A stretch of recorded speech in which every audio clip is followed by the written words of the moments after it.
you're awake. Just came in to check your, you recording? No. It's just, there's a red light on though. No, that's, okay. Yes, I am. Don't know why I... Oh, don't worry, it's fine. It's actually a good idea for your, you know. Not much to record around here though, I'm afraid. I wouldn't move too much. Was my mum here? She was here yesterday. I'm surprised you remember that. That's good. But yes, when you went back to sleep, she left to collect some things from your flat. I think she's taking some clothes to her house for when you're back out. You all right? Yeah. What day is it? It's Friday, 7th of March. I thought it was February. It was. Oh, yeah. You said before. Sorry. That's all right. It was a lot to take in, and you were more than a little dazed. Do you remember any more about the accident? No. Okay, well, that isn't uncommon with concussions. You might recall more over time. Until then, I'd suggest you refrain from watching the, footage on your little camera. It was recording at the time, so... You haven't looked, have you? No. Good. I think that's for the best. There's quite a sizable dent in that 4x4. At least you got a good hit in. Feels like it hit back harder. Well, fortunately nothing irreversible, but... Yes, it did do quite a number on you. You have, 3 broken ribs, fracture in your left arm, and 2 breaks in your right leg. Like the joke. I'm sorry? What do you do if you break your legs in 2 places? Never go back to those 2 places, have you? Yes, I've heard it. Right. Well, unfortunately, you're not going to be going back anywhere. For a little while. We'll need to transition you very carefully. There'll be some physical therapy, a few tests, probably some time with a consultant. It'll be a long road, but we'll get there. How long? I'm sorry? How long do you expect it to take? Conservatively, month. A month? Did you put me back under? I'm sure you can occupy yourself.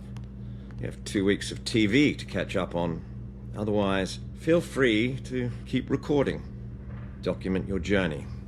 That's what you're all into, isn't it?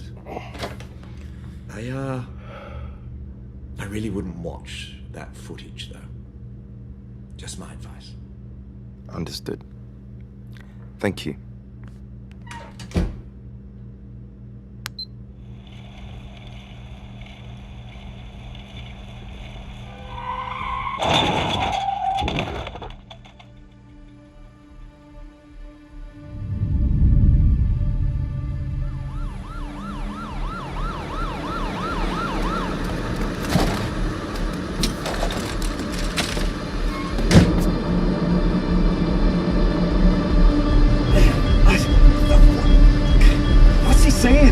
I don't know. Alice? Hey, talk to me. Who's Alice? Who's Alice?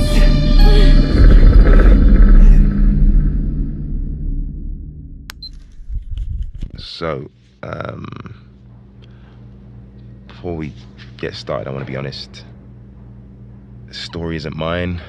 I'm not its author. I'm not its protagonist. By all rights, I shouldn't even be the one telling it. In truth, each one of those honors belongs to a single person. A person you'll be hearing from soon. A person who, frankly, is far better qualified for this than I am. I don't know why she's not telling you all of this herself, or why she's chosen me, of all people, to explain things in their place. I'm recording this from a hospital bed on a broken condenser mic that my mum brought for me from home, and editing it on a software I can barely understand. All I have going for me is that I'm stuck here for the next 4 weeks, with nothing else to do but put it all on record.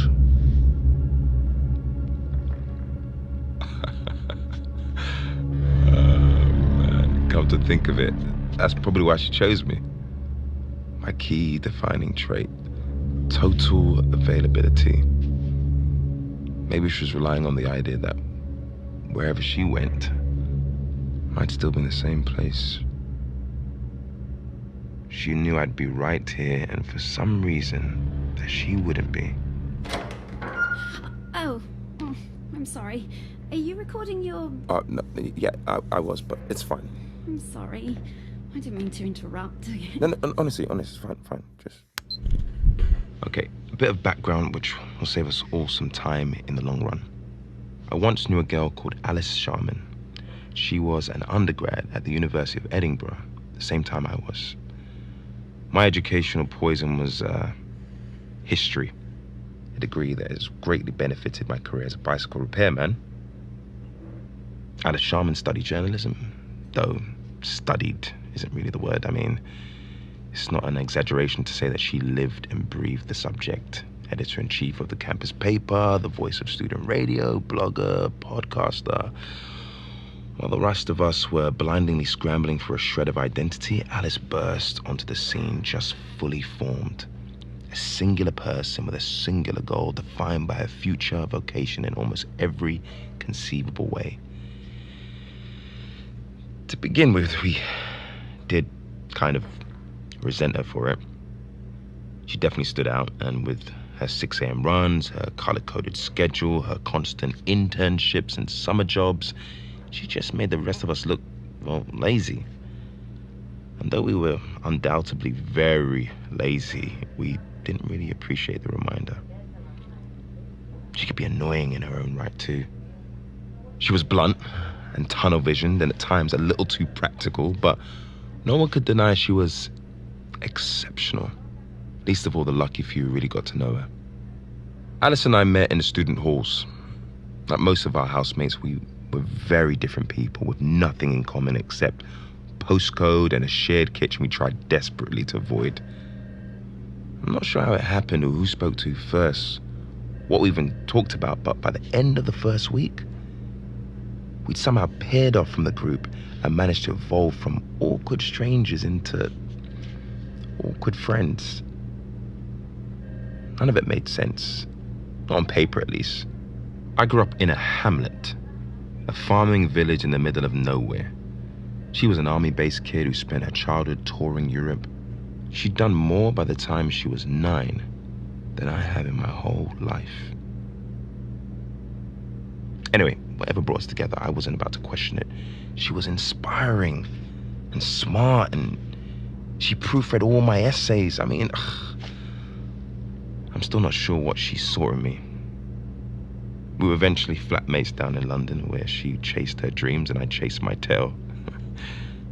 She got a few small jobs, a magazine here, a blog there, but none of it was a challenge. None of it represented that next big step. Almost a year passed before Alice called a flat meeting and told us that she'd accepted a job in the USA as a junior correspondent for a show called American Stories with the Chicago Public Radio. You wouldn't know it to speak to her, but despite being born on US soil, Alice spent most of her life in the UK. For a moment, I thought she was asking our advice, which was stupid of me. It was a big step for Alice. That was exactly what she was looking for. She accepted it the moment they offered. After that, things moved quickly. Alice started making the rounds, visiting old friends, boxing up everything essential and leaving everything else behind. Less than a month after she made her announcement, on the anniversary of our graduation, we helped pack her stuff into a rental van, threw a bittersweet going-away party and put her room up for rent. That party was the last time I saw Alice Sharman. She dropped out of contact. A month later, complete radio silence. No calls, no texts, no social media. After a few embarrassingly one-sided emails, we all kind of decided she'd moved on. Eventually, so did we. And then, some months later,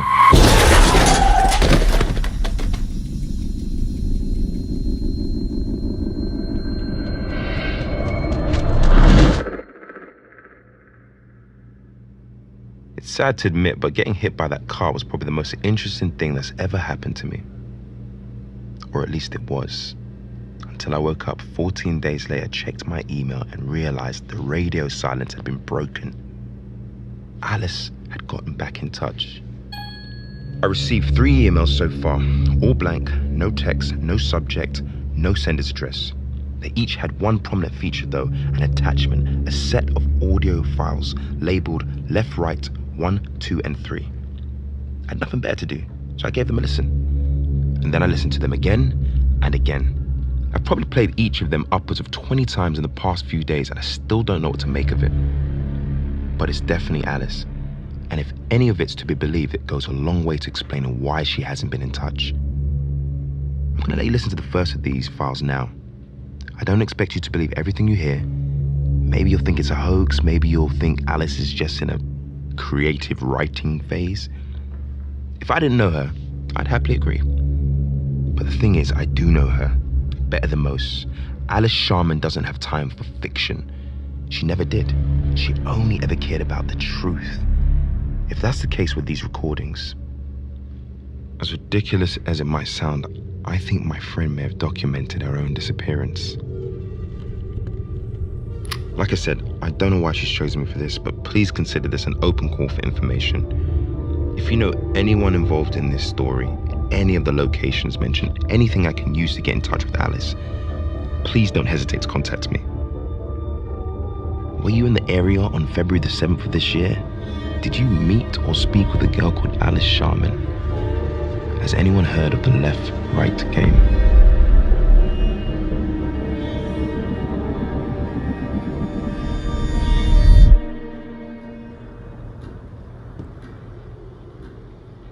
You want coffee? Do you have any tea? I just got coffee. You didn't seem like a Brit on the phone, so... No, that's fine. Coffee's fine. All right.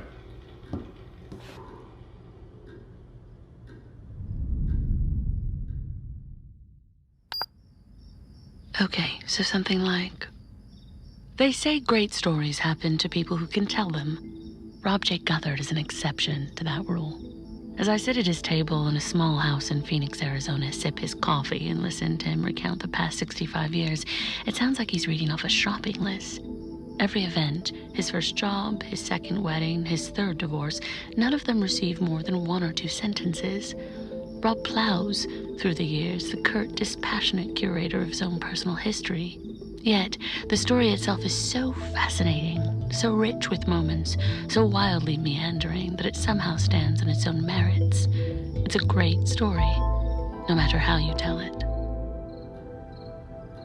So, you're 21 years old. You've already worked as a farmer, a mover, a boat engineer. What's next for Rob J. Guthard? Had my boy. Got married. Wow.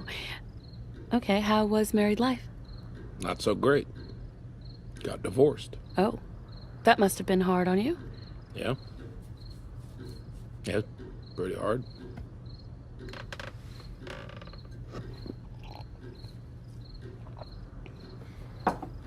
Yeah, cool. So, what was the situation with your son then?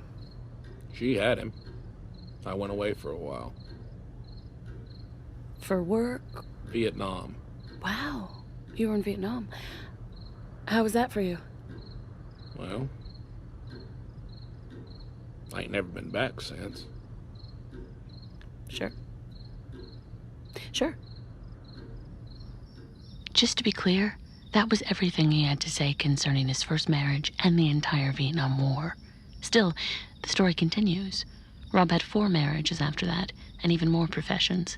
After the war, he worked with a firm of private detectives, got shot at once by the mob, and then he became a courier, which is how a poor boy from Alabama got to see the world. I've been to most of the continents with that job. I've been to... where are you from? My dad's American, and my mother's British Caribbean. Yep. See? Caribbean. I've been there. Good to know.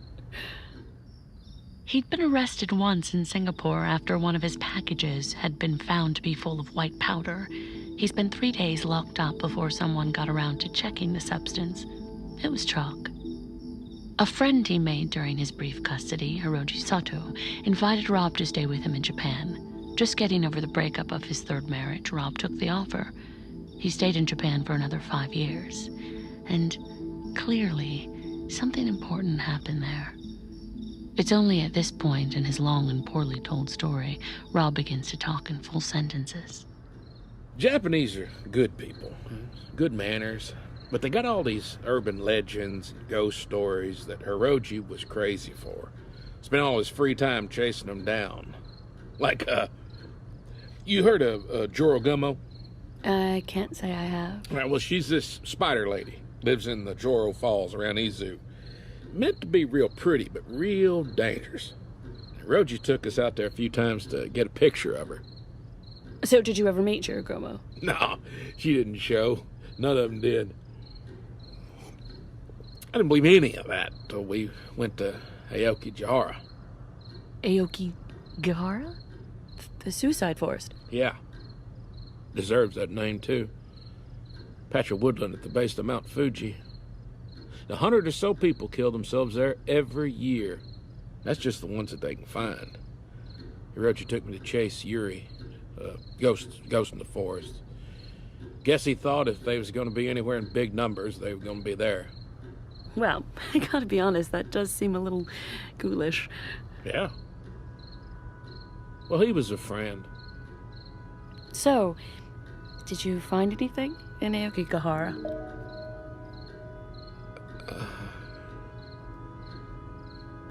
Well, I ain't gonna ask you to believe me, Miss Sharman, but I was a PI. Professional cynic, straight-laced as they come. And even I can't deny there was a spirit in those woods. Really? One of the Uray? It walked up to me through the trees.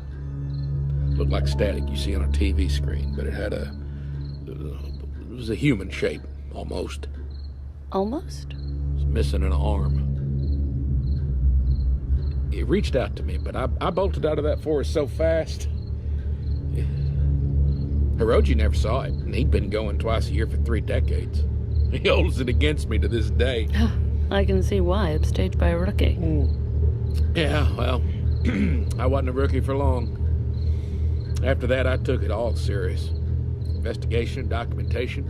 When I came back stateside, I looked into everything. The Jersey Devil, Amityville. I said Bloody Mary in a mirror every day for a year just to see if I got cursed. Did anything happen? Yeah, about 3 months in, I got bronchitis.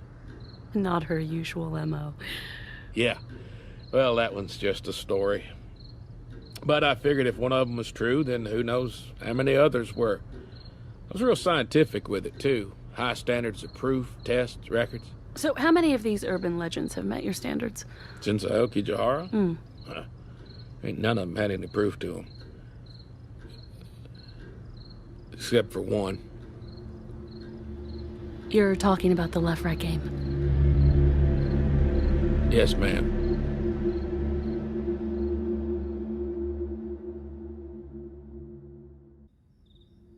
The left-right game, I have to say the name's a little silly, but I can tell Rob's excited to start talking about it.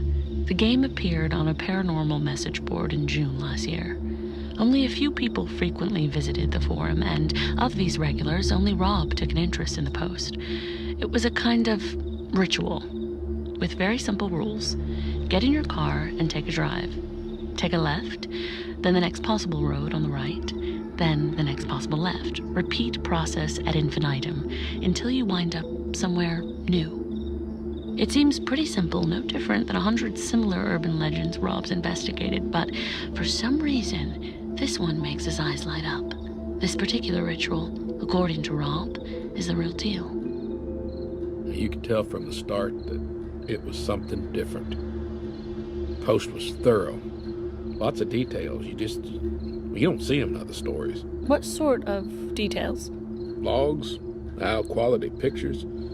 Whoever this guy was, he documented everything. I set about trying to verify his information right away. So that's actually something that I wanted to ask. Has no one done this before? By accident, even? I mean, all you do is take alternating turns. It feels like people would play it every day without even meaning to. Well, you'd be surprised. You see, there ain't all that many roads where you can turn left and right and keep going. Well, not long, at least. I mean, most of the time you find yourself at a dead end or needing to turn in the wrong direction. Phoenix is built on a grid system, so you can keep making turns as long as you need to. That's why I'm here. So, sorry, did you move to Phoenix for the left-right game? That's right. You must really believe in it. Belief ain't got nothing to do with it. You'll see that soon enough. Is that our time?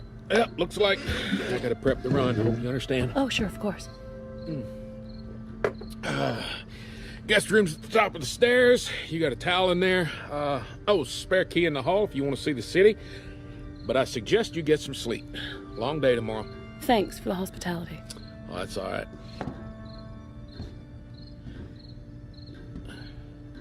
You don't have to come tomorrow if you don't want to. That sounds ominous. I'll be there. All right. Where actually are you going? Supply run. I'll pick up some tea. I didn't get to speak with Rob as long as I wanted, and I'd wish I'd hidden my incredulity better. Still, selling your house in another state, packing up your life, and moving to Phoenix, Arizona, just to play a game you read about on the internet, sounds like insanity. In the end, I feel we parted on good terms, but very much aware of each other's thinly veiled opinions. He knew I saw him as a charming obsessive chasing after a fairy tale. I knew he saw me as a naive cynic on the cusp of a completely new world.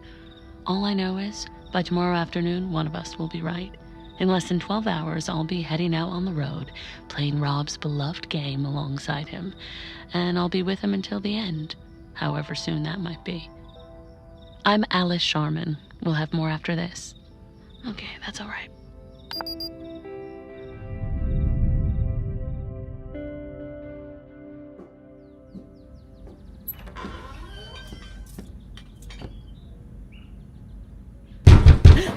Morning. Oh, sorry, I should have knocked. I did, but just not on the door. I don't usually have guests over. It's fine. Sorry, just a little startled. Well, I made waffles. I got bananas, strawberries, chocolate syrup. We got more cooking downstairs, too. Wow. Wow, this is a lot, thank you.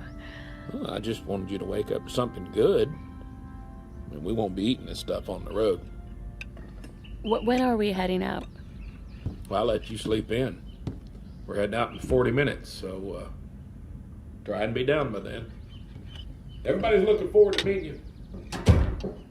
Oh my god, this is... Wait, who else is coming?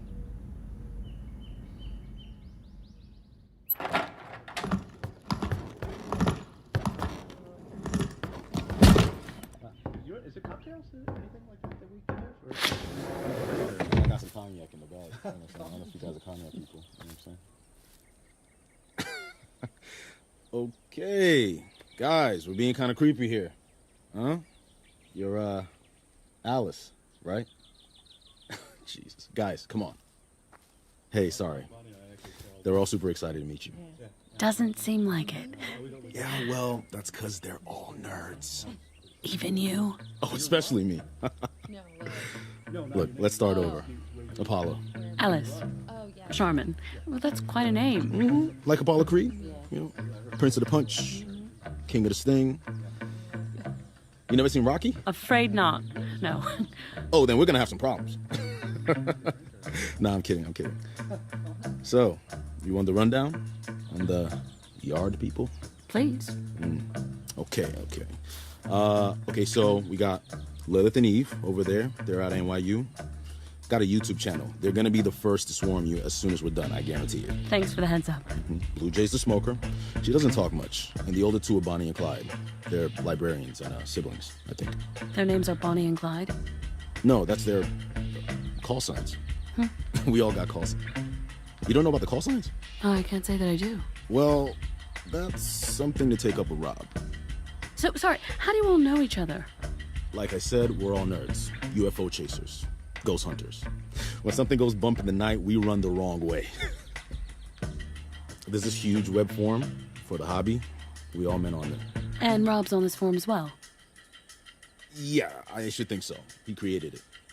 Apollo, you help me put the stove away. Be right with you, Rob. We don't get a lot of bona fide journalists interested in what we do, so I apologize. Apologize for what?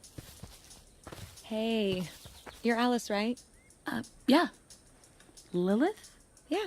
Hey, this is Eve. Hey. Hey. We were wondering, what are you doing after this? Because we have a friend. In Roswell. Yeah, in Roswell, and He's a seismologist? yeah, he's a seismologist, and he's been seeing like tremors, but like predictable tremors, like they follow a pattern. It's subterranean. I'm not sure that I understand exactly. Well, Some people are saying that the Roswell UFO came from under the ground, like a digging machine. It could be like a big story for your show. Okay, sure. I think that, Excuse me, I'll would have you to... be the journalist? Yeah? Yeah, we don't mean to interrupt, but hey, Bonnie. Oh. We were wondering if you'd want to bring these pictures to your editor. See those lights? Sort of? That's a will-o'-the-wisp. All right, we ready to head out, guys? Hey, Rob, what's this about Alice not having a call sign? What? Oh, the call signs are for radio contact between the cars. You've been traveling with me, so I don't think you want one. Well, if everyone else has one. Well, I did think about it, and I told everyone you were from London. How about that? I'm from Bristol. Oh, Bristol. I ain't never heard of it. Yeah, no one has. Okay, Bristol. You want to help me wheel the car out? Happy to. All right, fair warning. It's a thing of beauty.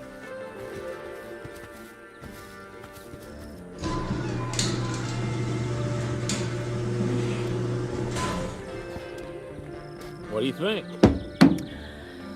Well, beauty's subjective. Not right now, it ain't. Looks like a tank. I fixed her up good. I put the winch in, heavy-duty tires, light rig on top's LEDs. They'll make midnight look like noon. They don't hardly use any power. Took out the back seats to make room for supplies, extra fuel, and a sleeping area. How much did all this cost, Rob? A whole lot. Worth it, though. You gonna need a hand? I'm all right. Thank you.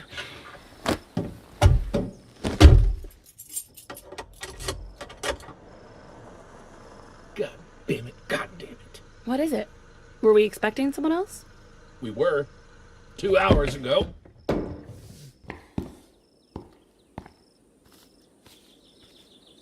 Ace? Are you fucking kidding me?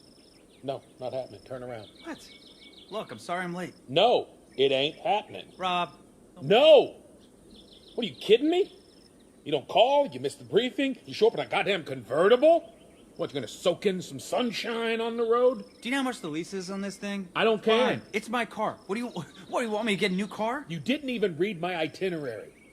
Look, you got nothing packed back there. I did read it, sir, okay? Calm down. I have a bag. I won't ask you for anything.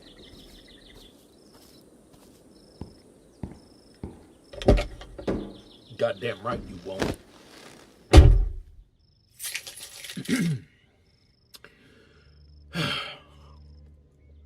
Well, that's everyone, I guess. You ready for this, Bristol? I'm ready. You sure? Yeah, I'm sure. Okay, then. Let's hit the road.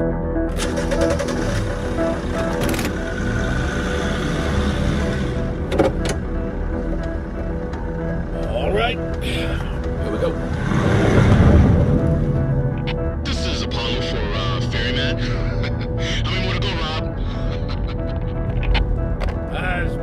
it takes, brother.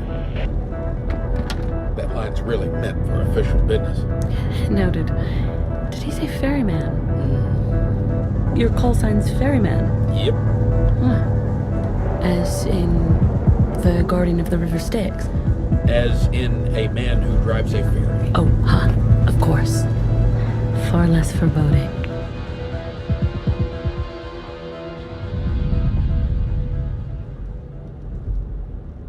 You all right? Yeah, sorry. How many turns so far? 32? Why, are you bored? No. Just thinking.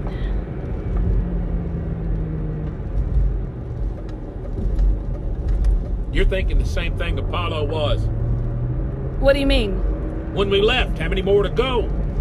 You're wondering how many turns we're gonna take before we hit some wall or something. Before you find out this is all just a story. Does that disappoint you? I'd be disappointed if you weren't thinking something like that.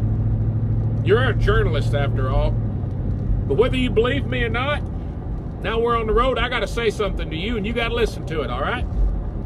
All right. We are coming up to a spot not too far from here, a tunnel. Anytime before we reach it, you can get out, walk in any direction you like, and you won't be in the game no more. Whole thing will cancel out. You can go on about your day. But once we go through, you got to retrace the route we took to get yourself back through that tunnel. That's when you're home safe. And you got to convince someone to take you back in a car, because I ain't ferrying you back 20 minutes in. I am playing till the end. Any doubts you got that tunnel to skip out? You understand? I understand. Though I have to say, you're making me a little nervous. Well, ain't nothing wrong with a little nervous.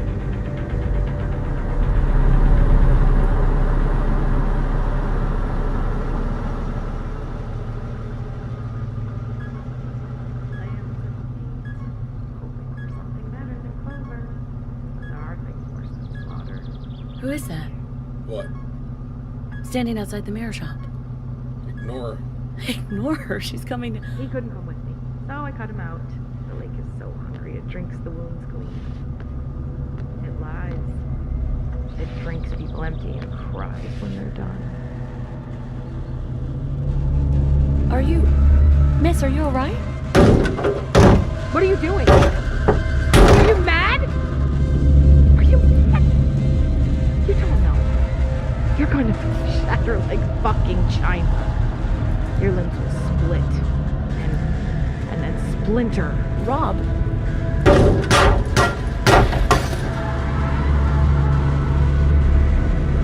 Down the lion tongue.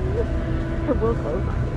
And in the darkness, it will shred you down to your sins. Don't take her, you fucking bastard! Don't! Don't do it, please! Don't! I didn't see! I didn't see! Please!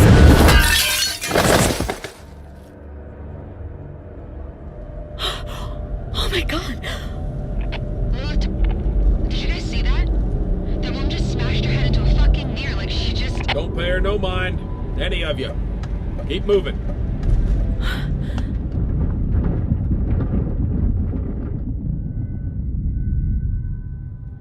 You've gone quiet again. Thought you'd have more questions. Is there something you want me to ask? Not particularly. I was just thinking about that woman. What she did to herself. I mean, she... Do you think she's okay? Well, she's long behind us now. Be honest, I'm surprised you didn't ask about her at the time. Why would I? Wait, do you know her? Not exactly. She's sort of a fixture. Always there. What, on that street? On that turn. Wait, are you saying that she's part of this? She's part of the game? One of the first signs you know that it's working. Wherever you play it, New York, Chicago, 34 turns in, she shows up. And I gotta say, she's never acted out that much before, though. Must be a special trip. I don't know how I feel about that. All right. You're saying that clearly troubled woman, don't you think, assuming she's somehow a part of this, that she serves as proof of your game, is a little... Ghoulish? That how you feel? Well, see how you feel about it tomorrow. Lilith to Bristol. Sarah, Eve's gone through the footage of that woman. We've got some pretty messed up video, but no sound. Do you have any audio? Yeah. I think it picked her up. Oh my god. Thank you, thank you. Can you send us that file when we stop? Can you ask when we're stopping? Sure, will do. When's our stopping point? For them, about 2 hours. For you? Well, you tell me.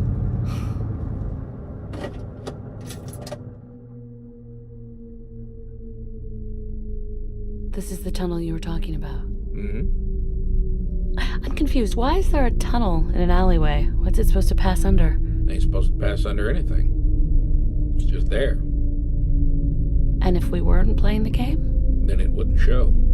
Now look, I ain't asking you to believe me, but I told you. This street, this is your last chance. You get out now, you can go wherever you want to go. But through there, you'll need a car to get yourself home, and mine ain't turning around. Not till the end. I remember. But I gotta know you understand.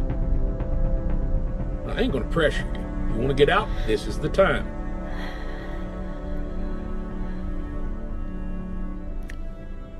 What are you waiting for? All right, then. This is Ferryman to all cars. Anyone want to step out, then pull to the side now. Otherwise, stay in formation and have some supplies at hand. We got a long way to go.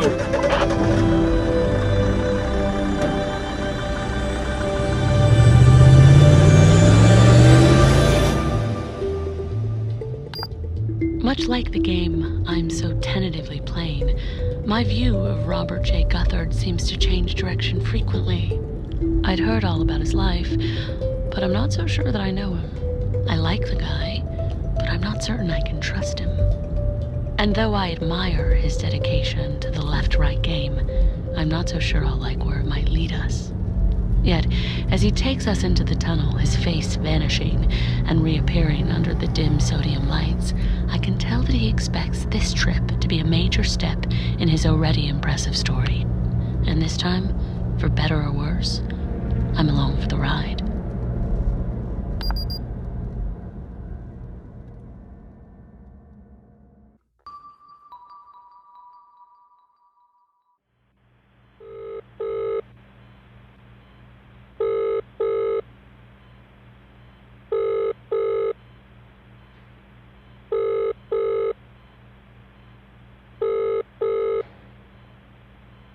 Thank you for calling American Stories. This is Christine. Hi, Christine. I was hoping to speak to one of your journalists about a story they've been working on. Okay. Can I ask what this is in connection to? Oh, I'm just a friend. I wanted to ask her a few things. Sorry, I'm really sorry. We're not able to give information out about our journalists unless it's in connection with the story. Oh. Sure. I'm sorry. It's just policy. No, that's okay. I understand. Can we help you with anything else? Oh, no. That's fine, thank you. Okay. Have a good day. Wow. That was dumb. Oh my god, okay. Hey, are you still on a call, or can we get started with the... No, I'm done. Thanks for waiting.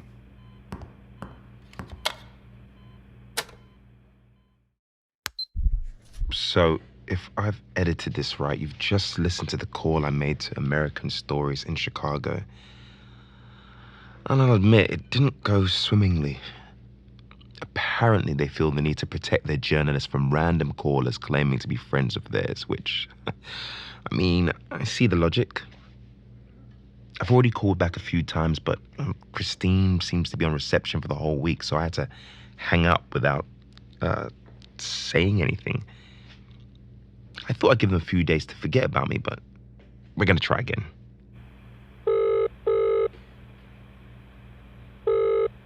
Your call is important to us. Please hold, and we'll connect you as soon as possible. I wish there was another way, really. If I'd managed to find any other leads, but I'm clearly no Alice Sharman. I couldn't find Rob Guthard or his forum, and strangely enough, there's no mention of the left-right game anywhere online. The only thing I can verify are Alice's ties to American Stories, so that's where we're starting. Honestly, I just want to know she's there. You know, faxing, filing, doing boring stuff. Anywhere other than... Hey, thank you for calling American Stories. This is Christine. How can I help you today? Hello there, Christine. This is Milton Keynes from the BBC in London. I was hoping if I could make an inquiry with you. Oh, sure. How can I help? Well, I was wanting to run some fact-checking concerning one of your reporters. Sure. Can I ask what this is about? Of course. Well, as I said, I'm with the BBC. And about 2 years ago, one of your journalists, Alice Sharman, wrote a story for us on property tax. Yeah, we're doing a follow-up, and we were wanting to set up a phone interview with her, but, I'm sorry. We're not able to give information out about our journalists. It's just... Oh, and I wouldn't ask you to. We have a similar policy here. We were just hoping you'd be able to pass on the message. Is she in the office? Okay, sure. I can pass that message along. If you could just hold for a moment. Sure. It's hard to lie to Americans. They're always so nice. Except Alice. She was always pretty blunt. I guess she got that from... Hey, thanks for holding, Mr. Keynes. I'm really sorry. I couldn't track her down. Ah. Okay, well, is there anywhere at all I could... Would I be able to get a general office email or... Oh, sorry, no, I just checked our company address book. There's no record of an Alice Sharman ever working here. Do you know when she said she started? Hello?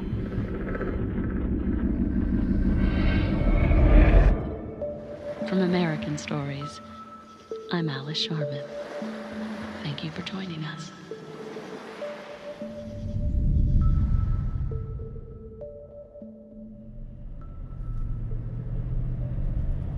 So, how long does this tunnel go on for? Not long. We're just taking it slow. Oh, reminds me. Ferryman to all cars. This is Ferryman to all cars. We're coming up to the end soon. Be warned. We got the first trap corner coming up. Sharp left just as we leave. So keep pace. Stay in formation. Why did you use the word trap? The last turn, you called it a trap corner. Does that mean something? Just one of those things. Now that we're through the tunnel, it's important we don't make a wrong turn. Fellow who wrote all the original logs, he liked to think the road would try and trick you into making a mistake. Small roads off the large highway, dirt tracks hidden from view. I mean, I just got out of that tunnel. There's a big road ahead and this tiny road left. Huh. He thought it was trying to deceive him. Like the road itself? Yeah, pretty much. I gotta say, from what I've seen so far, I believe him. Feels like you're giving it too much credit. Nah. It knows what it's doing. So, this is the new world? Yep. I can still see Phoenix in the rearview mirror. Never said you wouldn't. No, I know. It just... I guess I expected things to look different. Well, I don't know what to tell you.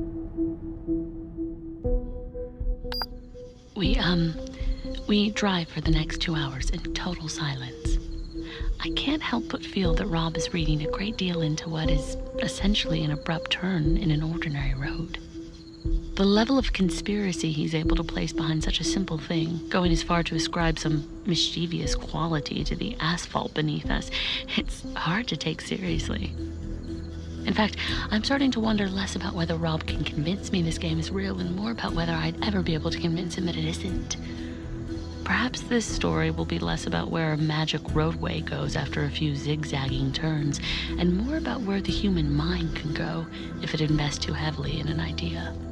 To his credit, Rob has noted my cynicism, and he even seems to welcome it. But if our current surroundings are supposed to convince me, he's going to find me more cynical than he anticipated.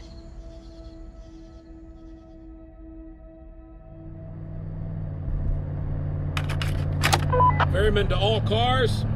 We stop here. Are we resting up?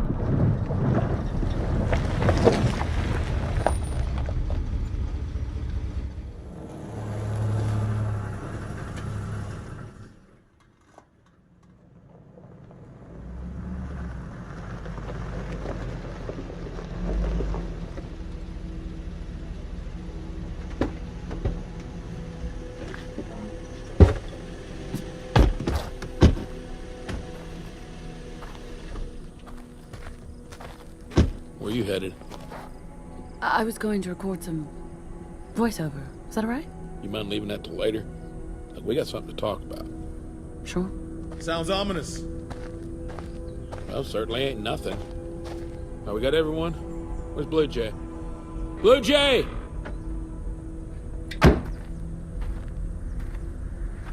Well, thank you for joining us. All right. Look, I got a job here as your guide on this expedition, and that's to ensure the safety of the group. I'm about to explain something to you now, and I won't be there to protect you if it goes south. So, I'm going to talk to y'all, and you got to listen. Can we have our snacks? What? Yeah, sure. Have your snacks. Oh, thank God, I'm so hungry. Yeah, me too. Can you pass me the chips? Oh, okay. Do you mind if I eat the apple slice? Hey, come on, guys. All right, this is what we came for, right? Thank you, Apollo. So, I mentioned in the email that there are moments on this road when you have to follow the rules. Now, at certain points on this trip, you need to do some things just because I say so. Now, this is one of those times. Y'all understand? Yeah, I guess. We get to know what it is, right? This is when he tells us to give him our money, right, Rob? Yeah, I'd rather just know what you're asking of us. And I don't intend on keeping anything from you. I just want to be clear that across the next stretch, you need to follow my orders to the letter. Yeah, Jesus, we get it. Just tell us already. For about the next half hour, the next 13 turns, we'll be going one by one. We travel in order of formation. Me and Bristol will go first, then I'll radio the next car to follow. Then, when everybody's back, we keep going as normal. Now, this is the important part. There's a hitchhiker on the road. He's a well-dressed fellow with a case. Now, you pick him up. You take him where he needs to go. But you do not, under any circumstance, do not talk to him. Ever. Now, to be safe, don't even look at him. Don't take anything he offers you. Don't open the door for him or wave goodbye when he leaves. You do not acknowledge him in any way. Now, if you want my advice, you won't say a word till you get to the stopping point. Why do we have to go one by one? Guy who wrote all the logs says that he don't like choosing cars. I don't know what that means, but I'm lucky I never had to find out. Why don't we just not pick him up? That ain't an option. That seems like an option. Well, it ain't. Well, it is. We just... God damn it! You will pick him up whether you want to or not.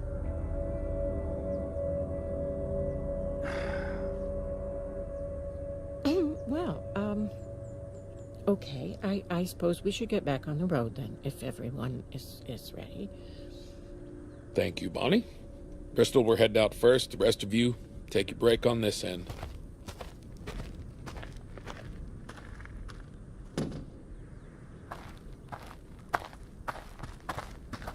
Bristol, can we talk? Hey, Lilith. Yeah, sure. What's up? Have you tried to make any calls since we came through the tunnel? No, not yet. Why? Could you try? Like, call your office.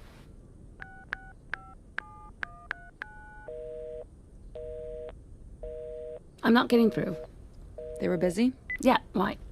Because everyone is. Everyone. We have signal, we can make calls, but everyone on the other end is busy.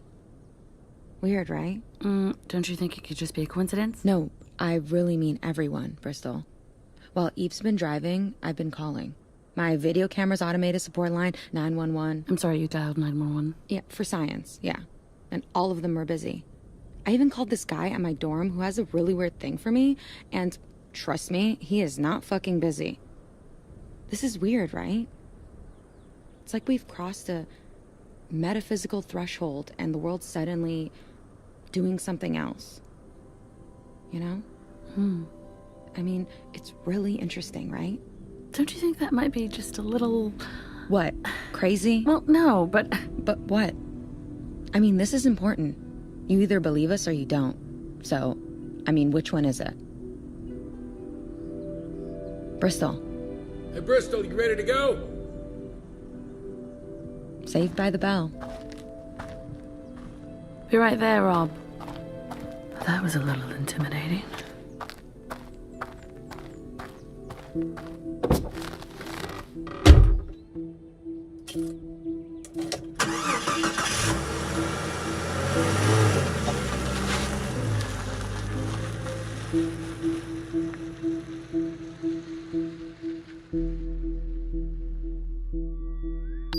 As the rest of the convoy shrink in the rearview mirror, I can't help but feel noticeably more isolated.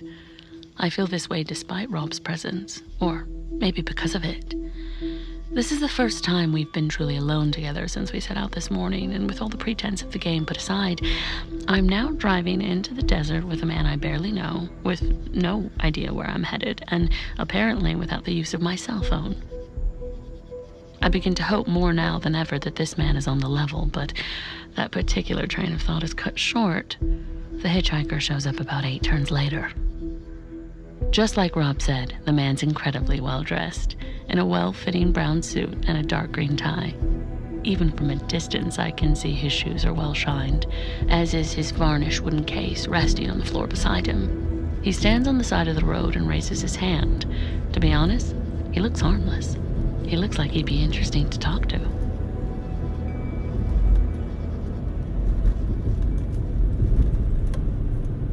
I'm assuming that's him. So, what's this guy's deal? Who is he? The hitchhiker. That's all you're going to say? That's all I know. You understand the rules here? Don't talk to him. Don't talk at all. That's my advice. Not until we stop. When we stop, we're safe. All right? Okay. Got it. See you on the other side.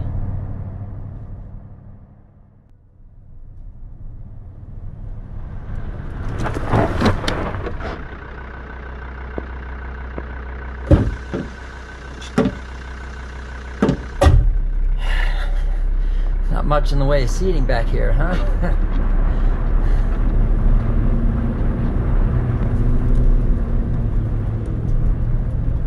Thank you for picking me up, guys. Where are y'all from? I'm traveling in from Oakwell. Some weather we're having recently. Though I suppose it's always a warm one around here, huh? This is a fine car, by the way. I'd love to get one of these. Did you buy it locally? I always want to support the local dealerships if possible. We all have quotas, huh?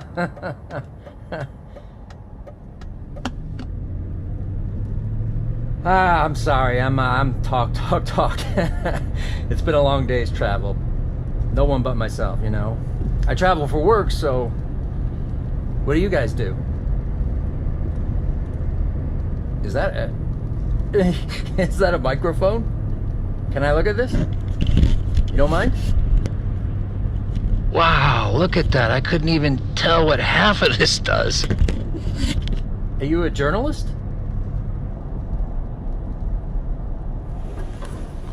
You know Penelope's gonna fucking break. What?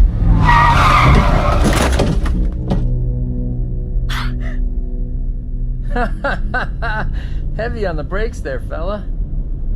Are you all right, miss? I'm sorry, were you saying something? Were you? It must be difficult for you to stick out so much where you come from, and then the one place you blend in. You don't know how to belong. I know how you feel. I know how you feel. You want to know how? You can ask me if you want to. You want to know things? I can tell you. I can tell you everything you want to know. Things you never knew. Even about yourself. Thoughts you didn't know you were thinking, those little critters all the way at the back. Go on. You can ask me anything.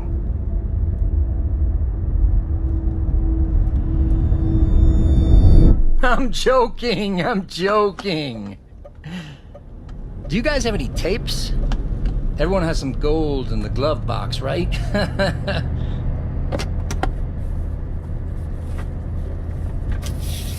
Oh, who's this handsome young man? It's you, isn't it? Wow. Such an old photo. Such beautiful scenery. Oh, I love things like this so much. These memories are one of a kind, aren't they? Hey, you don't mind if I keep this? Something to remember you by. I'd like to remember you. You don't mind, do you? You don't mind? You don't mind. Thank you so much. Here's fine.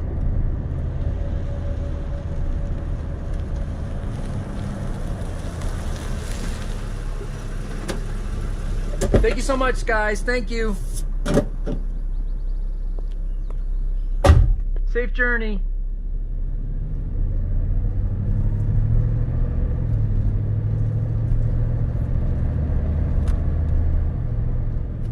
Are you alright? Don't talk. Are you mad about the phone? What did I say? Look, you did fine. We don't talk until we stop. Okay, sure. What was that? Rob, there was something just off the road. We gotta stay quiet, Bristol. Stop's 15 minutes away. Oh, right, sorry. Guess I'll ask again in 15 minutes. Yeah, sure you will.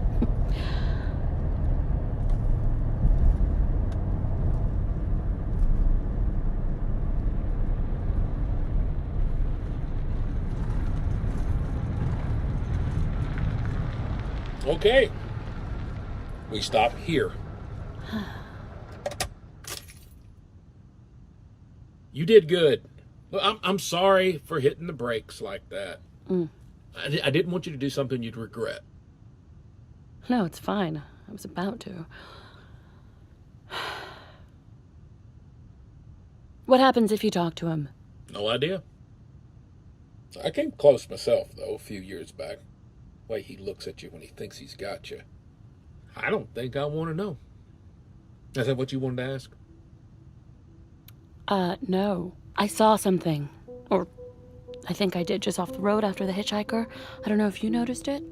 Afraid I had my eyes forward most of the time. I think there was a car at the side of the road, a crash car. It looked like it had driven off the bank. Have you seen that before? No, I ain't never seen that. I wouldn't worry about it. Random stuff sometimes shows up here and there once in a while. Are people other than you currently playing the left-right game? No one I know of. Look, whoever it was, they'd probably rather crash than face that goddamn hitchhiker again. He's there on the way back, too.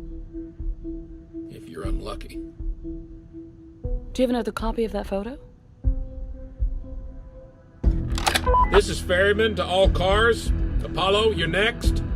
No talking and watch your turns. All right, Rob, heading over. See you in 30.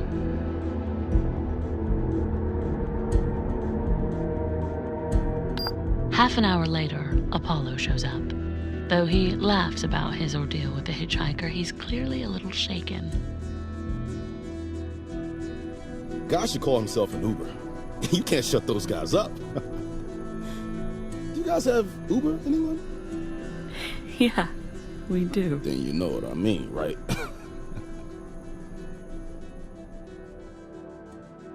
Bonnie and Clyde arrive fairly quickly, pulling up at the back. Clyde helps Bonnie out of the car, and Apollo immediately pumps them for information. It's clear that everyone has a different story to tell. The hitchhiker offered Clyde travel suites, pleasantly but firmly insisting he take one. Apollo almost got to talking about his music taste after the hitchhiker asked to play something on the radio. That particular story does leave me curious about whether we get any stations on the road. Rob doesn't engage. He spends the next hour sitting alone in the truck waiting to signal Eve and Lilith.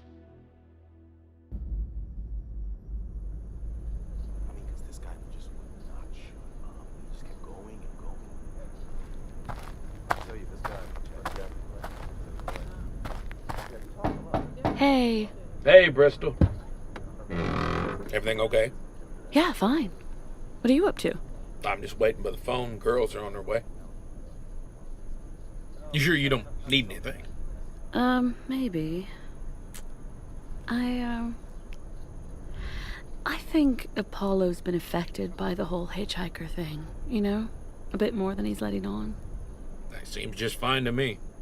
I'm not so sure. He's only smiling when people are nearby. Could you talk to him? Well, I ain't much comfort. At least according to my 4 ex-wives. Think it might be better coming from you? Oh, I think this is a man-to-man conversation. I might just get a, brave face. Fine. I gotta warn you, last man-to-man conversation I had, my son didn't talk to me for 3 months.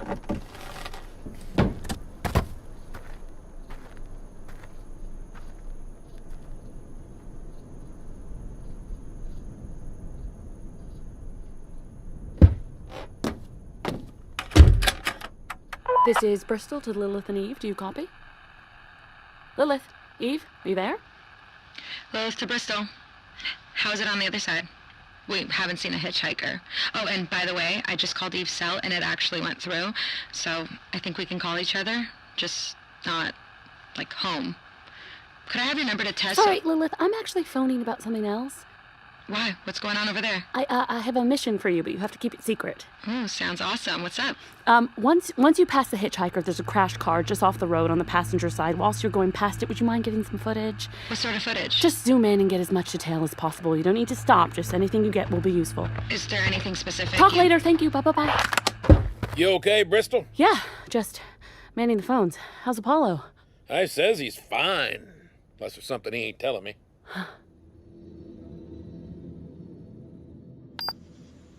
The rest of the day is fairly uneventful.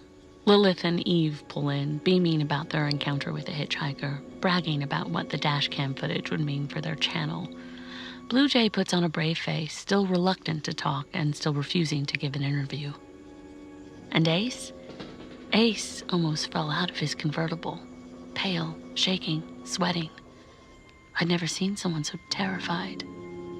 We travel for a while longer, now at around 480 turns, until we stop for our first night on the road, making camp in a quiet clearing at the top of a hill. Rob clears a sleeping area in the back of the truck, leaving a line of luggage as a barrier between us. He's clearly trying to accommodate me. It's sweet, but all the same I feel even less at ease than I did this morning.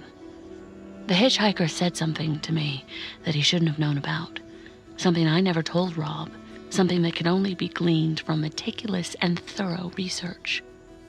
Maybe the hitchhiker was some kind of malevolent, inscrutable being. Or maybe he's an actor, fed pertinent information in a bid to convince me, trick me into accepting Rob's game as real. Far-fetched as that might sound, it's easily the most plausible explanation for what's happened. And then there's the car. I don't know if Lilith and Eve saw it. I'll have to talk to them tomorrow morning when Rob isn't around. I still feel a bit bad for lying to him about Apollo. Rob seems like a good man, a reasonable man, as flawed as any of us, but fundamentally decent. Still, the fact remains that when I talked about the crash car, he said the following. No one I know of. Look, whoever it was, they'd probably rather crash than face that goddamn hitchhiker again. I want to trust Rob. I want to believe him when he says he didn't see the car, that he'd never seen anything on that stretch of road before. But for a man of so few words, he might have just said too many. If he truly never saw the car, how did he know what direction it was facing? I suppose it's... Hey, Eve. Hey. You scared me. Oh, I'm sorry. We're making s'mores. Do you want some? Yeah. That sounds great. We're really happy to have you with us, by the way. Thanks. I appreciate it. It's certainly been interesting. Yeah, it's been interesting. All I'm saying is we don't know the rules. I mean, once you're through the tunnel, you could get in a helicopter and then... Could you fly in a straight line, or would you have to, like, follow the road from the air? Like, what are the rules? The rules are it has to be a car. Is that specified? Really? Well, either way, you have to take a bunch of turns before you even hit the tunnel. How exactly are you going to drive a helicopter? Fine. Okay, like a little plane with wheels. Like a Cessna. You drive it through the streets, get through the tunnel, and then boom. No turns needed, just plain sailing. You can't fit a plane through that tunnel, so that's super dumb. You ever heard of no bad ideas in a brainstorm? I used to think that was true, yeah, but you talked me out of it. I'm a visionary. I'm just undervalued in my time. Sure. Where's Rob? He turned in a while ago. Yeah, so did Ace. Said he wasn't feeling well. Blue Jay?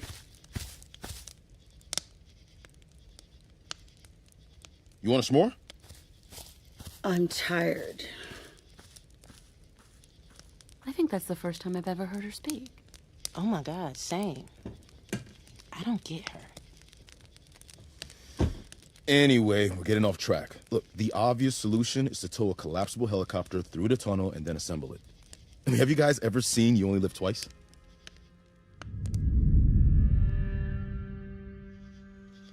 I swear to God.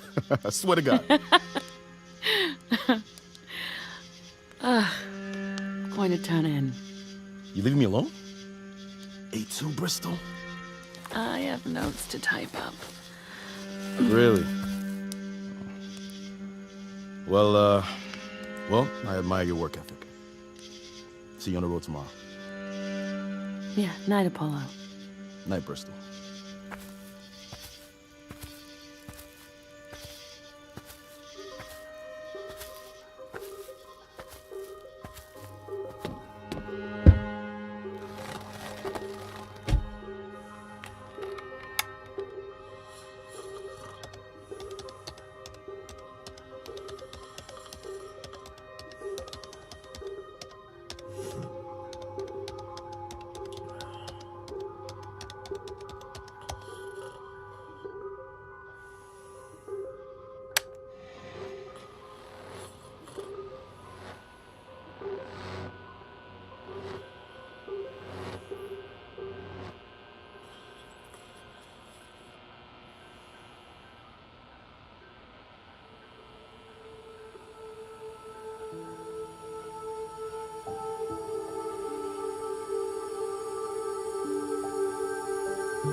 That was Sister Moon by Leslie Estrada.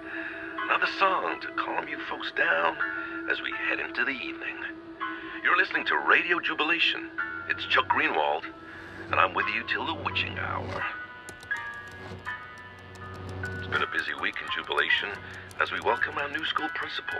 Very impressive guy who's bringing some new and interesting proposals to our community. He's got a few people talking about funding for the arts. If you've got a view, we'd love to hear it. We're going to go back to your requests very soon, and I can tell you we've got some goodies on the way. For now, though, let's take ourselves to the new box. They're gonna hurt now.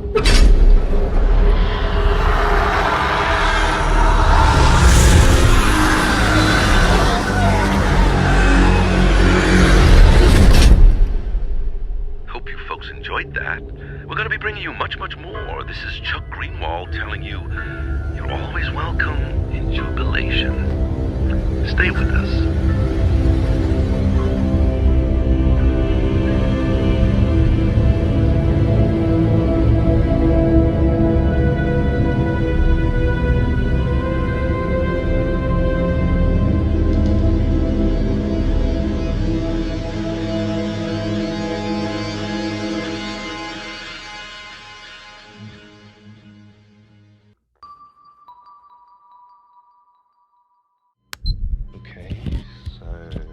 Careful. I got it, okay. Just for the record, could you just say who you are and what you are to this story? Okay, well, I'm your mum. Don't know what else to say. That was perfect. I can do it again, I just didn't know what to... No, honestly, that covers all bases. I don't know why you're recording me when you've got all these doctors around to talk to. I'm not going to be as interesting. Oh, yes, you are. Don't say that. Anyway, the motto is record everything. So, I can turn it off if you want. Like... Oh, no. Dr. Lentz said it's meant to be... No. Okay, then let's go. I'm starving.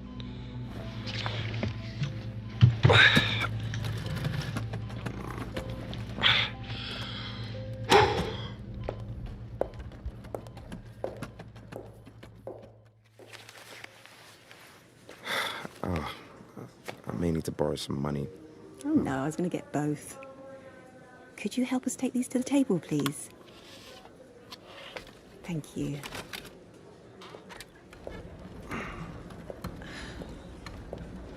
Your father wants your help around the farm when you're home. Well, he's going to have to put a ramp in. No, I told him he was being silly. But you should be up and walking by then anyway. Yeah, hopefully.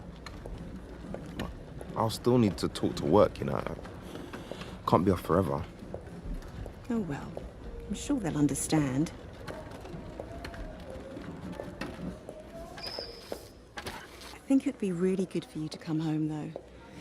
Dr. Lentz says fresh air is always No, good. I know. I'm not against it. It's just logistics. Are you okay, sweetheart? Can I say sweetheart on your radio show? You're not going to be embarrassed, are you? No, it's fine. I'm fine. Sorry if I sound like a broken No, record. it's not that. Are you sure? It's okay if you No, just... honestly, it's like... I actually... Mum, I actually heard from Alice. Alice? Okay. Don't make it weird. Just hear me out. All right. She got back in touch recently. Well, at least I think it's her. So that was good, I guess, but now I'm thinking maybe she didn't. I don't know. I guess just... When do you have to decide that someone is finally gone, you know? Where did she go? I don't even know. I thought I did, but either she lied about that or... I'm not going to explain it all. It's too weird. Well, sweetheart, some people are just very bad at saying goodbye. If someone decides to leave, you know, that's their choice. It doesn't reflect on you. Yeah, I don't know. Yeah, maybe. Can I ask a few questions now? I'm already regretting this, but go ahead. Is this someone from your work? What? No, Alice Sharman from uni. Jog my memory. Jog your... Is this a joke? What do you... We lived together. We shared that flat in London. I thought you lived with Mary and Craig. And Alice. I don't get it. What are you talking about? Mum, you spent 3 years telling me to ask her out. Well, I'm sorry, I can't remember all your friends. I mean, you're quite popular. No, it's not that. She had dinner at the farm Easter before last. I remember that dinner, but that was just you and your father, wasn't it? No, it wasn't. Alice was there too. Of course she was. How do you not know? All right. Sorry. Gosh. Sorry. You know me, I'm going senile. So how are you doing with your medications? So Mum left a few hours ago. She spent the rest of our visit pushing me not so subtly for information about my imaginary friend. After a while, I changed the subject. She's worried about me enough as it is without thinking that It just doesn't make any sense. Mum's mentioned Alice almost every conversation we've had for the past 3 years. I mean, she was obsessed. She was practically planning our wedding. Now suddenly I'm trying to justify my friend's very existence. I don't know what this means. I really don't. Right now I'm sending Mum an email with the audio files attached. Maybe this will jog her memory.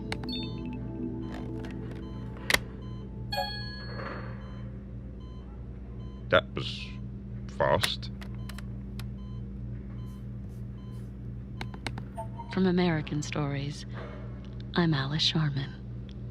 Thank you for... What are you doing? Okay, I'm gonna play you the third audio file now. That's the last file on the first email. As for these ones, I suppose we'll just start on them next week, so check in then, if you remember.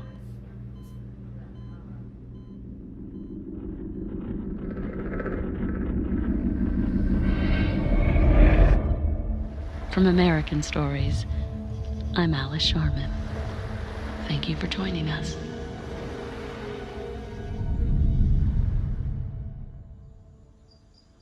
Rice, non-perishable. Soy sauce, non-perishable. Salt, non-perishable. Eggs, well, they're perishable, but I bought them fresh and I got hard-boiled that'll last a week. It's breakfast time, the start of our first full day on the road. Rob's been up since 7 o'clock, cooking a meal for anyone who wants it. The aroma pulls us out of our makeshift beds and arranges us around his portable stove. Our bowls are already full before we realize there's a catch. The trade-off for this supposedly free food? A 10-minute lecture from Rob about the power of rice. Now, see, in the Pacific, our guys used to be terrified of the Japanese. Huh? Whole armies marching on grains? Thought they was super soldiers. You give people rice in the morning, they're going for the whole day. After dropping 2 large spoonfuls of his favorite staple into my bowl, Rob breaks a raw egg over the top, the yolk clouding over as I stir it in. To be fair, the food is delicious, and it's fun to watch Rob on his soapbox. At least there are some things he's willing to talk at length about. I stare across the circle at Lilith and Eve. The latter has spilled rice onto her top, and her friend is teasing her about it. Eve sees me looking over, meets my gaze, and turns back to Lilith.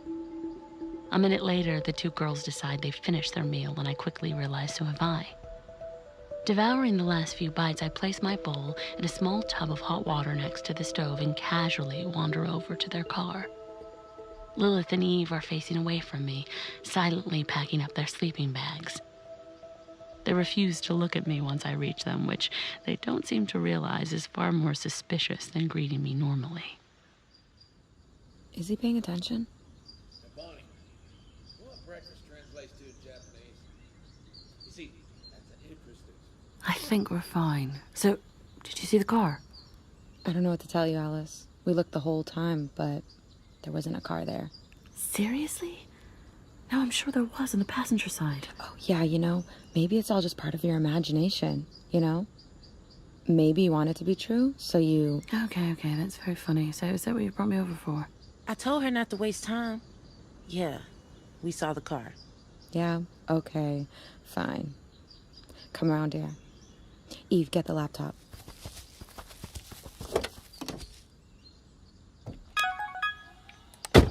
just after the hitchhiker, right? Yeah, he just got out. Oh, okay, here. Here it comes. Are you looking? Yeah. I'm looking, yeah. Slow down. Look, there's the car. Yeah, I can see it. Slow down. Would you slow down? God, the car's a total wreck. Oh my God. That's blood. That's blood. What? How recent? I old, but it's still... Stop the car. What? No, you literally just Eve, said that. stop the car. You stopped the car? Yeah, we know. You know he told us not to, but it was like really weird. So, I went over and... You got out of the car? For the record, I was super against it. Anyway, there wasn't much in there that we didn't get from the road. Except there was a bag on the back seat. Did you get a look inside? Yeah. Do you wanna... Wait, it's in the boot? It's in the what? It's in the trunk. Yeah, obviously. We couldn't just leave it there. Look, you can watch the rest of the footage anytime. We'll even send it to you. No big deal. But you need to look in this bag before we hit the road. Come on, Rob's still talking Bonnie's ear off. We have time. All right, open it. Okay, just to preface this, I want to say, this whole trip has been fucking weird. 2, 3 shirts. Guy who clearly likes blue, a tie, shaving kit, charging cable. Okay, I don't... Keep going. Careful. Shh, Eve. What, is it a package? Yeah, sure. Turn it around. Why can't you just... Oh. I wasn't expecting that. I know. Fuck this road trip, right? You know what that is? Well, I don't, but it says plastic explosive, so... Yep. C4. Like, official stuff. Military grade. And there was tons more in his truck, too. It was insane. Like 30, 40 blocks. How dangerous is it to hold this? I don't think very. Not right now. I mean, it's basically inert unless you activate it. You sure? We have Wikipedia downloaded on a hard drive. Eve read the article like 3 times. It's the only reason she let me bring it with us. We think the, phone wired into the side. Look. Yeah, we think that's the detonator. And it's out of battery, so... Well, I'm not going to ask how you know that. I don't get it. Why would someone bring plastic explosive for the left-right game? I mean, what the hell are we heading into? I have no idea. Do you know if Rob has any? I have any what? Tips for sleeping in cars. These guys had a rough night. Oh, well, sorry to hear that.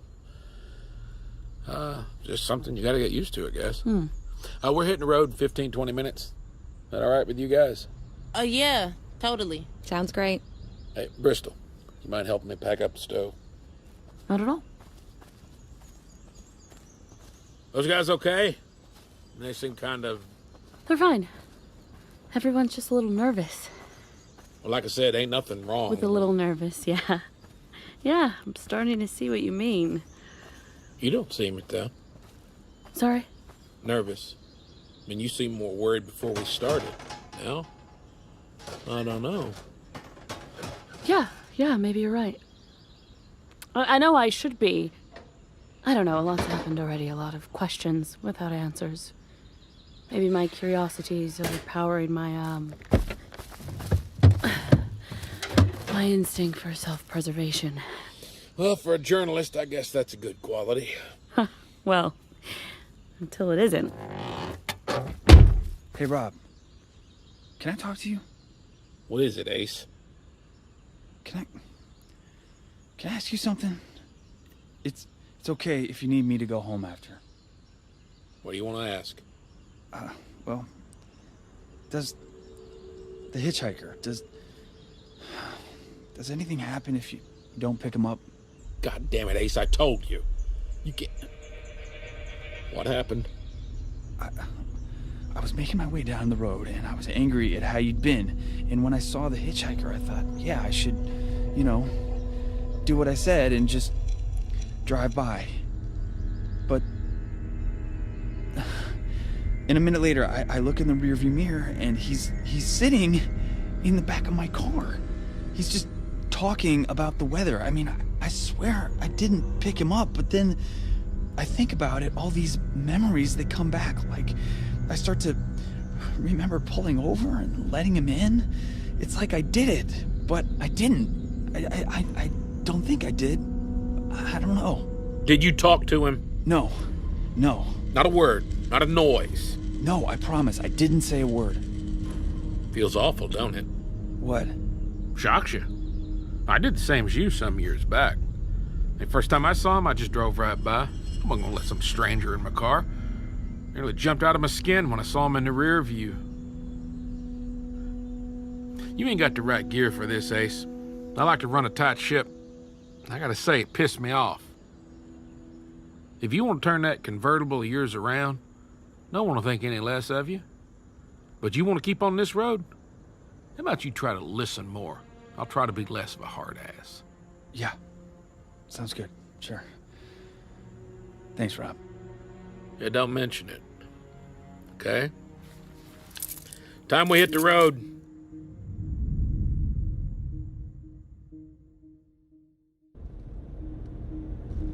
Five minutes later, we're rolling into a deep valley, each member of the convoy appearing over the crest of the hill behind us. Everyone's present and accounted for, including Ace. I have to say I'm impressed. With what? With how you handle Ace. One might presume a guy who's been divorced 4 times isn't the best at conflict resolution. Divorce is conflict resolution. I guess that's a good point. He seemed to be saying that the hitchhiker made him pull over. Is that really what happens? Yep. He always ends up in the back seat. It's like he appears there, but eventually you always remember picking him up. Huh. It's just... that's not scientifically possible. Yep. Get used to that. We spend the next 2 hours in silence, with me typing up my notes and Rob navigating the sparse few turns that show up every now and then. Ace's testimony troubles me.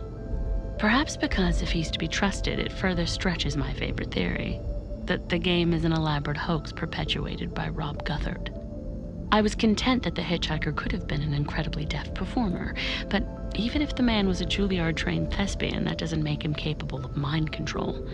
Finding myself without a concrete theory, I keep working, hoping to type my way into some sort of revelation. A few lone trees have started to show up in the distance, towering wild pines with trunks as thick as barrels. Without my noticing, the trees grow slowly more numerous, and in that creeping way the landscapes change. It isn't long until they span both sides of the road, encapsulating us in a deep, bright forest. Despite the pervasive strangeness of the left-right game, there is beauty on the road. Under the light shade of the canopy, the smell of pine needles in the quiet air, despite all the strangeness of the past few days, I actually feel myself starting to relax. It only takes 3 words to change that. The words don't come from Rob, as he's quiet as always. They aren't spoken by the rest of the convoy either. The words are writ large in calligraphic gold paint resting on a spotless white sign. Even from a distance, with the letters little more than a blur, I know what they're going to say. They're the words I've been dreading since I switched off the radio. The words I spent a long, troubled night hoping I'd never see. Welcome to Jubilation. Turns out I am nervous. This is Ferryman to all cars. We're gonna be heading through a small town. No rules here. You just keep driving, we'll be fine. You all right, Bristol? What does the name Chuck Greenwald mean to you? About as much as John Doe. Why? He's the radio DJ here. In Jubilation? Now you know something like that. I was listening to a show last night. What do you know about this place? Seems like a good town. Folks don't pay attention to you. I just head straight through. You've never seen anything untoward? untoward. I see some weird stuff now and again. I like to keep my eyes on the road. It doesn't take long until we reach the outskirts of Jubilation. The forest clears abruptly, like a parting curtain, to reveal a picture-perfect American town. Archetypal almost to the point of self-parody. There's no denying this town is beautiful. We are welcomed by a row of vibrantly colored shops spanning the length of a long, wide street, and at the far end, an ornate, gray-walled town hall proudly surveying its domain. The place is immaculate. I failed to find a solitary piece of litter on the sidewalk, a single smudge on the plate glass shop windows. Every inch of Jubilation is pristine, tranquil, and noticeably deserted. Where is everyone? I don't know. There's usually some around. Maybe there's a game on. We take the next right, then another left. The story is the same at every turn. A beautiful, leafy, suburban town entirely bereft of its human population. The cafes are free of bustle. The surface of the public pool is still. We even see the school, a row of finger-painted faces smiling at us from the kindergarten windows as we pass by. The building itself is locked up, however, which is odd, seeing as it's noon on a Friday. Eventually, the truck pulls into the first residential street we've encountered. The sign on the corner reads Sycamore Row. The quaint shops are replaced by luxuriant houses, all of them identical. White walls, wide porches, and fresh green lawns cut to a uniform length. The road stretches in a straight line for about a mile, creating an eerie corridor of copy-pasted buildings. The strangest thing about the street, however, is vocalized by Rob. Well, I guess we know where everyone is now. In front of every house, a dining room table stands on the lawn, occupied, without fail, by a family of 4. 1 husband, 1 wife, 1 son, and 1 daughter, all of them sharing a meal together. A unit on the left clink their glasses of orange juice as they dine on pork chops and salad. The family on the right share a large hunk of meatloaf, broad smiles on their faces. Staring along the road, I estimate upwards of 800 people in neat subsets of 4, all dining at the same time. None of them seem to notice us. Hey guys, why we stop? Yo, what's happening up there? Ferryman to all cars. Looks like we've come during a town celebration. You think that's normal? Let's just keep our heads down, roll on through. Rob lets the truck creep slowly down the street, his foot light on the gas pedal, trying to make as little noise as possible. The more families we pass, the clearer it becomes that every single one of them shares common characteristics. All of them are impeccably dressed. All of them consist of the same subset: husband, wife, son, daughter. Though their chosen meals vary slightly, they all share a raucous, almost oppressive happiness. Small town America. Am I right, guys? Apollo's jokes don't make things any better. I feel claustrophobic, trapped. Some screaming animal deep inside me knows it's surrounded on every side by something it doesn't understand. I don't know if I'm imagining it, but as we've continued down the road, everyone seems to be laughing a little harder and celebrating a little more. You guys seen this? No, what? What's up there? Oh my God. We've successfully crept more than halfway down the street, a sharp left turn coming up at the end, representing the road out of Jubilation. Another street comes up on the right, Acer Road.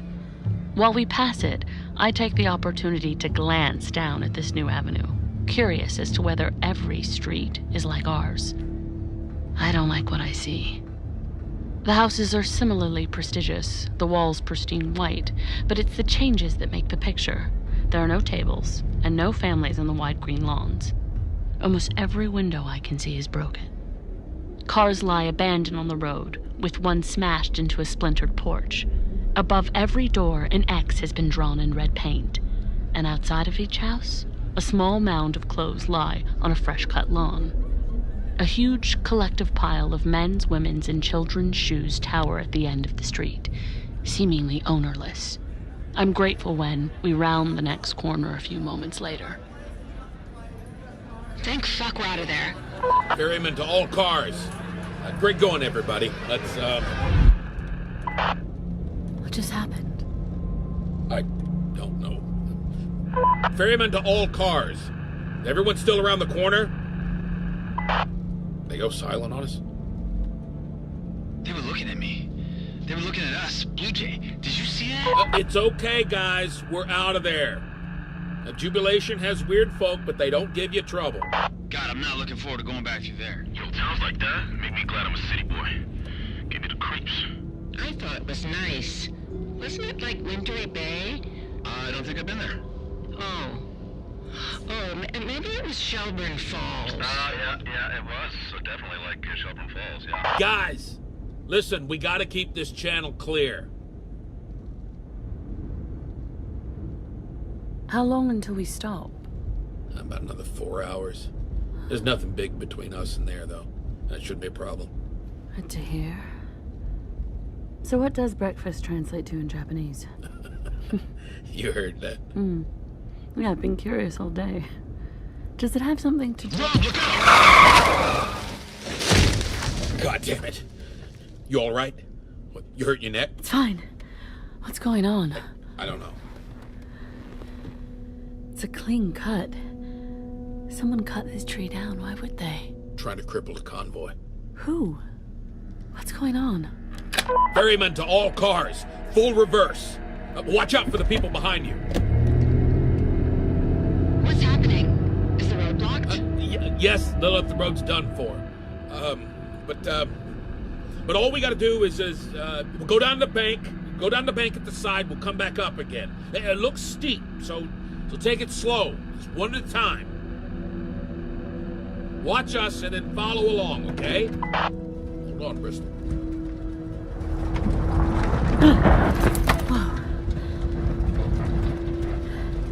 No, it's okay. It's okay. This is what we're built for. Okay, Apollo, make your way. Look, it ain't too bad. We'll keep a watch out behind you. On it, Rob.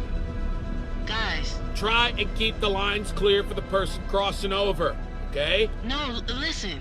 Can you hear that? Rob, something's coming. Okay, Apollo, get yourself over here now. All cars, we're on double time. Get moving. What is it? What's coming? Blue Jay, can you see anything? Okay, Bonnie, Clyde, come over. Come on, guys, you're doing great. Come on, just a little. Rob, it's here. Oh my God. Hurry up, guys, come on. Ace, what can you see? It looks like a pickup truck. No, it's a tow truck. There's a hook on the back. Fuck, it must be hitting 70. Everyone, focus. Look, it won't matter what's coming. Lilith, Eve, get across. We're coming now. Take it easy. Just get across. Once you're on the other side, everyone keep driving. Y'all wait for us around the next turn. I'll radio if they get by me. What about you guys? We'll come when everyone's across. Go. Blue Jay, come on! Blue Jay! What's she doing? Rob, what is she doing? No. Blue Jay, speed up! Blue Jay! God damn it. Okay, take it easy, Ace. You ain't built for this. Okay, I'm coming over. God damn it, you got to have clearance. Ace, get out of there! Rob, what do I do, Rob? It's not slowing down. Why isn't it? Ace, get out of the goddamn car! Shit! Rob, what can I do? Glove box ammo. What? Blue plastic container. Rob? Hey, Ace? Rob's on his way, okay? Don't worry. Crash. It didn't hurt them. Bristol, they're coming. Bristol? I've tried to get out there for the summer, but I have to... Bristol, can you help me, please? Stay back. Hey! Hey! No! No! Please! Ah, stop! Stop! They grow out of their uniforms so fast. Yeah, that's what I keep telling them. Let him go! Let him go! It's gonna be Saturday before I can let them know about the shift change, though. Price could be a little steep. You hit one. Rob, you hit him. Just go down, goddammit, go down. Bristol!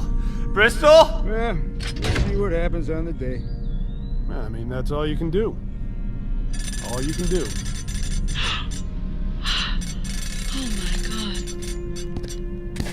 God. No, please. There are 2 short loops of thin chain hanging beside the tow hook. The mechanics feed Ace's arms through 1 loop each until he's hanging by the armpits in front of the hook itself. One of them grabs him by his hair and lifts. Please, no. No, please! Please, no! In that moment, despite everything, despite all my journalistic ideals, my pursuit of truth, my duty as an observer, I close my eyes.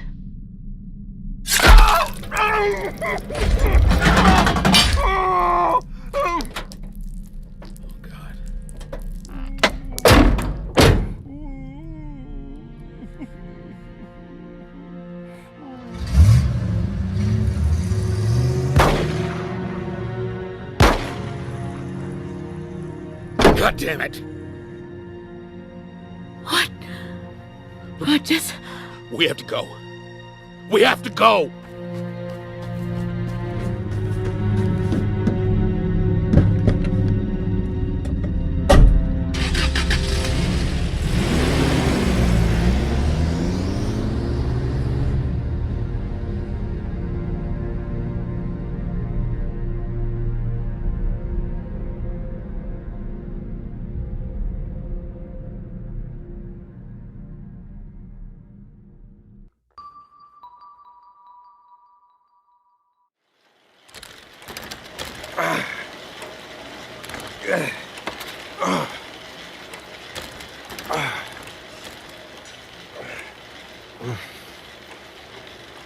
Do you need me to adjust the tension? No.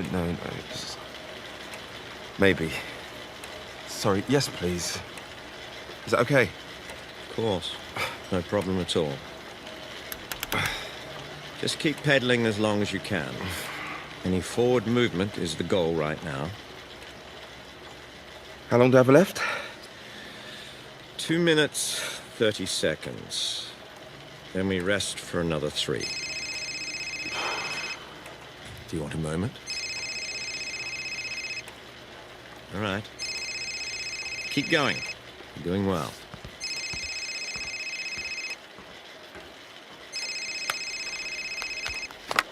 Hello?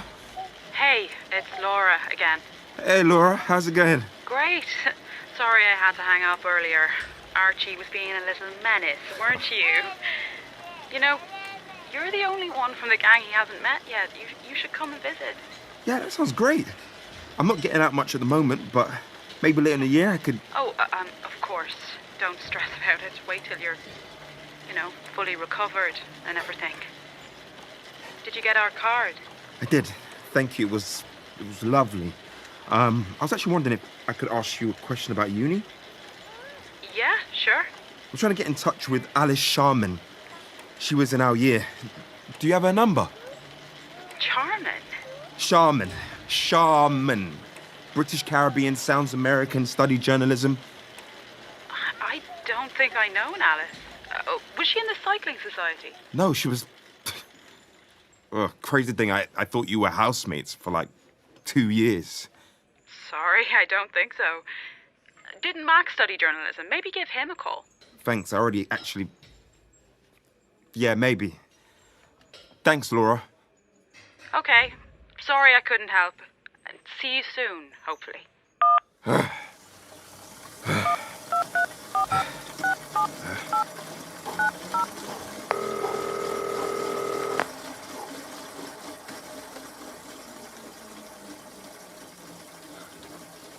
You have 1 new message and 3 saved messages. To listen...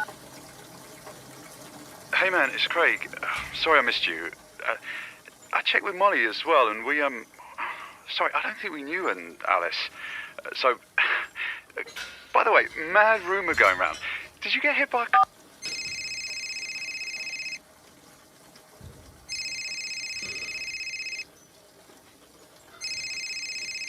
Hey, Mum. I'm popular today. Hey, love. Are people calling you? You're always popular. You're not cycling, are you? What? No. How could I even... It's the exercise bike, you know, the physical therapy? Oh, okay, good. So listen, I was on the phone with Dr. Moss, and she's actually free next... Mum, I don't need you to make calls for me. No, I know. It's just that these things book up quickly, so if you wanted to, talk to her. I just wanted to make sure you had a space. No, I get it. I don't know her. I don't know her. Well, she's got really good reviews. There's a site that rates doctors, and she's got 4.7 out of 5. I mean, only a few people have given her 1 star, and well, you know, if they're leaving bad reviews for a psychiatrist, maybe they aren't all there. Wow. I'm sorry. I don't mean to always be bothering you. I've made the booking, but you can cancel it 48 hours beforehand, so... I'm sorry, it feels silly now I'm saying it. If you're sure that everything's all right, we don't have to. Hello? When is it?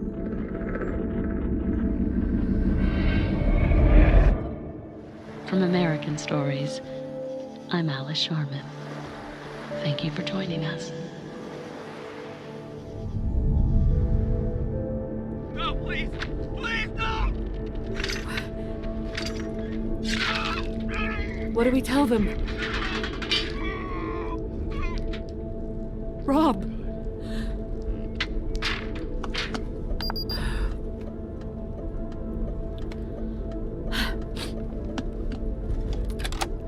This is Bristol to all cars. We're heading back on the road. Get yourselves in formation and make way for everyone around you. We've got a while to go before we stop for the night. Bristol? Where's Ferryman?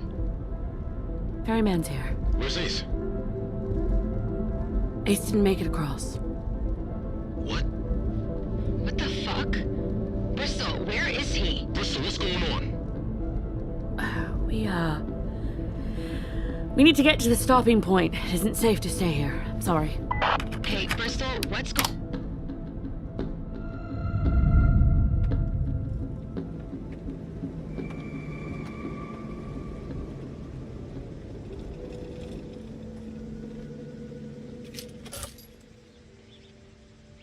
Do you think he's dead? I don't know.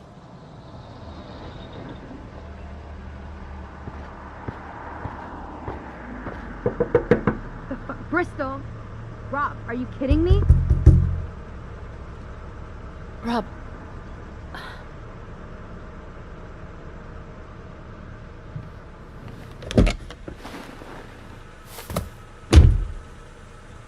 We've been trying to reach you for 4 hours. What the fuck is going on? Lilith, give her time. Give her... Are you kidding me? We've been waiting for 4 hours. I think that was enough. What's happening, Bristol? Did Ace turn back? No. He didn't turn back.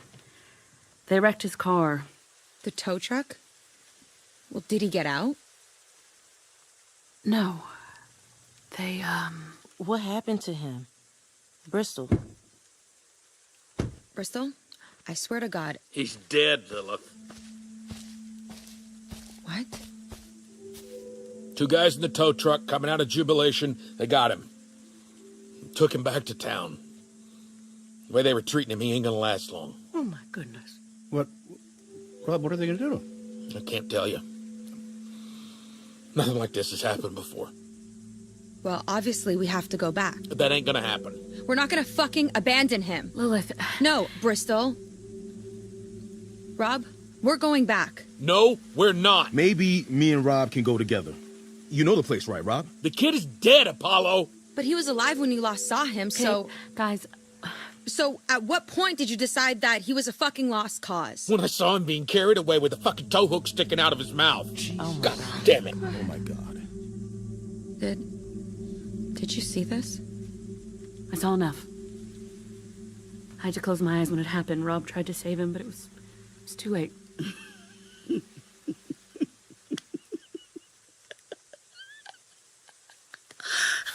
Something funny, Blue Jay? I'm sorry. Are you serious? You closed your eyes? My God, there it is. There it is. I'm sorry? I mean, what kind of a journalist are you? Do you close your eyes for magic tricks too? So the magician can peek at your fucking card? What the fuck, Blue Jay? Come on, this isn't the time. Oh, it isn't the time. It isn't the time. Oh, the time is well fucking overdue. I've been holding my tongue for 2 days. Don't you get it? This is a hoax. It's fake. Rob Guthard's played you all like fucking children. Ace is fine. He's probably an actor. Like the Hitchhiker was an actor. And those townspeople, too. I mean, Jesus, wake the fuck up. I saw Rob shoot one of those townspeople with a hunting rifle. I saw the wound. It was real. Oh, does that make it real? Jesus, you can buy a blood-filled squib and blank rounds from any major prop retailer, but that's real. That's real, okay. Seriously, what the fuck is wrong with you people? Blue Jay, come on, please. Okay, firstly, I don't like your fucking tone. Secondly, maybe you haven't noticed, but we've been the only cars on the road for almost 2 days. And what about Jubilation? You're saying that Rob hired a whole town? That would be fucking impossible. Oh, yeah, sure, that's impossible. But it's totally believable that we're driving on a magic road. It doesn't matter how high budget the scam is. That's still all it is. A scam. This man is a fucking liar. And BBC America over here is giving him all the publicity he wants. I mean, these people are sheep, but you, Bristle, you're a fucking sycophant. Okay, look, I'm not going to pretend to know what's going on here. For all I know, you could be right. I want you to be right.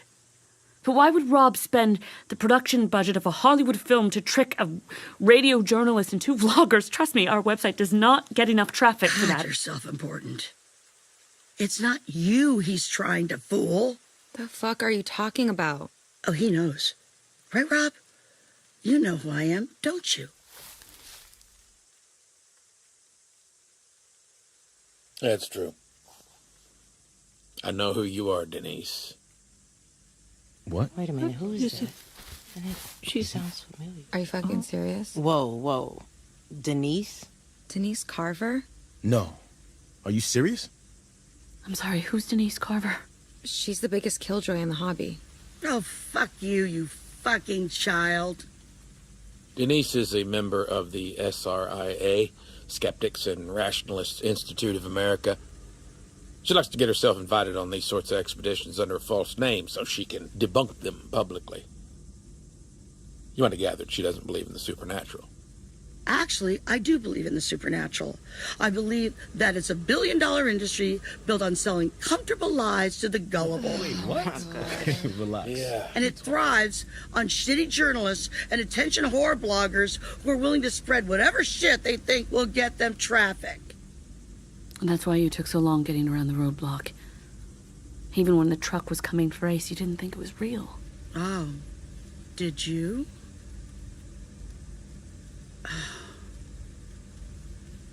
Oh my God. You do. You actually believe it. 2 days in, and you're already willing to swallow anything he gives you. Fucking pathetic. Anyway, Rob, I'm flattered you went to all this trouble. I didn't know my work was so offensive to you. Oh, I admire your work, Denise. Always have. That's why I brought you along. Oh, bullshit. I'm fucking done with this. Tell your friend Ace he can't act for shit. I think I liked her better when she didn't talk. Can we die here, Rob? It's possible. Road ain't never killed no one before.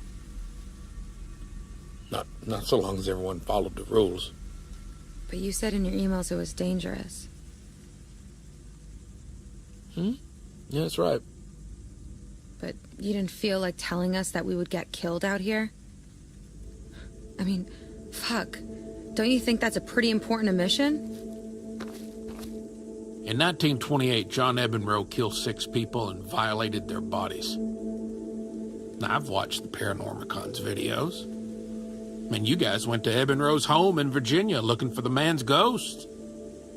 Now, Bonnie and Clyde, they once paid $500 to stay at the Iowa Murder House, a place that's supposed to possess the people living there and force them to kill each other. I mean, God damn it, you're all supposed to be paranormal researchers, ghost hunters. But if you all honestly believed in what you were chasing, you should be accepting death as an outcome every time you step out. Now, what we're doing here has the scientific significance of the moon landing, the cultural significance of Columbus reaching the Americas, and a whole lot of people died doing both. So if you accepted the risk chasing down the ghost of a 2-bit serial killer, you should be willing to accept the risk for this. Or is this all just a joke to you? So it's Ace's fault.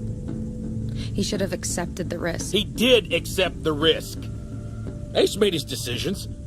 He saw the dangers of the road firsthand. He kept going. Look, I told you this place could be dangerous.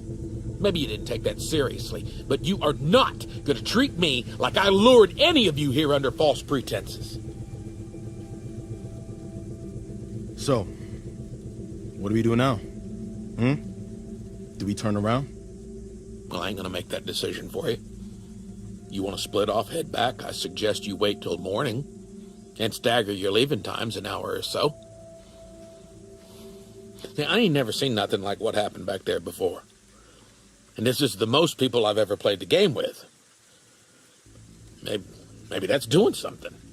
What do you mean? I don't know. That's the only thing that's changed. The truth is, this ain't our world. None of us are supposed to be here. Even when it's one car, the road always tries to push you back. Maybe it's like bacteria in a vein. One or two might slip by unnoticed, but once it hits a certain point, it's like Like an immune response? Yes. You think the road's pushing back on foreign objects? And the bigger the group... The more violent the response. Maybe. I mean, it's a theory. I don't know. Either way, you all have to wait till morning to decide if you want to keep on the road. Bristol, you want to go home? You got to find someone to take you. Because I ain't ready to head back yet.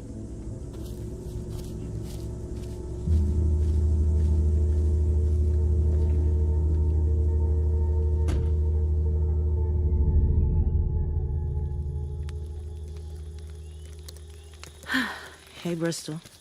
Hey, Eve. Are you okay? Fine. You want to join me in exile? They're not mad at you. You know that, right? They're mad at everything. It's just scary. Maybe. Lilith seems mad at me. Yeah, okay. Lilith is a little mad at you.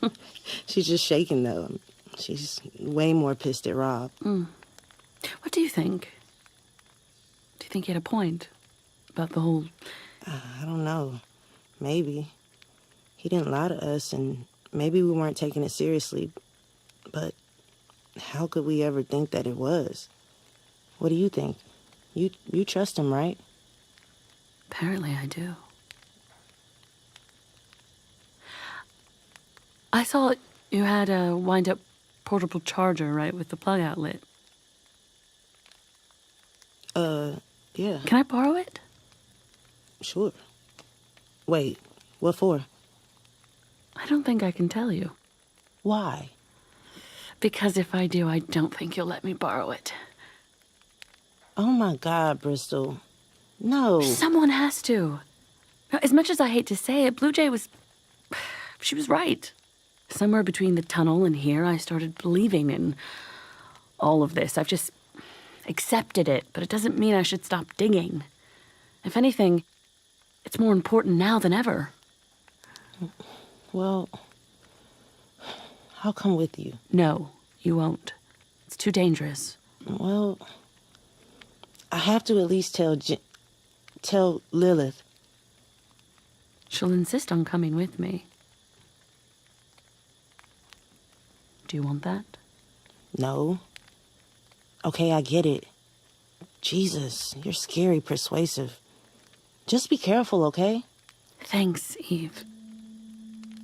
And though I'm super, super against this, if I bring you our camera, could you get us some footage? Of course. Rule number 1, record everything. Right.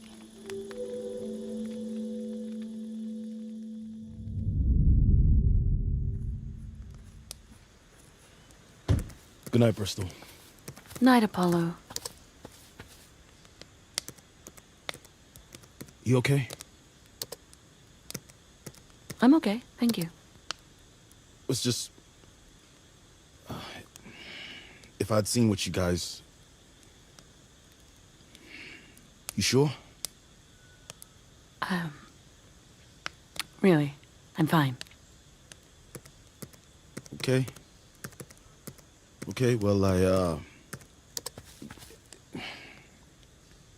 just make sure you get a good night's rest. Yeah. I'm turning in soon. Night.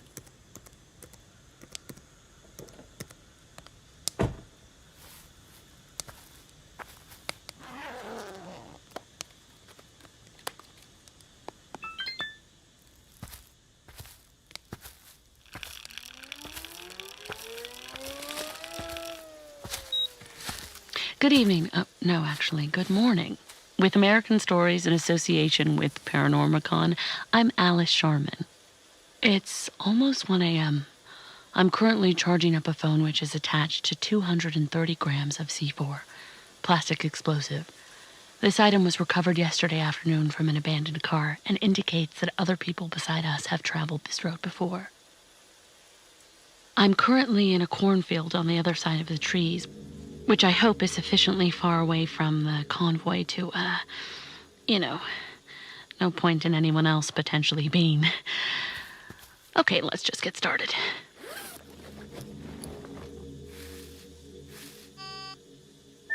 Okay, so far so good. I'm going to call myself from this phone so I have its number. Hopefully outgoing calls don't trigger anything. Okay, so we know the number for this phone. So next, the phone's logs. Interesting. It's already been called 3 times by a mobile number within Arizona area code. I don't see why you'd call this phone unless you were trying to test it or activate it. Either way, it's safe to assume this number belongs to whoever was driving that car. I'm making a note to check the number when we get home. Let's see what else. No note section, no web browser. It does have Snake, but this isn't the time. At least there should be, This phone hasn't sent any text, but it's received one from a 3rd unknown number. Also with an Arizona area code. It just says, "Don't do this, Robert." That doesn't make any. Hello?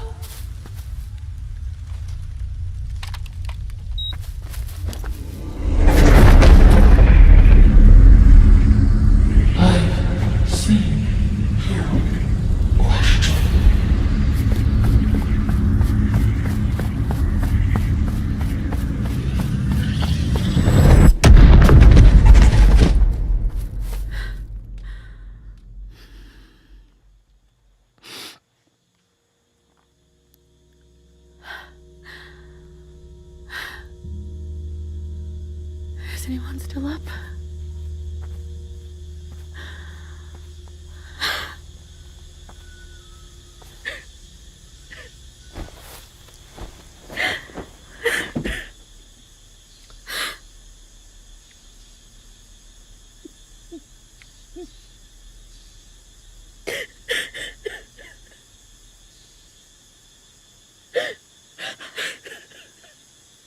Are you okay, honey?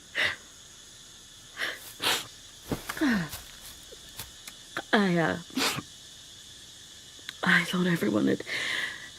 Oh, I'm a light sleeper, and Martin, well, Clyde, snores. Did you need someone to talk to? No, it's fine. It's just a long day. I think I just need to sleep. Thanks, Bonnie. My name's Linda, if you're wondering. Alice. Oh, that's a beautiful name. Well, Alice, I know I don't talk much, but I know how to listen. If you ever want to...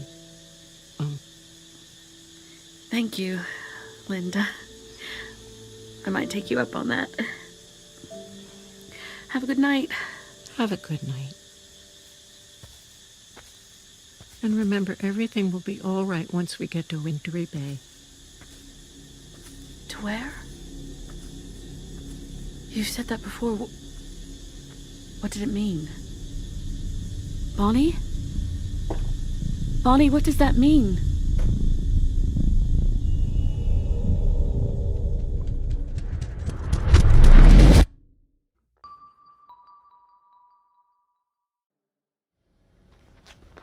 Do we need to do another sound check? Oh, no, that's fine. Sorry, it's fixed now, so... Would you mind introducing yourself? Of course.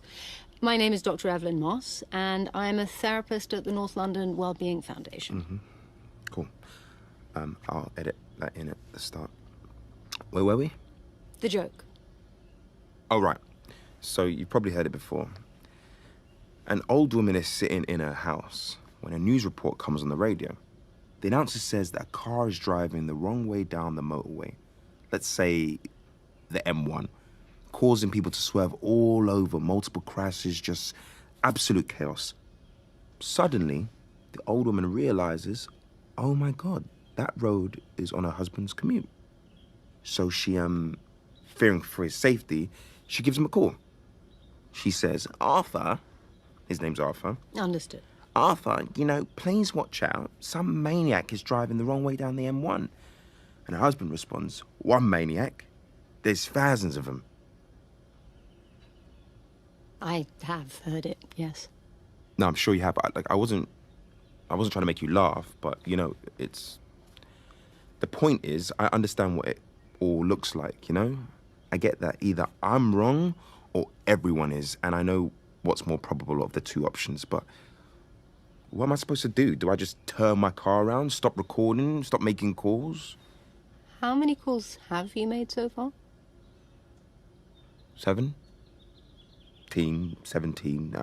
That's too high, right? That's over the crazy line. Well, that's not a term we use, and no, frankly, I think it sounds thorough. Mm-hmm. The fact you've gone to such lengths to verify your version of events is deeply rational. A rational person would have given up by now.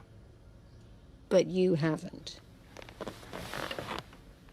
I still remember it, all of it. I mean, she taught me things. Like, how does that work? Do you know what a mixing deck does? No. Well, I mean, me neither, really, but I know what the main buttons do. That's because of her. So what? Somehow I dreamt up real-world knowledge. I mean, she was smarter than me. I mean, how can I invent someone who used to solo the independent crossword when I can hardly do a junior Sudoku? Keep going. What other ways was she different? From me? I mean, everything. She was smart. She was just more significant. She had ambition. And you don't? I mean, not really, no. I mean, I'm not in London for any reason. I'm just not going anywhere. I'm just on a really long road home. But that wasn't even an option for her. She was always looking for the next thing. She always found it. If our roles were reversed, she would have found me by now. I mean, she actually was rational. You just said a rational person would have given up by now. Do you think she would have done? No. No, I don't think so. Well, maybe That's something to consider. There's some evidence that supports you and some evidence against. You're clearly unhappy with the standard of proof so far. Maybe you need to take some time and think about what you would be happy with. What sort of proof you feel you'd need before you can turn the car around? I don't know. To be honest, I wouldn't even know where to start. Okay. Would Alice? Me and Dr. Moss spoke for about half an hour more. After I got back, I sent her my copies of the audio logs and spent a long evening thinking about what she said. About what proof I need to feel confident either way. I realized pretty quickly that nothing could convince me. Nothing in London, anyway. Hello, ladies and gentlemen. Welcome aboard the East Midlands train service to Edinburgh. We'll be leaving King's Cross at 1 o'clock, arriving just before 6 at Edinburgh Waverley. Please keep your belongings with you at all times. The bar car opens at 3:30. From American Stories, I'm Alice Sharman. Thank you for joining us.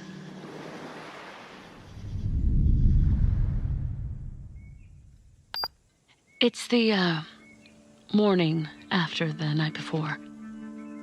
Everyone's the same, exactly the same. It's strange. A night's sleep is supposed to serve as a grand meridian, a threshold separating the past and future, bringing rest, reflection, closure. But, well, this time it's failed. It's like yesterday has spilled into the next morning and everything's colored with those same temperaments, fears, and divisions. There's no telling who will be going home after breakfast is finished or who will be continuing on. No one's really talking about it, but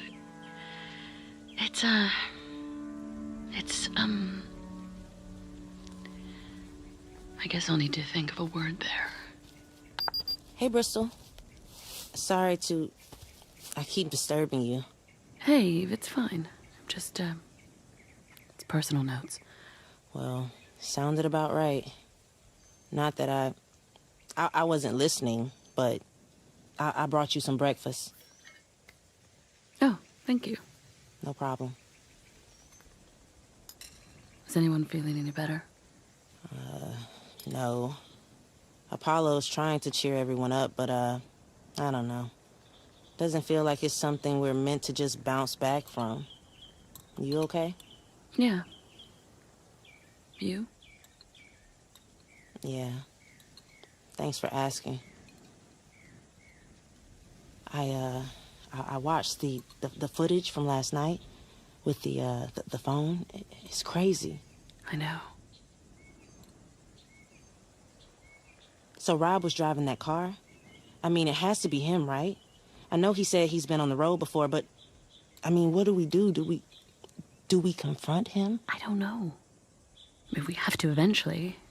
Right now, there's nothing we can say that he can't explain or deny in some way. There have been people on the road before him. Maybe it's just...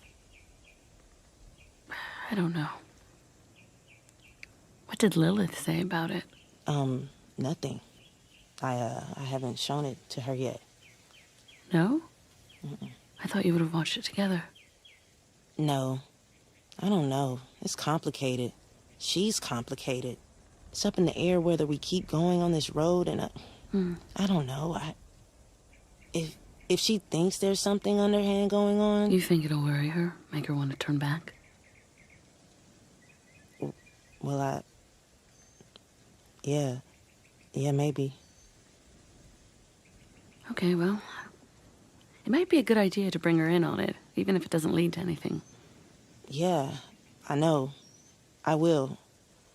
I've just been putting it off, you know? Yeah, I do. In fact, I'm doing the same thing. Thanks, Eve. See you at the briefing? Yeah. See you.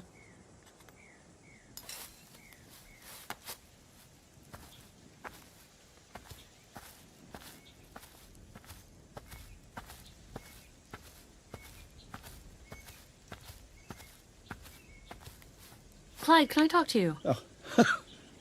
Hi, Alice, you gave me a start. Yeah, sure. Sorry, I haven't even said good morning. I'm sorry, I was... Don't worry about it. Good morning, by the way. Good morning. Sure, how can I help?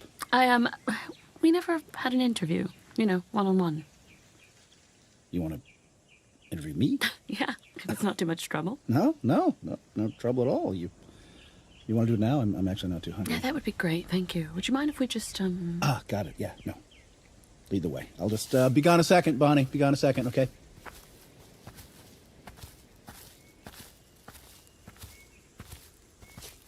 Are you holding up, Bristol? I'm getting there, I think. How about you? Yeah, getting there, getting by. Strange shit. Yesterday it feels a little like a dream. Well, so have you got any questions, or? Oh. For the... Yes, why did you choose Bonnie and Clyde as your call signs? Well, it came pretty easy. We used to play outlaws when we were kids, and one time Bonnie stuck up a bank. Really? No. No, it was an ice cream parlor, though. Bonnie was pretending it was a bank, and then she ran in. She was holding her hand like a gun. She told Mrs. Guilford it was a stick-up. Wow, that doesn't seem like her. No. She was a wild child. A wild child. Always living in a story, and... Anyway, we got free Sundays and a new nickname in town after that, so when Rob told us about the call signs, that was the first thing we thought of. I like that. Makes a lot of sense. So, Bonnie told me she talked to the hitchhiker. I bet... When? When did Bonnie tell you that? She didn't tell you, did she? No, you did, just now. I'm sorry, that was a mean trick, I know, but I just can't... No, I understand, I'm sorry, I didn't... No, I know you didn't. It wasn't like he tricked her, he made her. I know. I understand. But I think it might be best if you call Bonnie over here. Now. All right.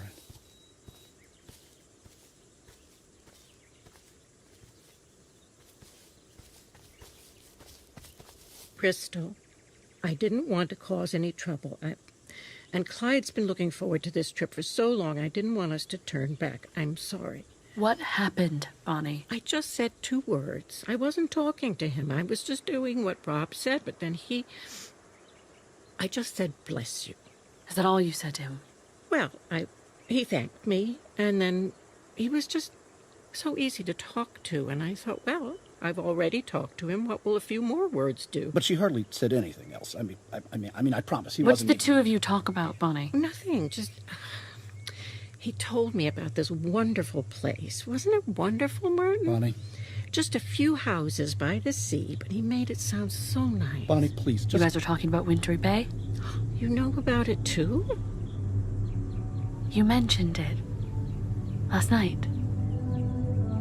Oh, it sounds so beautiful, Bristol. He said there were houses there, and each one's on a hill, so you always see the ocean.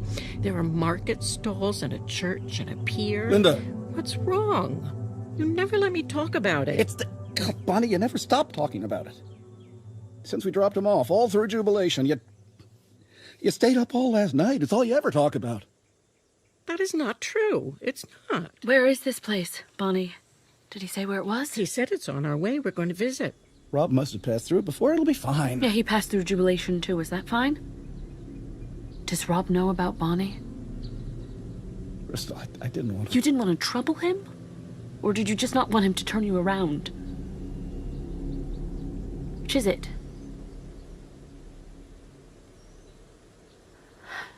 You need to tell Rob before we hit the road. No, please. No.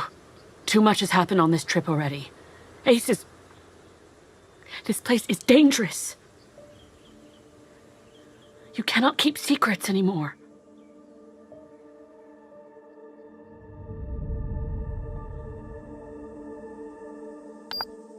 Well, I hope Clyde doesn't see the irony. I've just admonished him for his lack of honesty after completely deceiving him less than 3 minutes prior. If he noticed my hypocrisy, he certainly didn't comment on it. Him and Bonnie are over at the truck now. I can't hear what they're saying, but Rob seems okay with it. Perhaps he just has other things in his mind, which I suppose makes two of us. After tricking Clyde, sending them over to tell Rob is the second thing I've done today that's inherently non-journalistic. I was supposed to be a fly on the wall for this story, a passenger recording events with objective detachment. In a lot of ways, I wish I still was. But the stakes are higher now, and though secrets make for good editorial, they're also potentially damaging to the safety of the group. Following the incident with Ace, I'm slightly less concerned with an unbiased story than I am with getting home to tell it.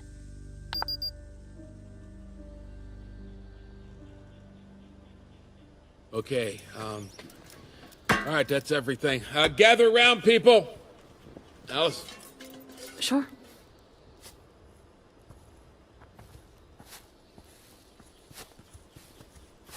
Where's Eve? Nope.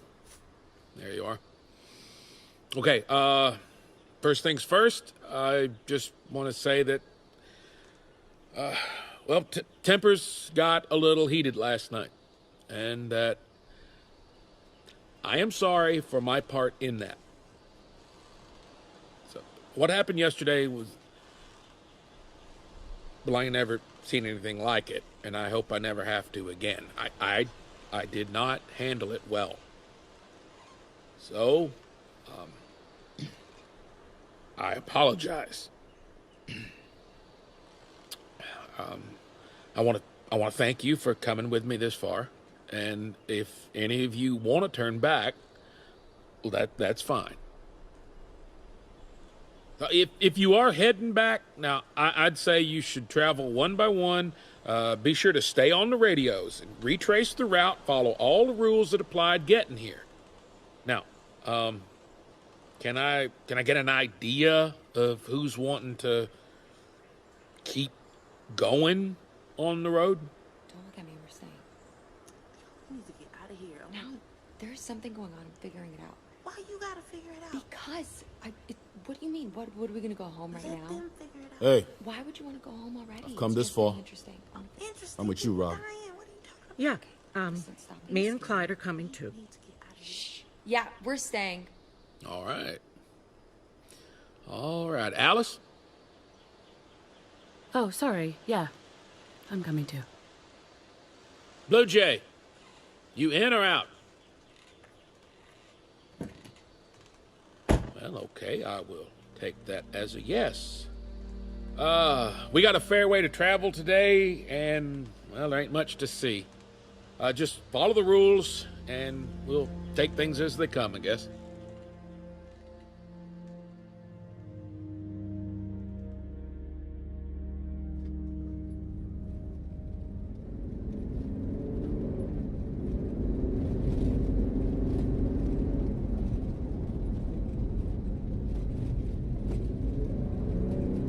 How long have we been on the road? I mean, just today. About 3 hours. Why? It's just the fuel gauge has hardly moved since we left this morning. You noticed that, huh? Yeah, I was wondering if you were gonna... Why? What have you done to it? Nothing. It's the road. Makes fuel burn slower. Seriously? Ain't just that, either. Did you finish your food this morning? No, why? Hardly anybody did except Apollo. Further you go, the less you need to keep going. So what, we don't need to eat? Yep, pretty much. Yesterday you said the road pushes against you. Yep. But now you're making it sound like it's helping us along. Yep. So it's hostile while also incentivizing us? That seems counterintuitive. That sounds like life to me. Reasons to turn back, reasons to keep going. Yeah. Yeah, I guess. I suppose that makes sense. Despite his well-documented obsession with the secrets of the road, Rob seems to have a strangely laissez-faire attitude to its internal logic. It's like the road doesn't need to make perfect sense to him, or at least he doesn't expect it to yet. As the fresh, rural air drifts in through the windows, I lose myself in the hypnotic endlessness of the passing fields. I wonder how many eyes have seen these vistas. I wonder where we are, not geographically, but in a grander sense. Are we still in the world as we know it, or are we beyond it, below it? Or have we just slipped through the cracks into some intermediate space? Rob slows the car down to a crawl, a precaution he takes before most corners. My eyes wander gently back into the truck, finally resting on the rearview mirror.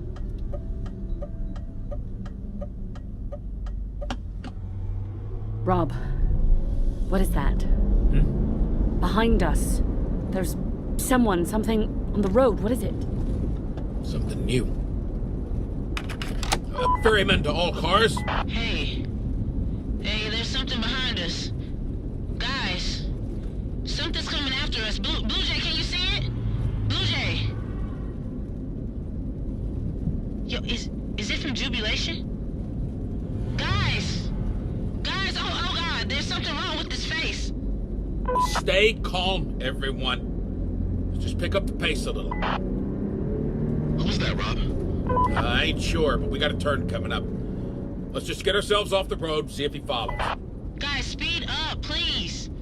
Please. Calm down, Eve. It's coming for us. Rob, can we speed up, please? Damn it, this wasn't in the logs. It's face. His face is oh my God. Oh my God. Guys, please. Jesus, shut the fuck up. Hey, that is not helping. Rob, it's moving pretty fast. We stay the course. Now, it ain't caught up just yet. No. You guys can't see it. It's oh God. Eve, we're almost there. Eve, stay in formation! What the fuck is she doing? She's panicking. Give me the radio. Bristol to Eve. Eve, stay with the convoy, okay? Just line up with... Eve, stop! Eve, goddammit, you're going... They stopped. They didn't even brake, they just... I told them to be careful, I told them. Why? What's happening? Up ahead, on your left. Oh, they missed the turn. Rob, what does that mean? Ferryman to all cars. We're going left here. Get off this road, pull up behind the convoy. Eve, Lilith, stay in the car. We're coming back for you.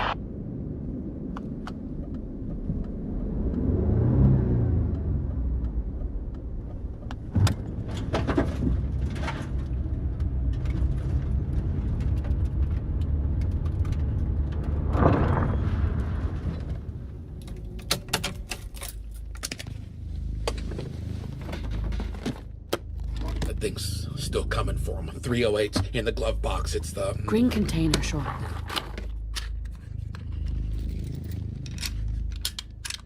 What are you going to do? Rob!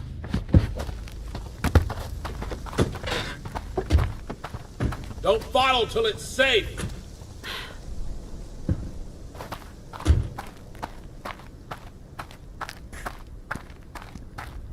Hey, Alice. Rob said don't go until... Alice! Oh, my God. Wait, what the fuck is that? Rob! Stay back! Hey! You stop right now! Rob! Rob, get out of its way! Rob, move! It's not going down. Rob! God damn it! Stop! Rob, you're not slowing it down. It's gonna push you past the turn. Let it go! Rob, what do we do? Guys, stay in the car. Do not engage it. What does it want with them? It doesn't want anything. I'm not sure it even knows we're here. Wait. No way. What? Bristol? Who could you possibly be calling? That thing. The shirt it's wearing. I swear I've seen one like it before. Its Oh shirt? my God. What the hell are you... What the fuck? Did you just... You have its number? Look, Apollo, I need to bring my truck back out and move your car. We can talk about it later. You're damn right we will.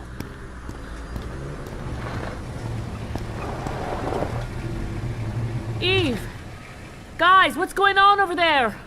You guys okay? No, the car's stuck. I'm coming back to you. Bristol, I'm stuck. I can't. Oh, fuck. They're sinking. Bristol! What the... What's happening? I'm stuck. Oh, God. Oh, no. Eve, calm down, okay? I can't move. I can't. Eve, look! Untie your boot. Leave it. Just get back in the car and don't touch the tarmac. Rob, look at their tires.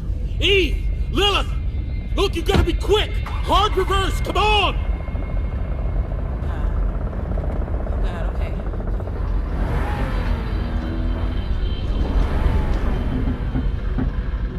Look, tell him to get on top of the car. What the... What's happening, Rob? Bristol, the tires are already half gone. Tell him to get on the fucking roof! Okay, Eve, Lilith, I need you to get on top of the car, okay, guys? Okay. We're sinking. Oh, fuck. What the fuck? Eve, shh! I'm trying to help you. Okay, Rob is working on something, but I need you to climb onto the roof of the car. Don't think about anything else. Open the door, wind down your window, and use it as a foothold, okay? Just stay off the ground.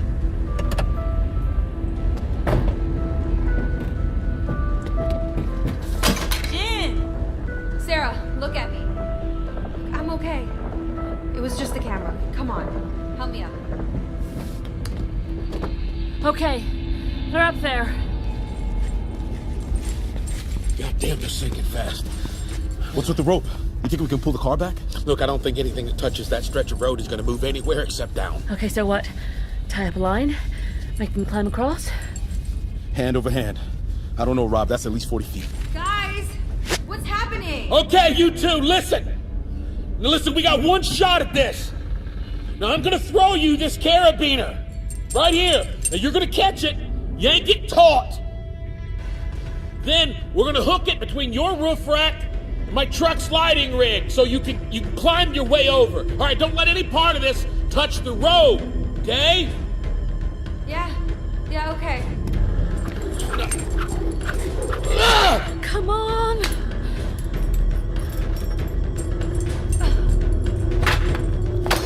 God damn it. I'm sorry. I almost had it. It's alright, don't worry. It's inside the car. God damn it. Okay, if I just got something else we can put down. The empty jerry cans? They could step on? No, too unstable. We have to throw them perfect. Okay.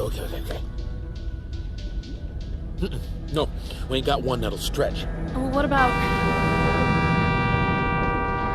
I'm going out there. I ain't got no more rope. Well, you got a winch, right? Unspool it, and I'll drive out with it bunched up on my lap so I can make sure it never goes slack. I get my car in jumping distance of theirs. They get over to mine. We hook the winch between the truck sliding rig and my roof bars. More than enough clearance to get out of there. You think you can climb back? I've done the CPAT. I can do this. Well, you got the best car for it, but I really think I should drive out there. You need to work the winch. Bonnie and Clyde can't climb. Blue Jay's just fucking Blue Jay. What about me? I'm lighter. The climb back would be easier. But you can't help them when they're jumping over. Look, we're wasting time. You know it's a good idea. You had better get back here, Apollo. Don't plan on hanging around there, Rob. Did you hear that, guys? What's happening? Apollo's coming out to you. You have to jump into his car and climb back over, okay? Okay. All right, that'll hold. Line's feeding around the lighting rig, so it'll have about 2 meters clearance. Look, just make sure you keep it tight, okay? Always do, Rob. See you on the other side.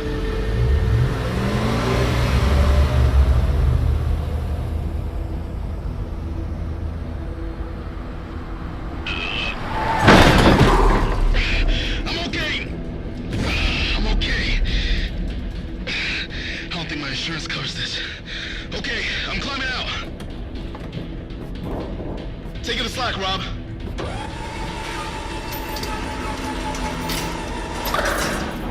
Okay, ladies. Come on, I got you. Okay? Line set up, but we have to move fast now. Okay, jump over here. I ain't gonna let you touch the ground. Okay. Okay. Good job. Great job. See, Eve? There's nothing to it. Come on. Now or never.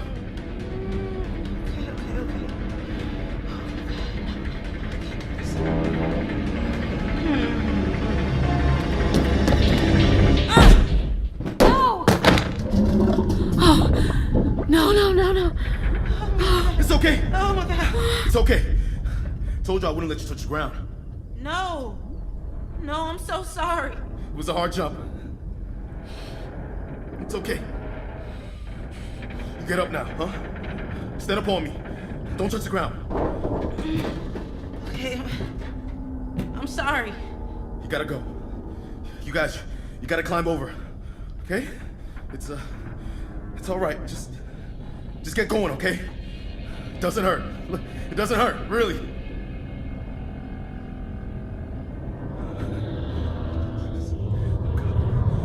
Oh God, I can't hear. Rob! Rob! Oh God.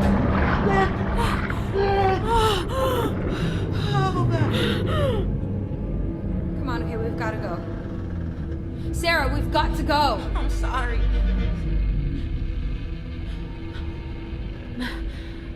Okay, guys, let yourself down until you're hanging from the rope. Okay? You ready? I don't think that I can. Listen, just watch me, okay? Follow right behind me. The more the car sinks, the steeper the angle. They gotta move. I know, Rob. Come on, guys! I can't. Sarah, we fucking have to, okay? Follow behind me.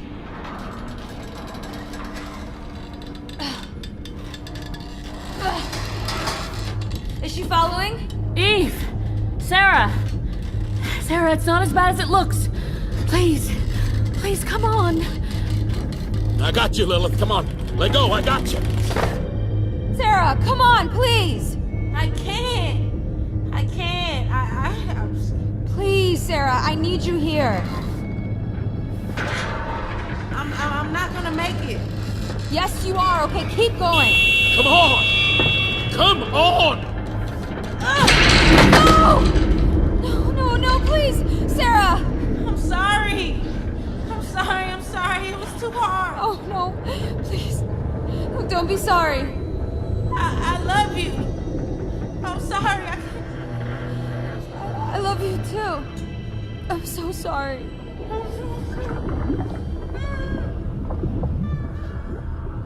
No!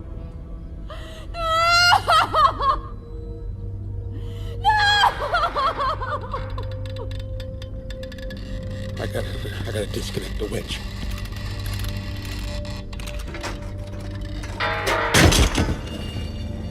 This isn't real. It's not real. Lilith, I could take you back home if you want me to. No. I'm still going. I'm going to get to the end and find out what the fuck this place is. You know, I can't tell you when that'll be. Bonnie, Clyde, you still going? Do you have a seat free? Yes, of course. You've got a place with us if you want it. Is the door unlocked? Yes, it is. Then what the fuck are we waiting around for? Anyone else want to turn around? Bristol? No, I'm okay. Let's go.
Hi, is this the media office for the student newspaper?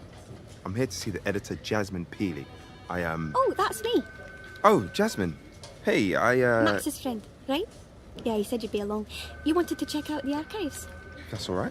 Sure. Let's see what we can find.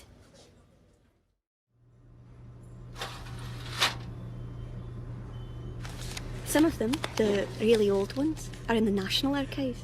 We're actually the oldest running student newspaper in the world, so we can't keep every past issue in our back room, unfortunately, but we have at least one copy of every paper for the last 20 or so years back here. You're just going back 5, right? Yeah, there was a protest when I was here. Some students were unfairly detained or something. But my friend wrote an article about it and it ended up on the front page. Oh, our front page stories always go online. Did you check the web archive? I did. No luck. But I thought, you know, print's a little bit more immutable, so maybe... Are you okay to take this? Sure. Oh no, I'm sorry. It's fine. I should have braced myself. Okay, well, it should be in there somewhere. What did you say again? The 28th? Yeah. So you never met her? Oh, I think she would have been before my time. I mean, we're going back a few years here. Well, not that many years. Okay, well, here we go. Oh,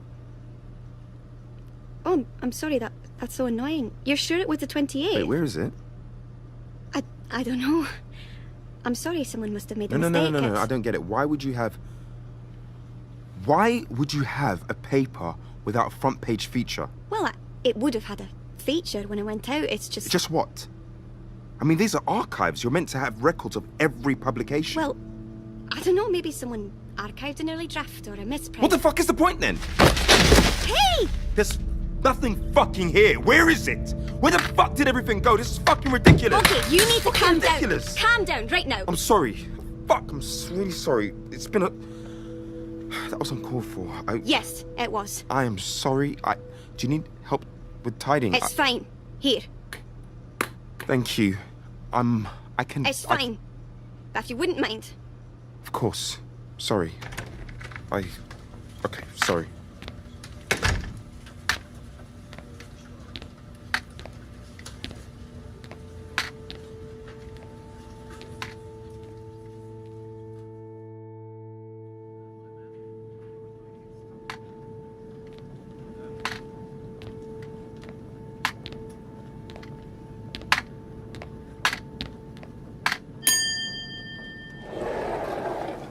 Hi.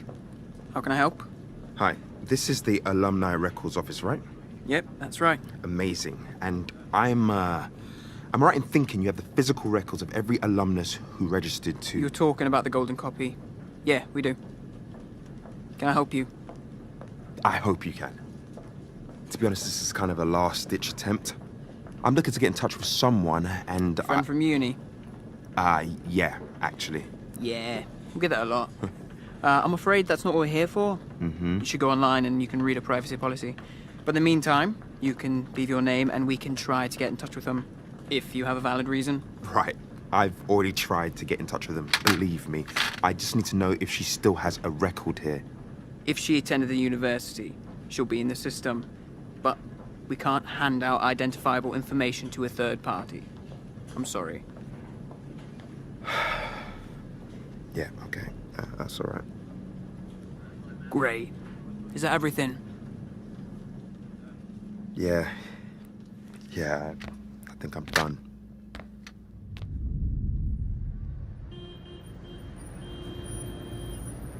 Fuck it.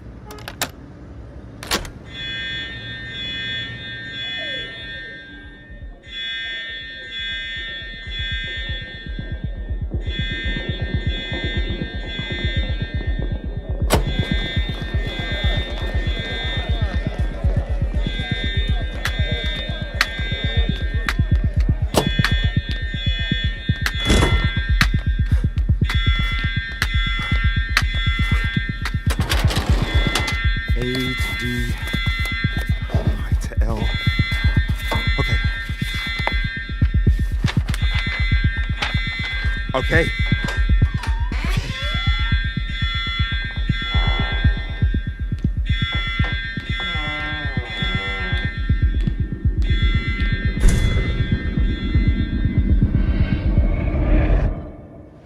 from American Stories.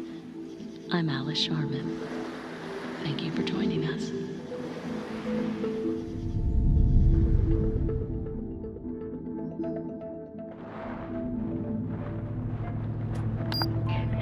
Yeah, well, that's because they're all nerds. Even you. Oh, especially me. Look, let's start over. Apollo. Alice.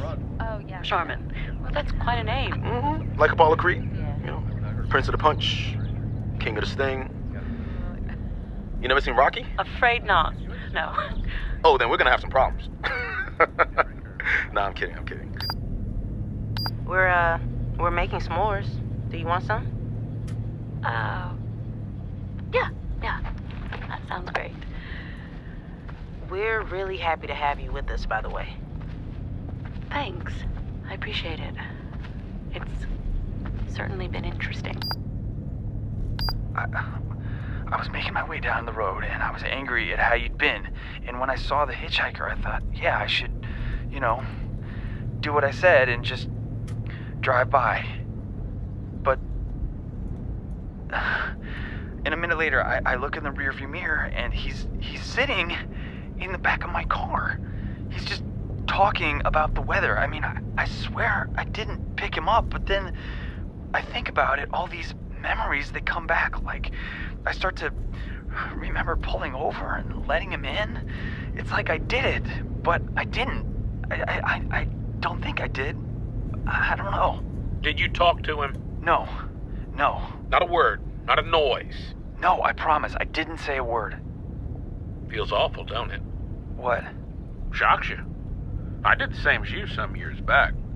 The first time I saw him, I just drove right by. I wasn't gonna let some stranger. I did the same as you some years back. The first time I saw him, I just drove right by. Rob? Yeah. Sorry, I'm just keeping busy, fixing some gaps in my notes. When did you first come across the left-right game? Would have been around June. So that was 8 months ago. That's right. Why'd you ask? No reason. Just checking. Thanks. All right. Ferryman to all cars. There's a clearing up ahead. We'll stop here for the night. But watch out for the edge. A long way down.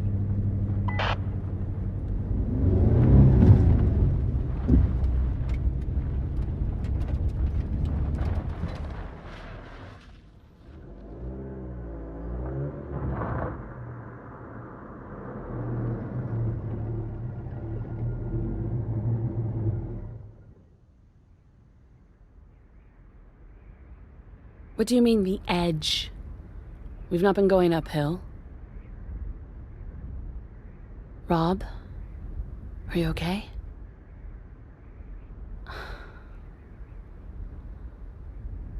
All right.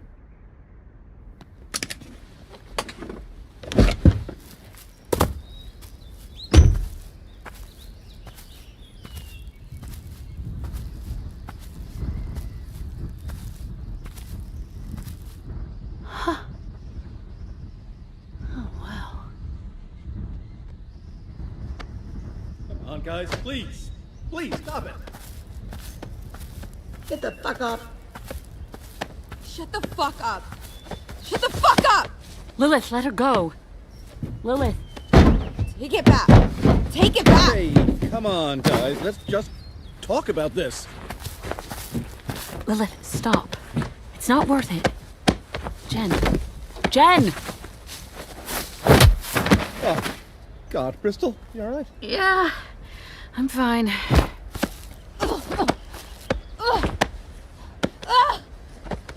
Get off me! Get the fuck off me! Damn it, this is not the time. Now you see what you've done, Lilith? Bristol was just trying to help. You see what happens? Yeah, nice work, you fucking crazy. Blue Jay! Take it back. Deal with your people, Rob. Ugh. You okay, Bristol? You're bleeding. I'm fine. Thank you. What happened, Bonnie? What did she say? I didn't hear it all. What did she say, Bonnie? I heard something about... She said Lilith was that we were complicit. Oh, God fucking damn it, Denise. Bristol, can you talk to, Yeah, don't worry. I'll handle it. Okay. I'll get you a compress. Hey, Clyde, could you help me get the stove out? I think we all need to eat a little something.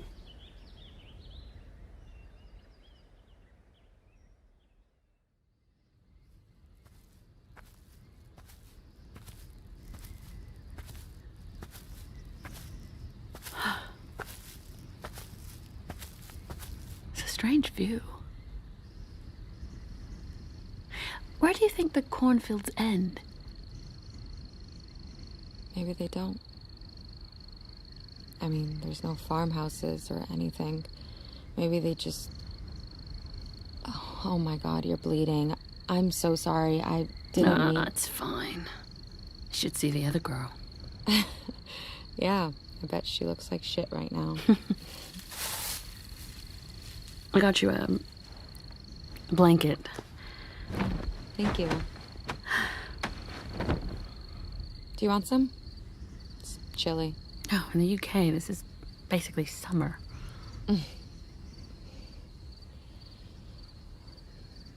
Blue Jay thinks I'm complicit. And what happened to Eve? Yeah, I heard. She used to think we were morons. Now she thinks we're all in on it. It doesn't make sense. She's not equipped for this, Lilith. I mean, if I spent my life arguing against the concept of a flat Earth and someone brought me to the edge of the world and made me look over the side, I'd go absolutely... Maybe she needs it to be a hoax. Otherwise, her entire... Are you seriously defending her? No. Just... Sorry. She shouldn't have said what she said. She's just... I guess the word is troubled. She's right, though. I killed Sarah. I killed Apollo, too. You don't really mean that, do you? No, it's true. It's true. Sarah wasn't cut out for this. And she knew it. She wanted us to turn back this morning, but I didn't want to. That wasn't just your decision, Lilith. Yes, it was. She followed my lead. Always. At school, on break, starting our channel... through everything. And I knew why she was doing it. I knew, but I let it continue because it was convenient. Because it was easy. Because deep down, I liked having someone around who jumped through fucking hoops for me. God, it's so fucked. I know. It's okay. No, it's not okay. It shouldn't be. She was weak. She was anxious and shy, but that should be okay, right? You're allowed to be weak, But I made her come here. I dragged someone who couldn't swim into the fucking deep end and just watched her... Oh, God. The last thing I did was lie to her, and she fucking knew it. What do you mean? I'm not... I loved her as a friend, and it was always this fucking one-way street, and I don't think she minded, but... And she was vanishing right in fucking front of me, and she said what she said. I mean, how else was I supposed to respond to that? I had to say it back, right? I don't know what I would have done in that situation. I could see it in her eyes that she didn't believe me. I wonder how many people have died while being told, like, comforting lies. How many of them knew? I think you did the best that you could, Jen. Honestly, I think you did better than most. You don't need to tell me that. It's just... Are you tired? Do you need to go to bed soon? No, I don't need to. There are some beers in Apollo's bag. Is that, like... on a looting, or is it okay? I think he'd want us to have them. As long as he got a toast.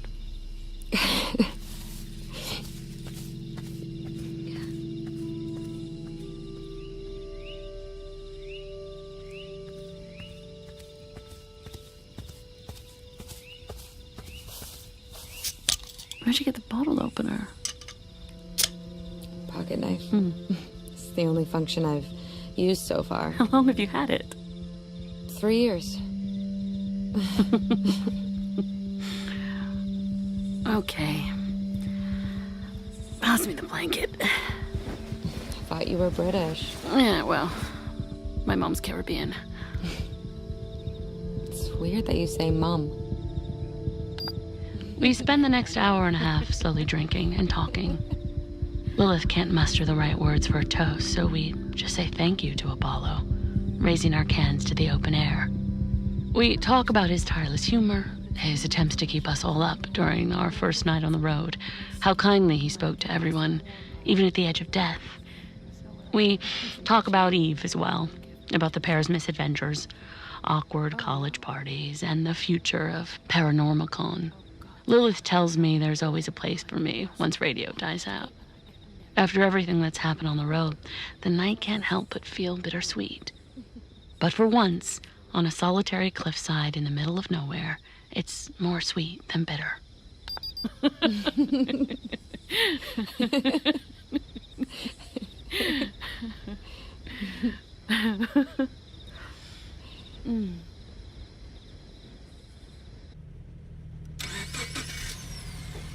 Okay, rise and shine, guys. We're on the road in 30. Well, you know the drill. Shouldn't be much to see today. So let's just take it as it comes.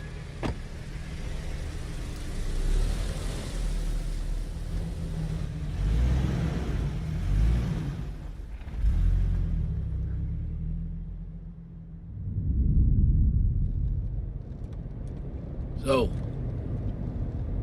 how you doing? Fine. Making notes. How long have we been on the road? 5 hours, 27 minutes. Not much to see today. Why, you bored? A little. It actually feels great. I'm right there with you. So, how far away are we? From where? Rest stop? No, from... You haven't reached the end of this road, right? I mean, you're still charting it. Yeah, that's right. Well, how long until we get to, uncharted territory? To be honest, not too long. What's going to happen when we reach that point? We're gonna keep driving. Until we get to the end? That's the plan. I won't judge you if you want to turn around. I'm sure you can talk someone into it. Could I talk you into it? Afraid not. See, this trip ain't like the others. Road's kicking back like it ain't before, and I think it knows I'm coming all the way this time. What is this place, Rob?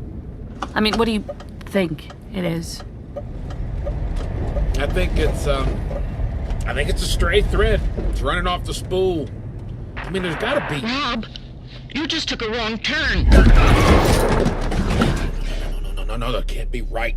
Can't be. Wait, it isn't, Rob. No, it isn't. We took the last... We took a right last time. This is a left. This is a left. It's fine. God damn it, Bonnie. You're right. I knew I'd been down this road before. You okay? No, I think my heart just stopped. Ferryman to all cars.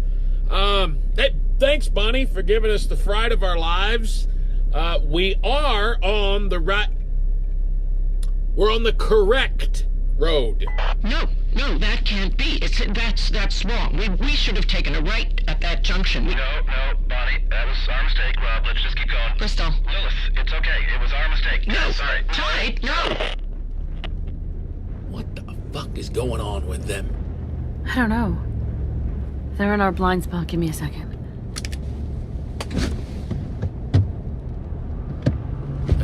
It ain't that important.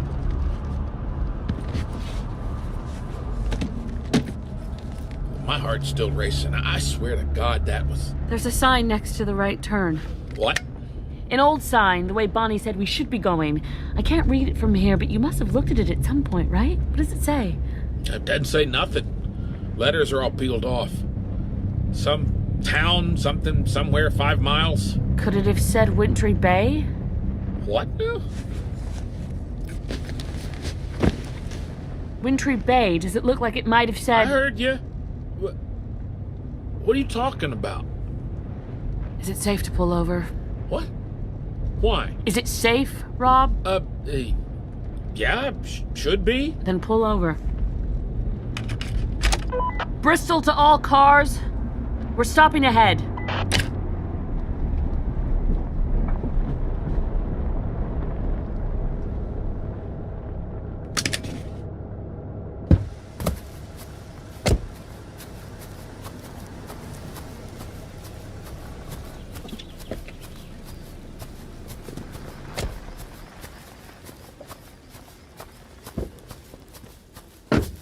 Bristol. You didn't tell him.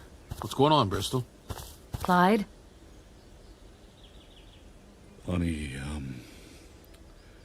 Bonnie talked to the hitchhiker. Oh, you gotta be fucking kidding me. What? You knew about this, Bristol? I told them to tell you yesterday. I saw them. I thought they did. Bonnie said you'd turn us around. Well, she's damn right. I mean, you've seen what happens when the rules get broken. You should have told me as soon as you saw me and headed straight back home. Well, that was before Ace. That was before everything. I didn't know this place was... It doesn't matter. I was more than...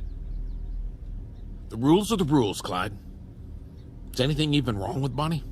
Said she gets confused. Oh, Clyde. Oh, it's a good lie if you didn't want anyone asking questions. God damn. What does this mean? What happens when you talk to... I don't know. Well, what do the rules say? The rules say not to. Rob, we're sorry, okay? We're really sorry. You should have been told. We just wanted to be here. This is the first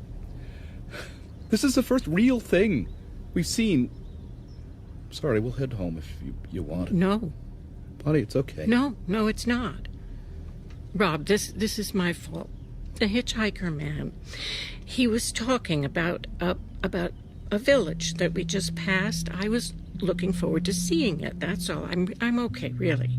You've been talking about it a lot, Bonnie. It just sounded like a lovely place. I was sad that we passed it by. I'm sorry for worrying everybody. Please don't make us turn around, Rob. We'll be making camp soon. You come to the next stop with us, you rest up, then tomorrow you both go home. You should count yourselves lucky you get the chance to turn around. No, please, Rob, We're done here. Lilith, you're with us. Oh, thank God. Bristol, she's fine, really. Is she fine? Or is she getting worse?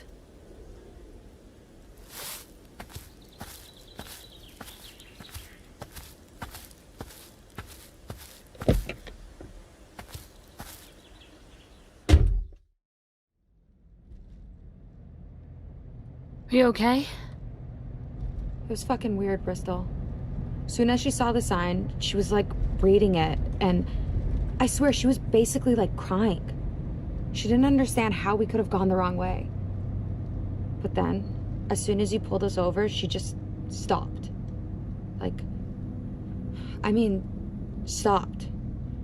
That must have been disturbing. Yeah, you have no idea. So, Rob, when are these fucking cornfields gonna end? Soon. Look, we're gonna rest up for the night in a few turns. Then tomorrow won't be long till we're on track through the woods. The fucking woods? No, are you kidding me? Are we talking like sleepy, hollow, bleeding trees or what? Wish I could tell you. Wait, what do you mean? I mean, it ain't been that far yet. It's new territory. Oh, fuck. Maybe the cornfields also... Oh, what the hell was that? Bristol, what's happening back there? Oh my God. It's Bonnie. God damn it, what now? What the fuck is she doing?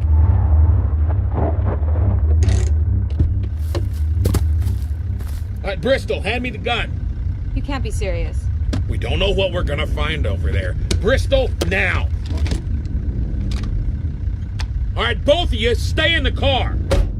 This is insane. Bristol, he told us to...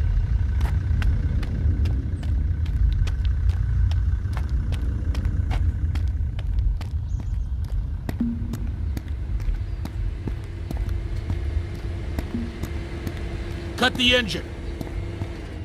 Bonnie, stop it. No, No. give me the wheel. Stop it. You drive there. Stop you it. have to go back. Bonnie. Stop it, Bonnie. Bonnie, stop. No, Clyde, you've got to let me go. Please, please, let me go. They are waiting for me. They are waiting for me. Please. Bonnie, calm down. Okay, let's talk this through. He told me it was on our way. He said we would pass through. He lied, Bonnie. No, we are going the wrong way. We need to go back. You get off me! Rob. Oh, God, are you all right? Bristol, green med kit, get me the zip ties. What are you going to do? Just bring them back here, Bristol. Clyde, open the back seat up.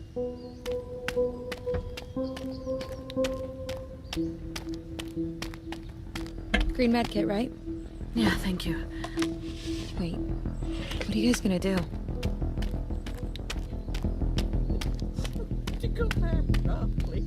Bonnie, it's all right. Just let it be. Bristol, are you with me? Because I can't ask Clyde to do this.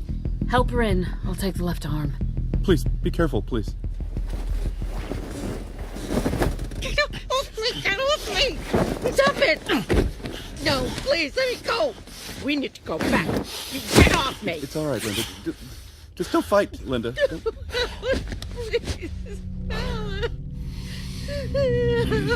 Please.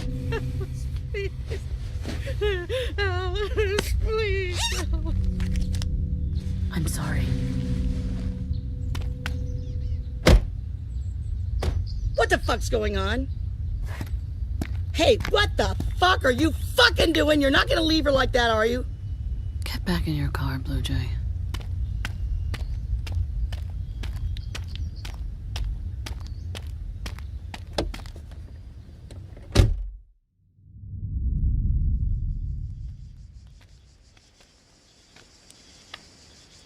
How are you doing? Fine. We put on new zip ties, made it more comfortable. The Blue Jay thinks we're fucking monsters, but that's nothing new. What do you think? We all saw what she was like. She was fucking inconsolable. But since we stopped, she's smiling again. Talking too, so maybe she'll come around. What about you?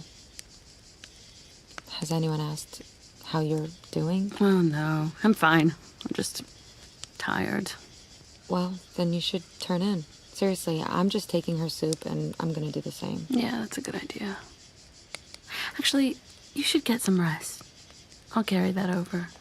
You sure? I don't mind. No, honestly, I should do my bit. Okay. Night, Alice.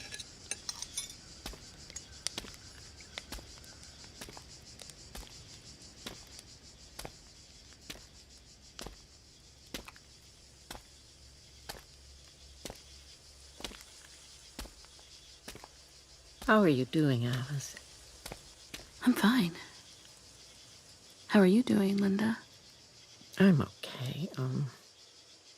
I'm so sorry for giving you all such a fright earlier. I feel terrible. No, it's fine, honestly. I'm sorry about all of this. It's okay. I wasn't myself. I brought you some soup. I know you might not be hungry, but... No, I'd love some, thank you. Everyone's being so lovely. Well, we just want to make sure you're all right. Oh, no, you don't have to. I'm happy to feed myself. I just need one hand free. No, I don't mind. I think it's... What are you doing with her? Nothing. Just a spill. It's okay, Blue Jay. It's my mistake. Did she get any on you? No, it's okay. It was my fault. It's fine. I'm sorry for causing trouble. Look what you're doing to her. You're a fucking coward. I'll get you some more soup, Bonnie. Do you know what's wonderful, Alice? He told me there's a house waiting for me. My home by the sea. I'm sorry, Bonnie. I don't think there is. It's going to be such a beautiful place. Such a beautiful place. Please, Bonnie. Please just say something. Tell me that you understand it's not real. Please. It's been so lovely knowing you, Alice.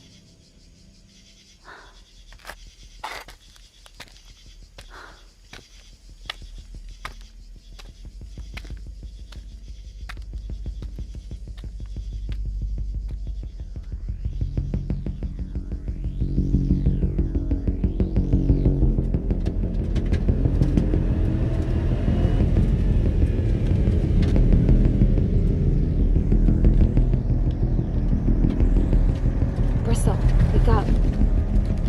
Bristol! What time is it? Rob, what's happening? Bonnie got herself free. She's headed for the turn. What? How did she get free? Is she with Clyde? It looks like she hit him hard, dragged him out of the car. Look, I couldn't wait for him. He's catching up in Blue Jay's car. Blue Jay's helping him? She probably wants to keep an eye on us. Rob, do you think we'll catch up? Well, I'm working on it. Bristol to Bonnie. Bonnie, are you there? Linda, please don't do this. Oh my God, there she is. She stopped. It's okay, she stopped. Oh no. No.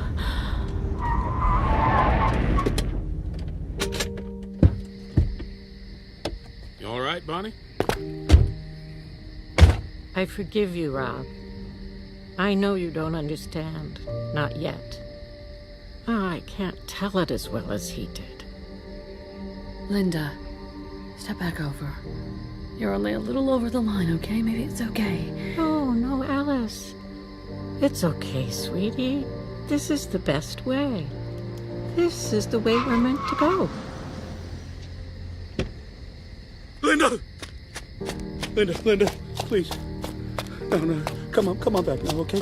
You can all come with me.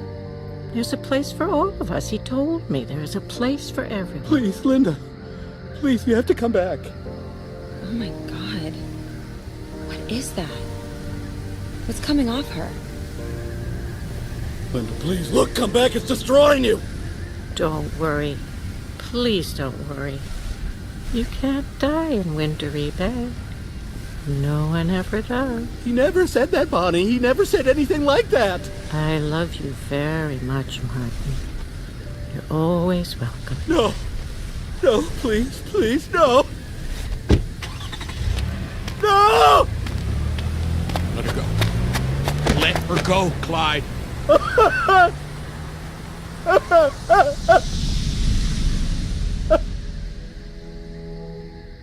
It isn't real, any of it, you fucking fools.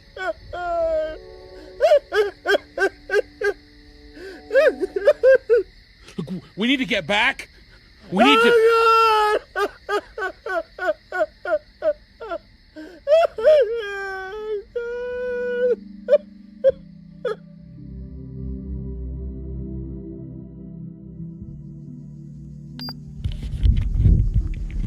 So we got back to the rest stop an hour ago. There's 5 of us now. 2 cars between us. Everyone's gone back to sleep pretty quickly. I think they're just exhausted by everything. I should be with them, but I'm out here talking to you. Or, I don't know, maybe I'm not. I mean, I'm not even sure if any of you will even hear this, so... We are heading into uncharted territory, and, I don't know what's going to happen. This was supposed to be a weekend. I told people I'd be done by now. People are waiting for me to... But I'm starting to think that...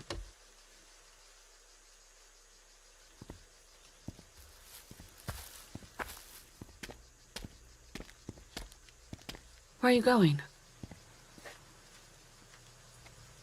Clyde? You know where I'm going, Bristol. Don't call Rob. Please, don't call anyone. I made a mistake coming back to the rest stop. I shouldn't have done that. So please, just let me go. Clyde, just wait until tomorrow, okay? He'll understand. He'll turn us around. He'll take you home. It won't be home anymore. Linda had a husband once. He was a good man. Died young. She could never bring herself to go looking again, and I never found who I was looking for.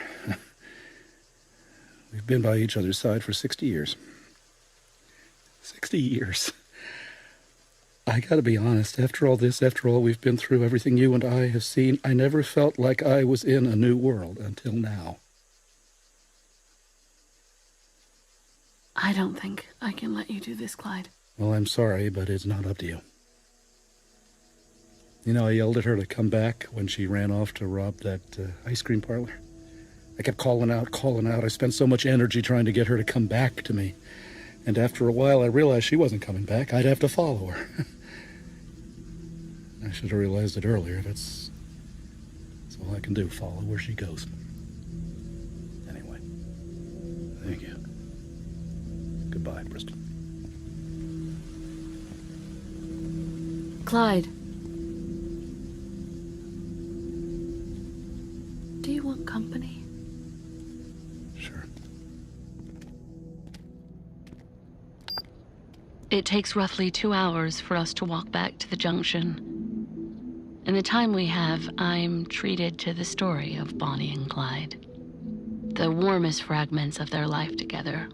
The moments that built them, the waves that rock them, and the places they once called home. I don't think I'll ever agree with what Clyde is doing. But the more he talks, the more I understand. His stories span more than half a century, supported by a transient cast of acquaintances and friends, but at the core of each tale is a pair of siblings who meant the world to one another. The pair existed as two relative souls, quantifiable only in relation to each other. In the absence of one, the remnant is indefinable. It's a long story. And it ends just as we reach the junction. I really hope she's out there. I hope so, too. Thank you for coming with me. I know it's late. No.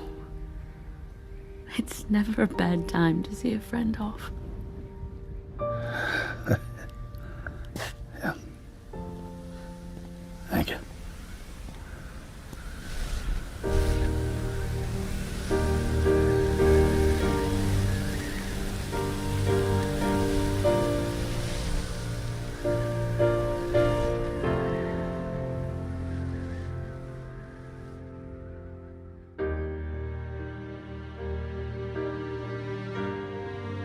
It's a long walk back to the convoy.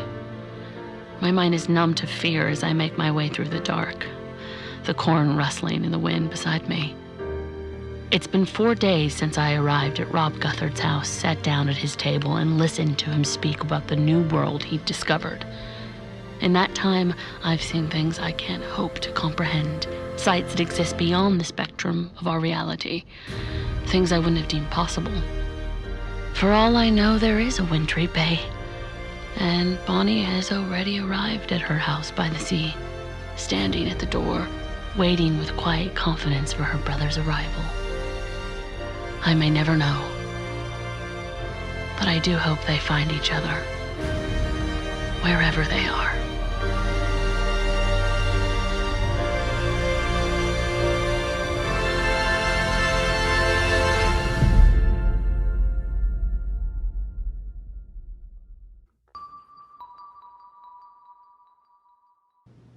I'm not explaining it well. It's like she was missing. So there was no record of her at all? No, not exactly there. How long do we have before... She's outside now, but we have time. There are blank spaces in all the places Alice used to be, so she was there at some point. She's just been removed. From the records office? The records office, the website, I mean everywhere. She wasn't even in the student paper. Which is ironic. Why is it ironic? Well, she might not be. Oh, fuck. They put me in the... What was the headline? Actually, no, don't tell me. Is it bad? It's, comprehensive. Troubled former student breaks into records office, tries to escape on crutches, gets caught. Fuck. She can't see this. I mean, like, I only told her the broad. I didn't tell her... Look, is there a chance we could just, just not mention it? Yeah, I don't think that's going to work. Please. I can bribe you. Like, in installments. You've already sent the story to her, haven't you? No, I didn't. She sent it to me. Oh, shit! So that's why she wanted to... Yes. And I just wanted to let you know so you'd be prepared going in. So if you need a moment No. to... No. Let's just get it over with. Only way is through.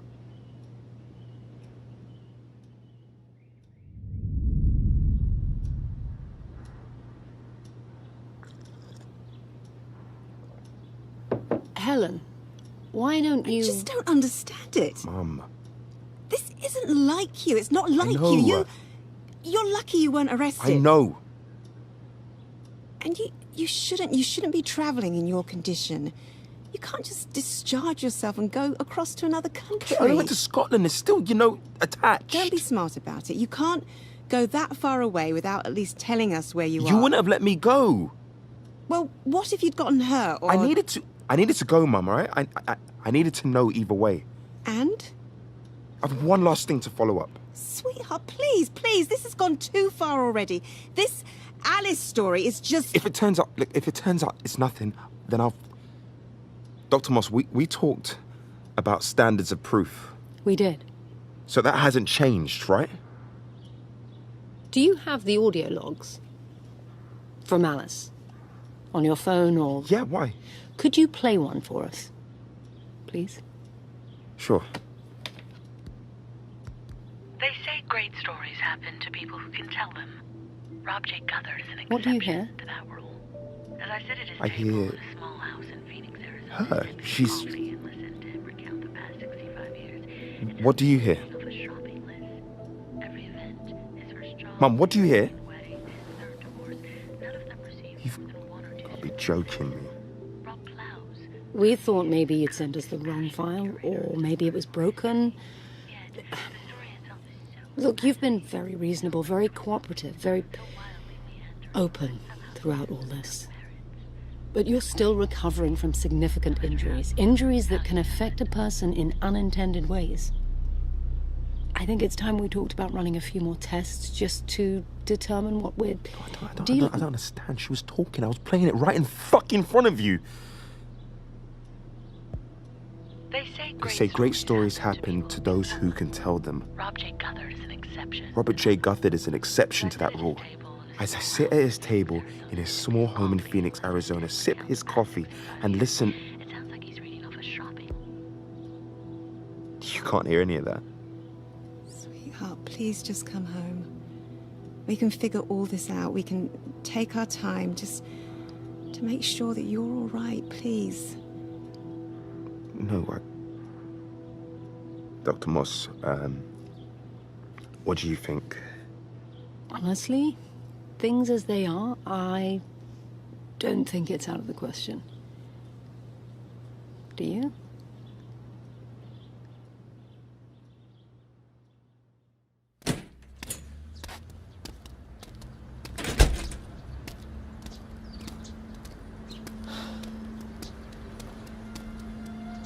I'm sorry, sweetheart. I didn't mean to ambush you. It's fine. You know I just want what's... I know. I can drive you home. Home. I know it's a long way to... You can put your music on if you want. I got a taxi waiting. I'll get my stuff and see you tomorrow. All right. Call me when you get home. Will do. Promise.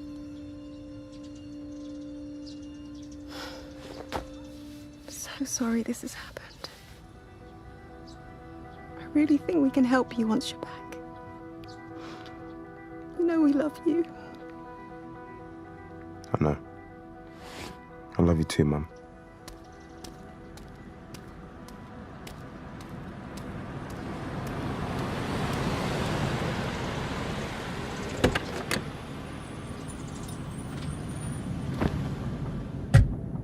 Right, thank you. Oh, no worries. Paddington Station, right? That's right. All right. Going anywhere nice? Not really. Bristol.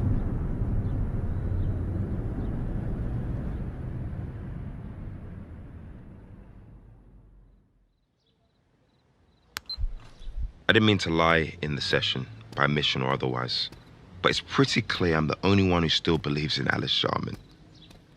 If anyone else did to begin with. I know this has all gone too far, and I'm starting to hurt people by pursuing this further. But if Alice needs me to find her, then I've got to follow every lead I can. And like I told my mother and Dr. Moss, there was one last thread to follow. In the records office, before I was forcibly removed from the building, there was a single piece of paper where her should have been. A blank record almost entirely devoid of detail, except for 2 names and an address. Look, I think I understand the rules now of whatever's happening. Alice is gone, that's obvious, but it's not like she never existed. The article was blank, but no one had taken her place. Instead, Alice is doing what she always did, creating empty spaces wherever she left. Her stories, her life, the impressions she made are all gone, but everything surrounding them, everything around her is still here. And so is everyone.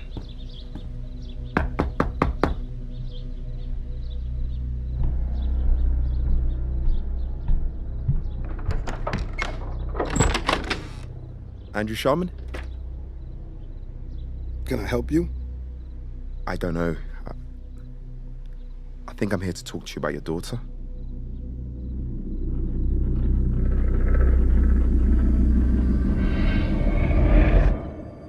From American Stories, I'm Alice Sharman. Thank you for joining us.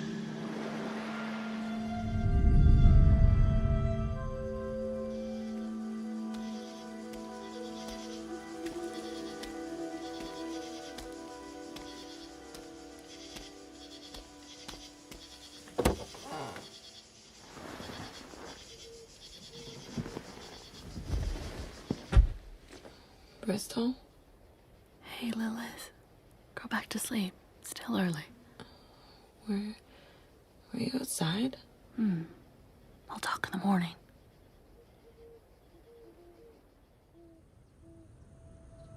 I feel like I could sleep for a week. But I don't. Instead, I lie awake in the thin space between the night's events and the next morning's consequences. It's been a long and arduous night, but strangely enough, it's the impending sunrise that fills me with the most dread. A feeling that's only amplified when Lilith finally stirs once more.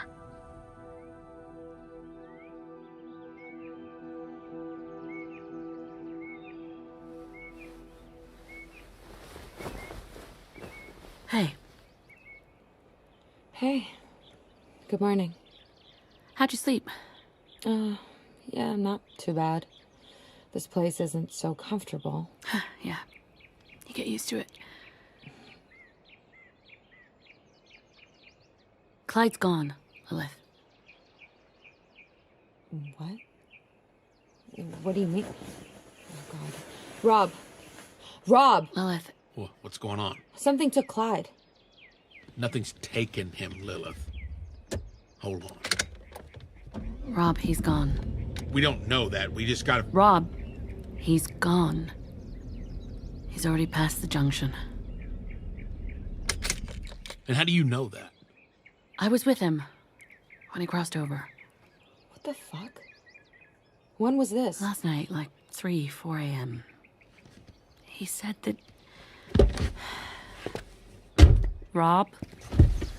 God damn it. Damn it, Bristol. Why in the hell did you let him? You weren't there, Rob. We were fucking yards away, Bristol. You didn't think to wake us up? Of course I did. He told me not to. Oh, okay. Well, that's just fine then, is it? He made his decision, Lilith. None of us were going to stop him. Well, I certainly wouldn't have just let him fucking kill himself. You tie Bonnie to the fucking headrest, but then you let Clyde waltz over the road without even telling us? That's a false equivalency. Are you serious?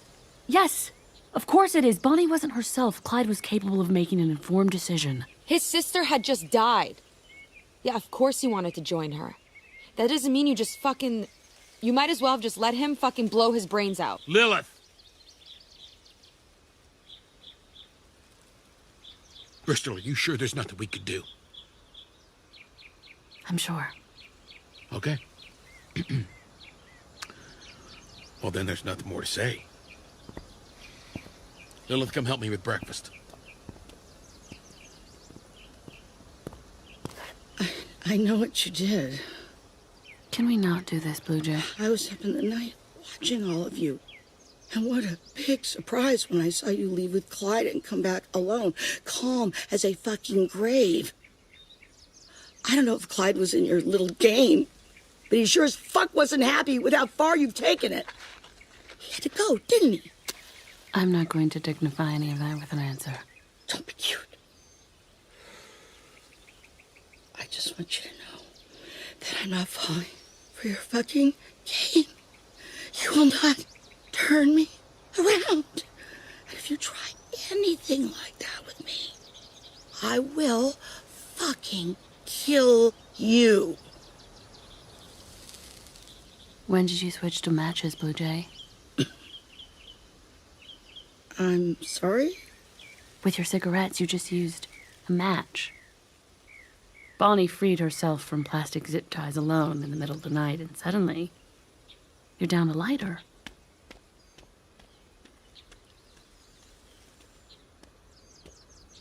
Bristol, Rob told me to ask you if you wanted anything.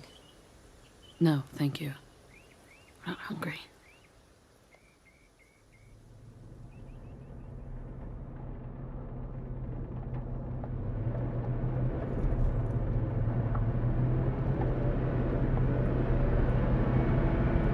Strange.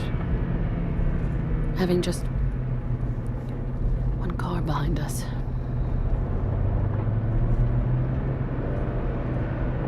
I guess we... Bob, is that the turn? Yeah. Yep, that's the one. You two ready? Yeah. Yep. Okay. Ferryman to all... I just want to say that it's an honor to take this next corner with you all. Once we're in the forest, the record stops, so from here on out, we move slow. Report anything unusual, stay on the lookout for the next turn, okay? Alrighty. Here we go.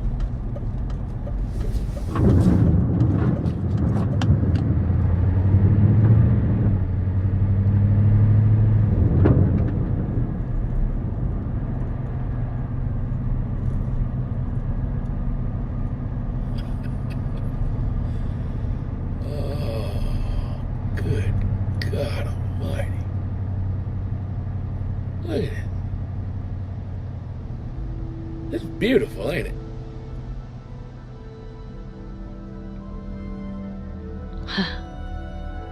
It really is.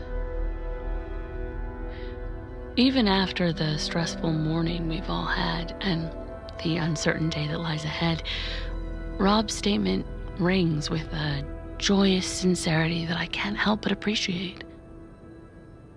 In its own eerie way, the forest is a beautiful place. The truck moves at a crawl for the rest of the day. The woods are vast and untamable. Thin, swooping branches hang lazily over the road, clattering against the lightning rig as we pass beneath them.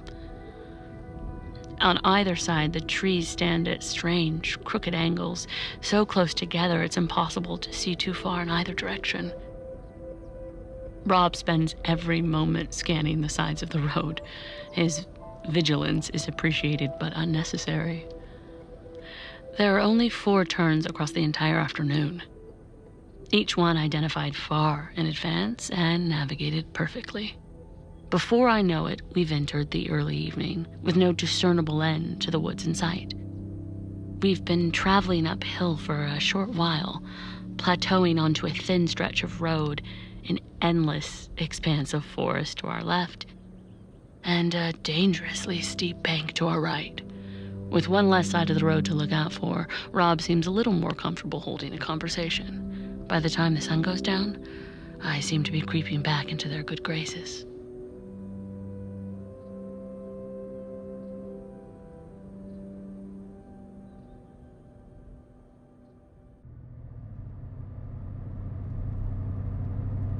So what are you going to do if you get to the end of the road? Document it, bring it home, hand it over to the world. And after that? I guess I might take a vacation. Hey, maybe I should visit London. You want to show me around? You've never been to London? Oh, I just passed by carrying packages. I never like cities so much. I try to stay out of them when I can. But I'd go, though, if I had a tour guide. Okay. Well, that's my next story, then. Rob Guthard takes on London. I don't think folks would want to listen to that. I don't know. I think people would tune in. Or are you just worried you'll grow to like the place? Junior would never let me hear the end of that. Fair enough. Wait. Sorry. Junior? Oh, my son, he wouldn't let me forget it. He's always been a city boy. Wait, is your son's name Robert as well? Yeah. Look out! Fuck! Goddamn deer went out straight in front of me.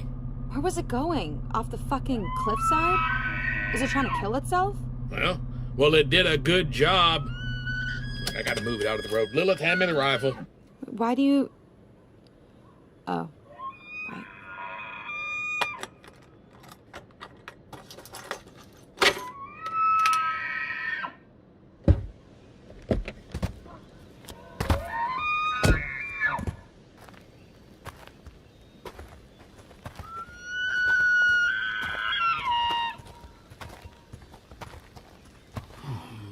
Goddamn shame. Okay. You want to look away, now's the time. Wait. But Lilith, if we don't do it, it'll just suffer. No, I know, Rob. There's something moving. Where? Oh. Oh, God. Is it pregnant? Ain't nothing we can do, Lilith. We gotta move. Fuck. Its stomach, Rob. Stand back!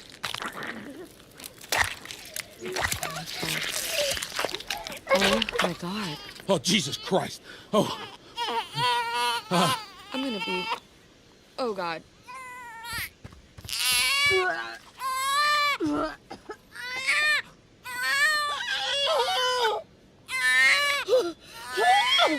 What the fuck? Blue Jay? Blue Jay, go back to your car. It's a child. It's a fucking... What did you people do? What did you do? Rob, what are we going to do? I don't know. I don't know the rules here. Fuck the rules. It's a fucking child. We need to... Don't go near him. Don't go near him. I don't know what you've done. What you've done, but you... Guys, I think there are more of them. What, deer? Yeah. Listen. Oh, fuck! Okay, all of you, get in your cars. I'll get the kid. No, I'm not going. Blue Jay, get in your fucking car! All right, damn it, go! Go! Lilith, come on! Go! Go, go, go, come on!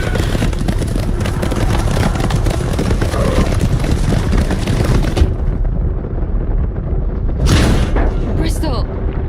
It's okay. It's okay.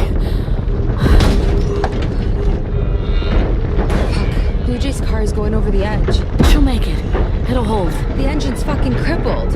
When are they gonna stop? Where's Rob? I don't know. Lilith, I don't know. Bristol, we're gonna die on this road. We're gonna fucking... No. No. I won't let that happen.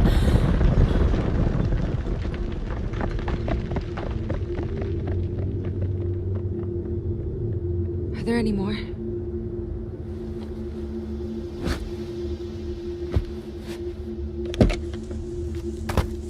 Blue Jay? Rob? You alright? Alright, Bristol. Rob, are you alright? I got behind the truck. Damn near got pushed over the edge with the rest of them. But Where's he? I don't know. I couldn't. I tried. I tried. Well, let's save what we still have, yeah? Yeah. Okay, Blue Jay. I'm coming.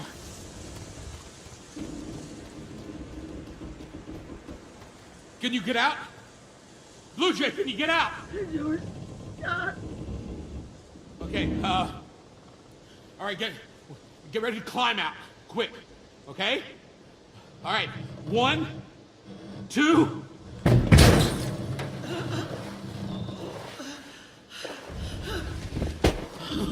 You're okay. You're okay, look. What the fuck is that?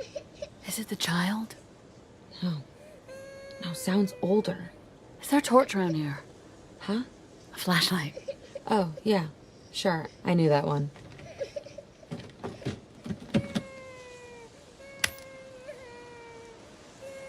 I don't see it. Rob, get moving! Come on, Blue Jay. Come on, get on your feet. There it is. Oh, fuck. Oh, my... Lilith, the light. It's hurting it. Turn the light off. What is that thing? It's just a child. Just a child? It's just aged half a fucking decade in seconds. Rob, the light, it did something. Stay in Blue Jay's headlights. You'll be fine. Come on, Blue Jay. Come on, just get back now. It's looking at me. It's looking at me. Just, yes. Just back up. Back up slowly. Stay the fuck back! See? Just stay in the headlights. Yeah. It's okay. It's okay. It's all right. See? Look, just stay in the beam, Blue Jay. Just stay in the beam. Oh my god, it's... How the fuck can it move the car that... Rob, it knows the car's lighting your way. Get moving! Rob! Blue Jay, run! Run!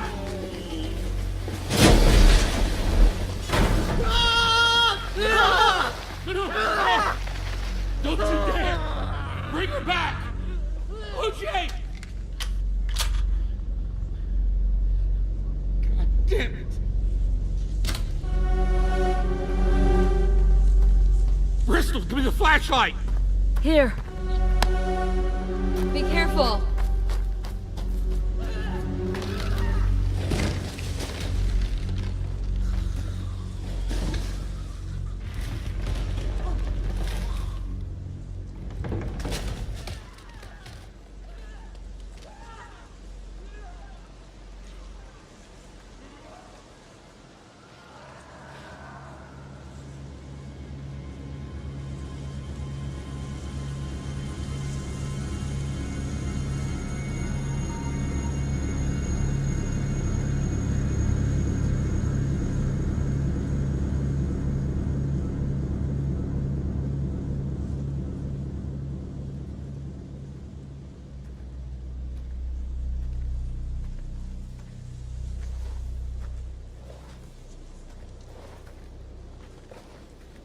God. You guys all right? Yeah, sure. Nothing to it.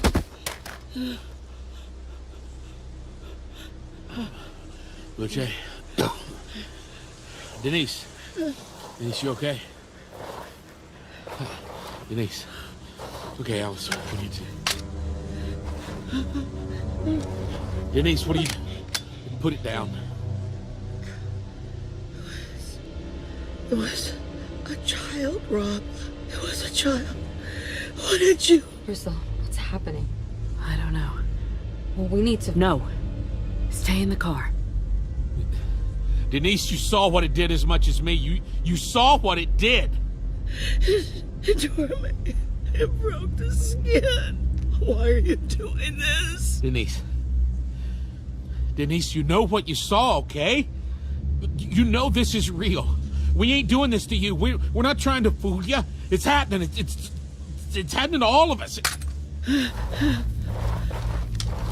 Okay. How about we turn the car around, all right? Right now. I'll turn this around and I'll take you back home. I'll drop you off. I'll drop you off outside the tunnel, safe and sound. No more road. No more anything.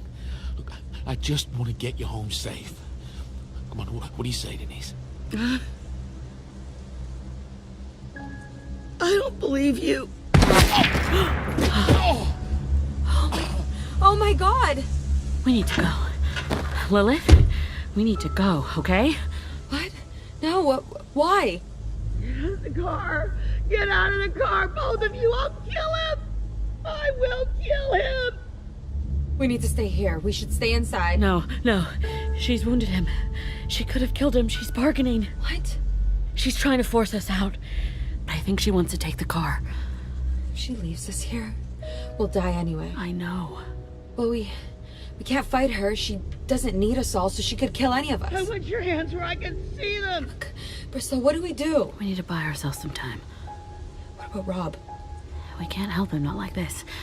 Look, it's a short sprint to the tree line. We need to stay out of sight, get round the hood of the car, and then we get into the woods as soon as there's an opening, okay?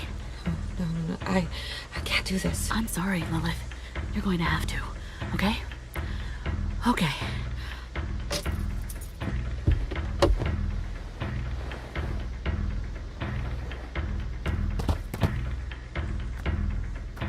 Move. Round the back. Come on. Don't play fucking games with me. Bristol, she's coming. Bristol! Lilith, get into the woods. No, I'm not. Trust me. Take my radio. There's only 2 left. There's one in Blue Jay's car. I'll find it and call you, okay? Bristol, We're coming out! Where's the... Don't you fucking move. I know you were all in this together, you fucking monsters. You're not well, Blue Jay. No. I'm just not willing to fall for your fucking tricks. How could this all be a trick, Blue Jay? Huh? How?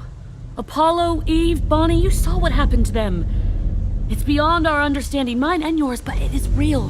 There's no such thing as fucking magic. Only fools and fucking frauds. It doesn't matter anymore. You can go home, okay? But just at least take Lilith with you. She isn't a part of this. I'm not a fucking moron, Alice. Don't you think I've been watching? You're all complicit. And as far as I'm concerned, you can all fucking walk. I'm sorry. I can't let you take the car. I fail to see how you're in a position to make demands. Well, that's always been your issue, hasn't it, Denise? You lack imagination. Give me the keys, Bristol. Give them to me.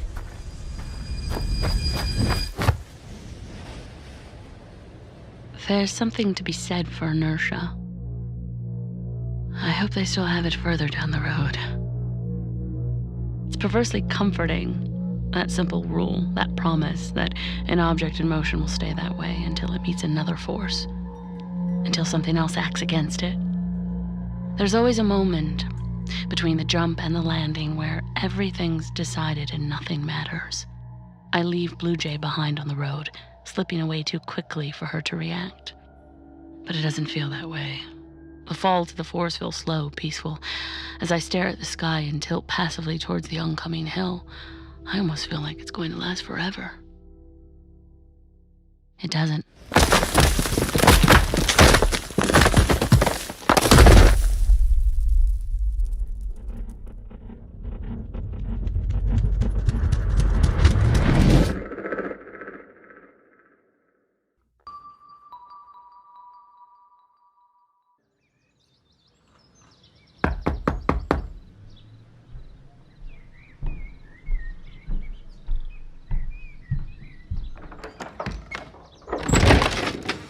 Andrew Sharman?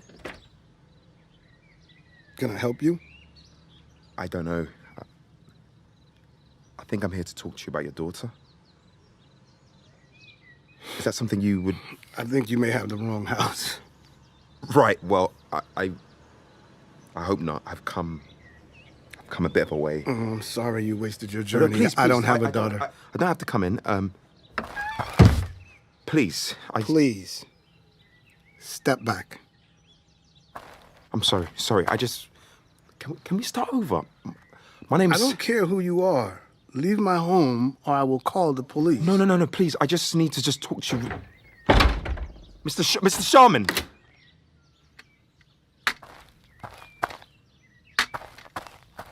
Fine, you don't have a daughter, but if you did, you would read to her, right?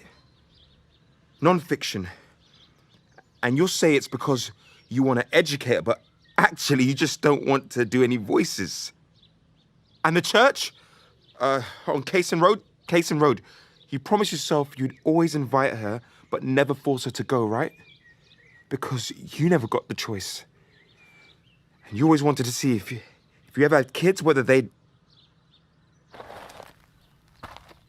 I have the right house. You know I do, please.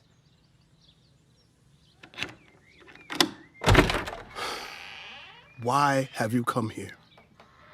Honestly. Honestly, I don't know. Take your shoes off. Thank you.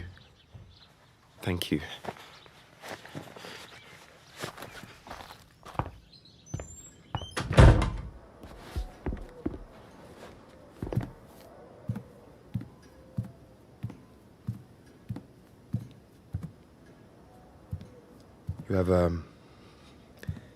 a lovely home, Mr. Sharman. Thank you. Just wait here a second. Sweetheart, I'm going upstairs. Do you need anything? She's tired. I hope you understand. Please.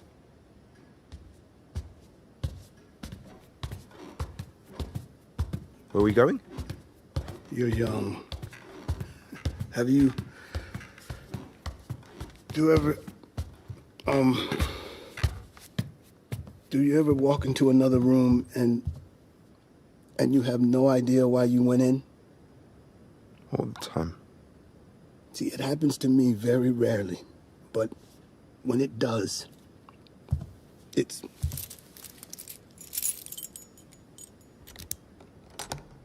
always the same room.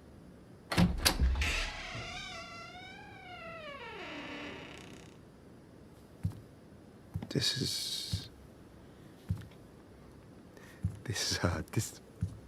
is her room, right? I mean, nothing that she made, presumably, but... You can see this too, right? I mean, all this stuff, you bought this stuff for her, right? Oh my God. There are receipts in the desk drawer. The bed is 10 years old. The picture frame's 17. We put 20 years into this room. 20 years. Then one day, we look at the door, me and my wife, and we can't picture the room that was behind it. The more we tried to remember, the worse it... I'm sorry. I've done what you're doing now. I've tried. I've been through this room more times than I can count. There are pictures of me in here. I had a reason to be in here. It's gone. I'm sorry, sir. Do you remember her? No one's come by asking for her before. Do you? Yes. Why you? I worked for 2 decades to pay for everything in this room. My wife spent every day for... Every day. What makes you special? I don't know. What was she to you? We were friends. Mr. Sharman, I don't understand. At the door, if you've been looking for her as well, why were you going to turn me away? Why didn't you want to let me in?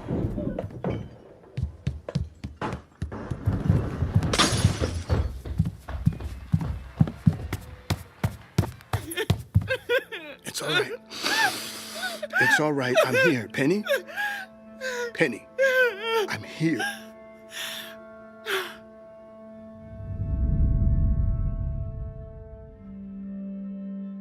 I wasn't sure what to expect from the Sharman household. Maybe they'd remember their daughter. Maybe not. But it's clear I spent so much time thinking about what her absence meant to me, I never truly comprehended what it might mean to them. Mrs. Sharman is gone, almost entirely. Her husband barely holding things together. Their personal histories, the last 2 decades of their lives, are all full of holes. All their sacrifices, all the choices they made for their own child, they were incomprehensible now. Bereft of the person who made it all make sense. Thank you for taking the time, Mr. Sharman. Of course. Travel safe. What was her name? Alice. Was Alice. So I lost. Thank you for, I'm glad you came by. If you can't find her, please, don't come back here again.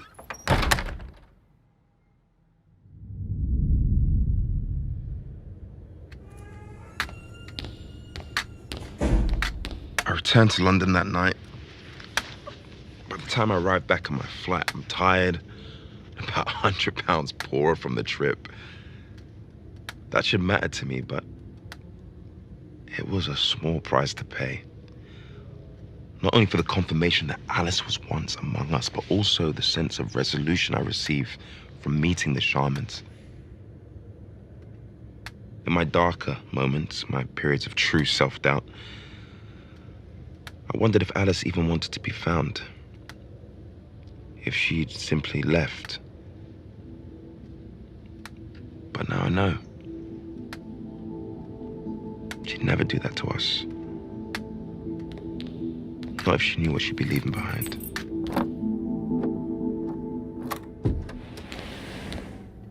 Where have you been?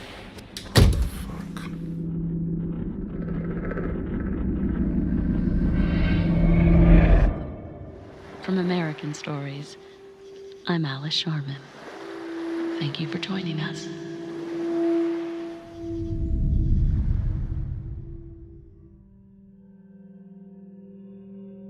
The fall to the forest feels slow, peaceful. As I stare at the sky and tilt passively towards the oncoming hill, I almost feel like it's going to last forever. It doesn't.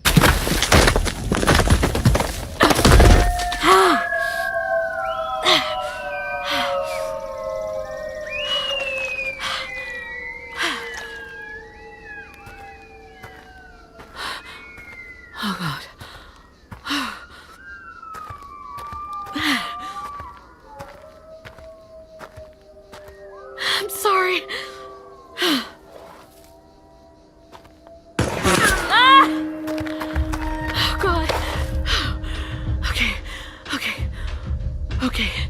Lilith needs you to find a radio. Where is your car, Blue Jay?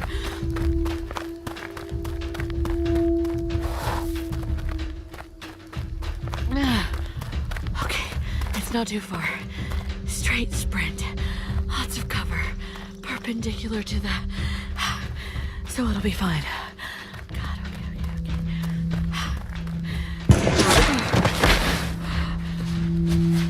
okay. Almost there. Just need to distract her. Go.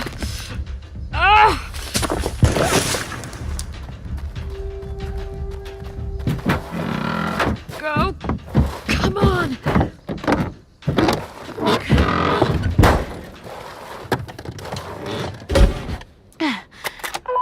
Sound check.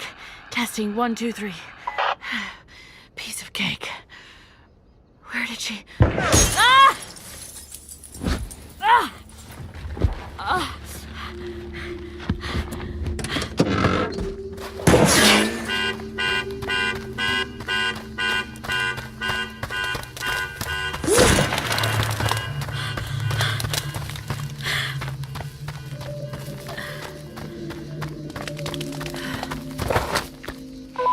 This is Bristol to Lilith. Bristol to Lilith. I got Blue Jay's radio out of her car. We should have the only 2 left.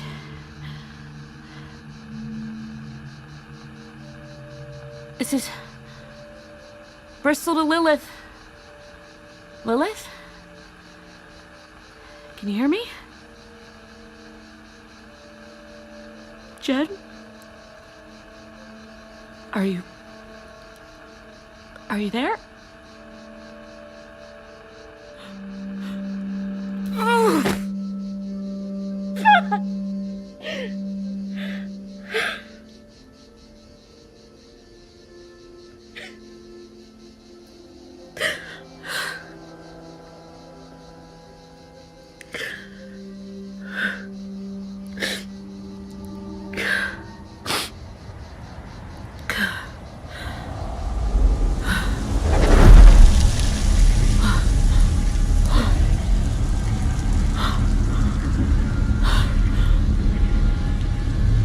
Hello? What? Who are you?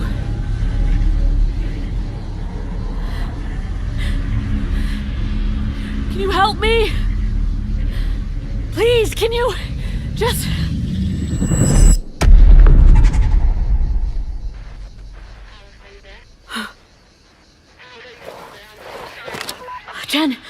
Jen, are you okay? Are you safe?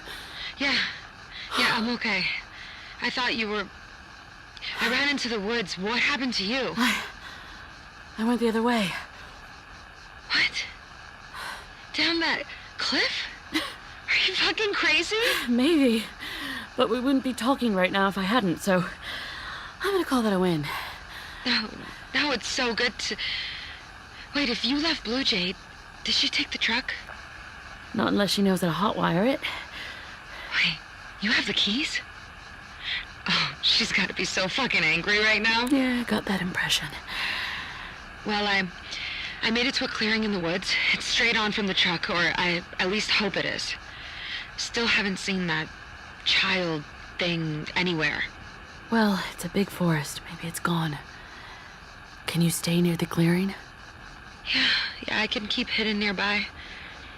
What are you gonna do? I'm going to make my way to you, and then we're gonna get Blue Jay out of the truck. How? Yeah, I'm still working on that. I'll follow the road back uphill, and you're a straight line from the truck, right? Yeah, I think so. All right, I'll find you. Keep your volume down, but stay in touch. Okay, will do. And I'm glad you're all right, Alice. Good luck. Yeah. You too, Jen.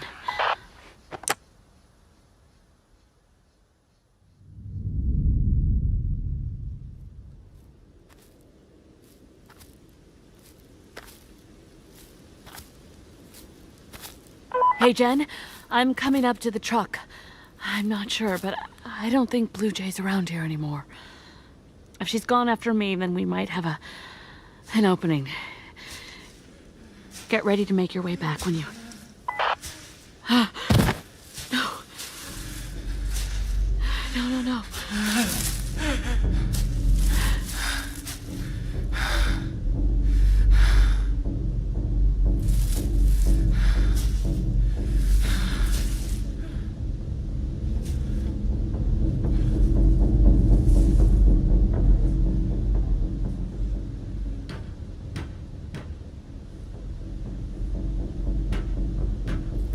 Rob?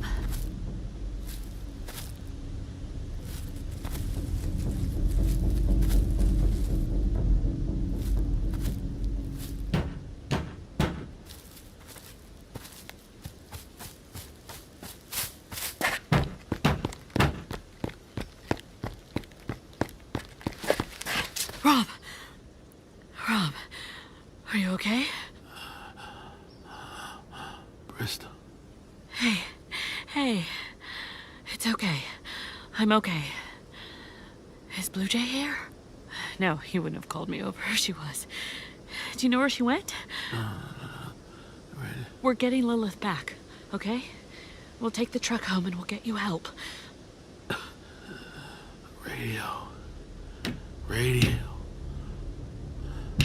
Radio? What, the CB fixture? In the...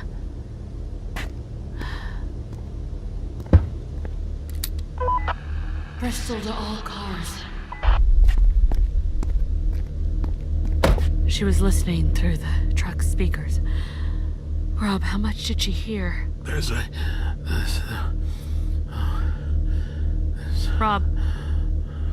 Rob. Oh, please, no, don't... Lilith? You need to get back here. Blue Jay heard us. She knows about the clearing. She knows where you are. Get yourself back here, okay? Lilith, can you hear me? Bring me the keys, Bristol. Blue Jay, where's Lilith? She's here. Let me speak to her. What? No, you don't get to plan, Alice. You don't get to confer. You get to bring me the key to Rob's car, and then you get to walk yourselves back home. You can talk to her then, plenty. Blue Jay, this is... We are not your enemy, Denise. Okay? Please. You just have to... Believe you? What are you going to say? You think that I'll ever believe a word you say? Here's the truth, Bristol. You have one job, one choice. Save her or don't.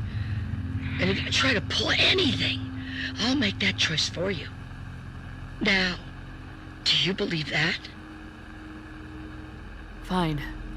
I'm on my way. Good. You need to remember, Alice, I didn't want any of this. You brought me here.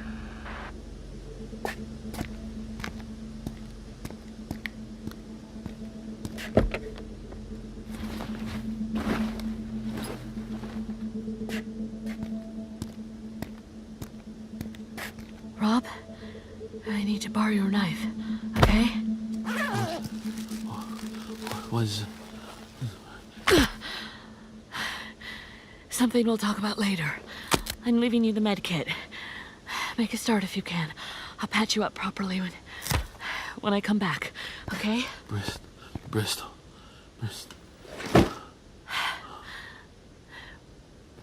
You know, this is only meant to be a 15-minute segment. I don't know how I'm gonna cut it down.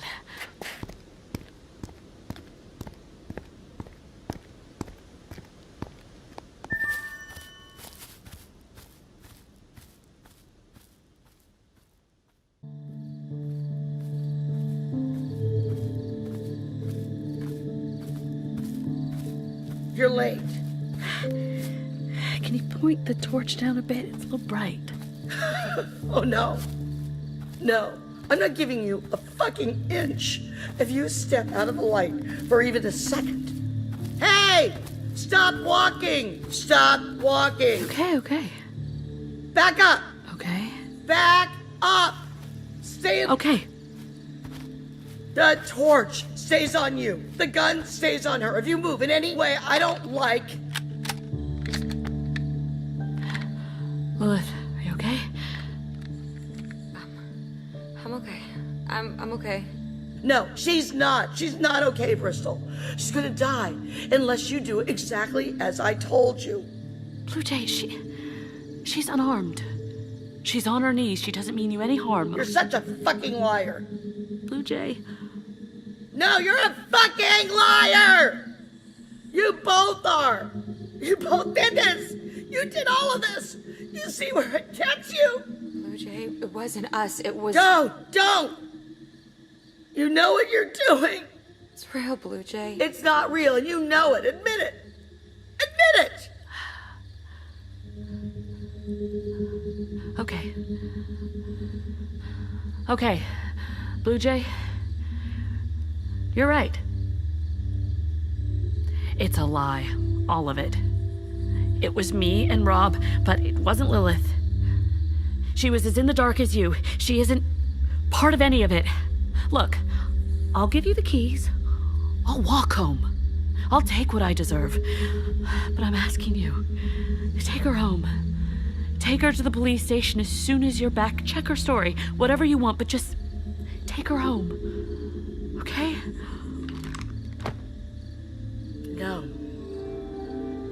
No. I'm going to put the flashlight down. You're going to throw me the keys. If you step out of the light, if you try anything at all, I will kill her first. And at this distance, I'll have reloaded well before you reach me. Understand? Fine. I have them in my bag, okay? Just let me... Hey! Hands where I can see them. Okay. Here.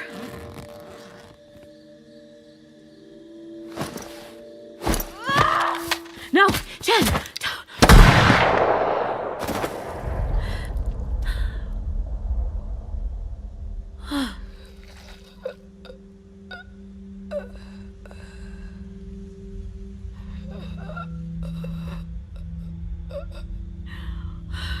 What have you done?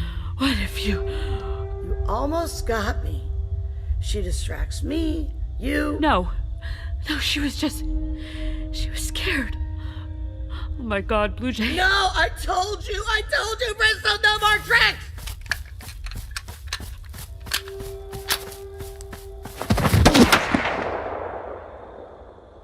You can't run from this anymore, Bristol. You brought this on yourself. You did this with your lies and your tricks and your goddamn fucking games. Well, I'm not playing any fucking games anymore. You keep lying until the end. Everything you've done, everything you are, you fucking monster. I can put a bullet in your skull and I won't feel a fucking thing. You know what, Blue Jay? I believe you.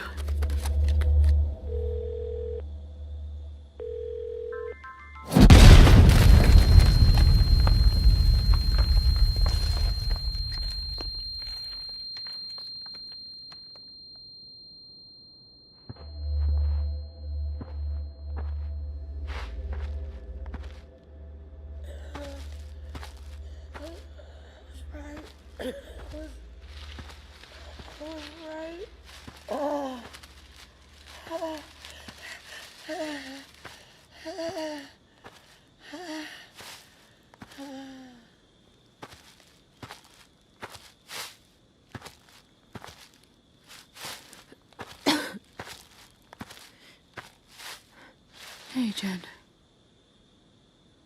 Hey, Alice. Was that the... Yeah, it was. Some of it.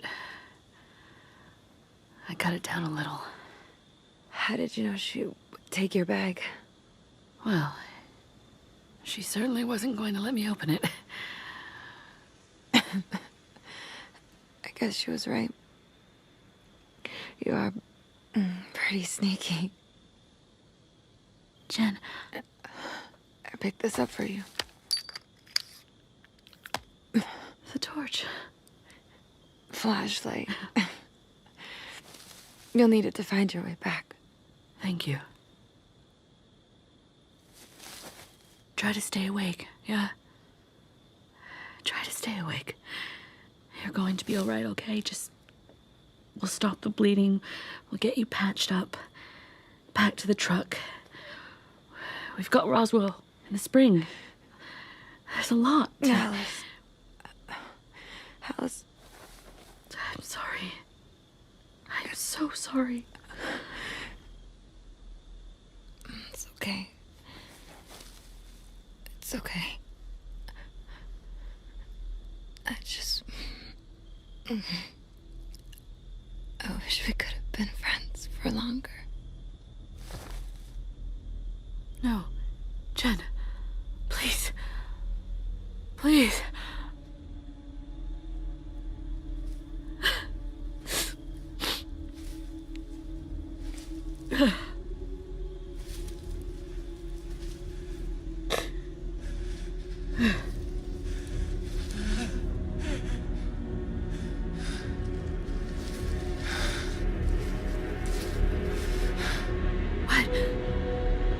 What do you want?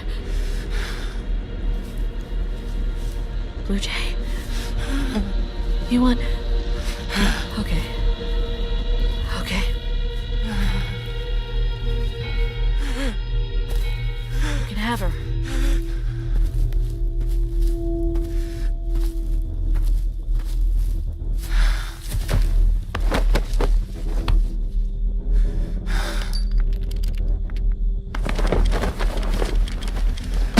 It's okay. It's okay. She's just... sleeping. She's...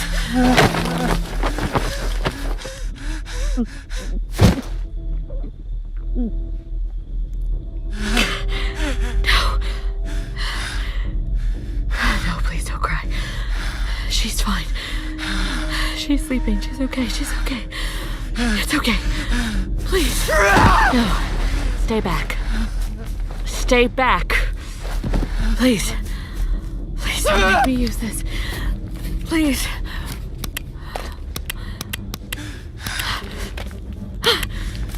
No. Work. Work. Work!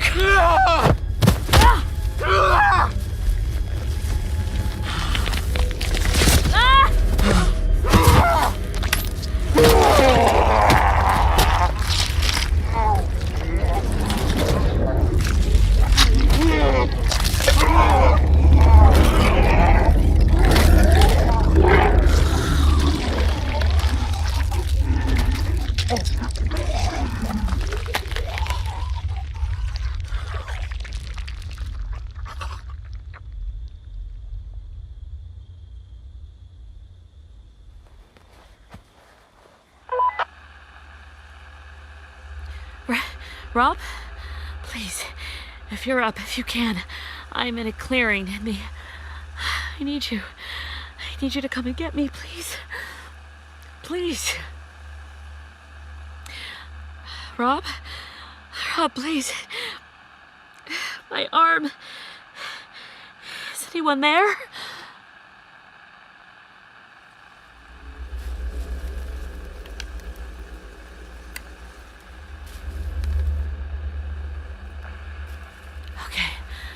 It's okay. I'm coming to you. I'm coming to you.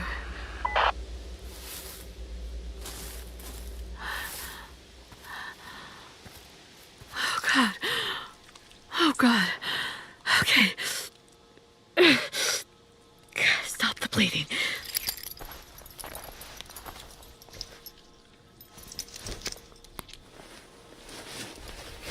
That'll do. That'll do.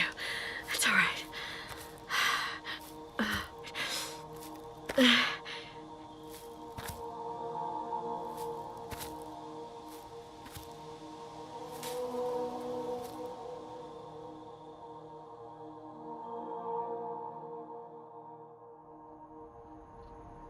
There's something to be said for inertia. But I suppose I would think that. I'm starting to think that's all I am. A stubborn mass of blind momentum pushed along by an increasingly weak collection of forces. Fear, pain, my desperate need to put everything as far behind me as possible. These are the things that prop me up, that press me forward on my impossible walk to the truck. As I place one foot painstakingly in front of the other, I can feel everything starting to fade. The ringing in my ears dulled, my vision blurring into nothingness. Soon, I can't even feel the pain. The fear grows dull. The things that keep me going are starting to fade away. Until they're almost gone. Until...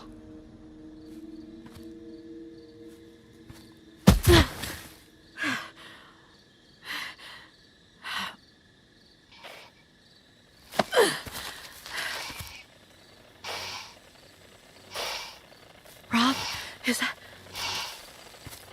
that you?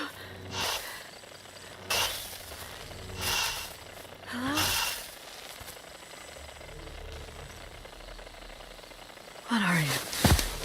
Please. Please.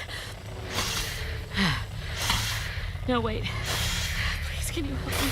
I'm not going to...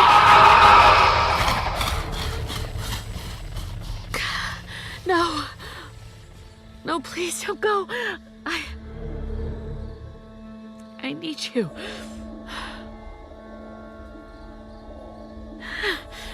Oh my God. I know you. That's what you saw.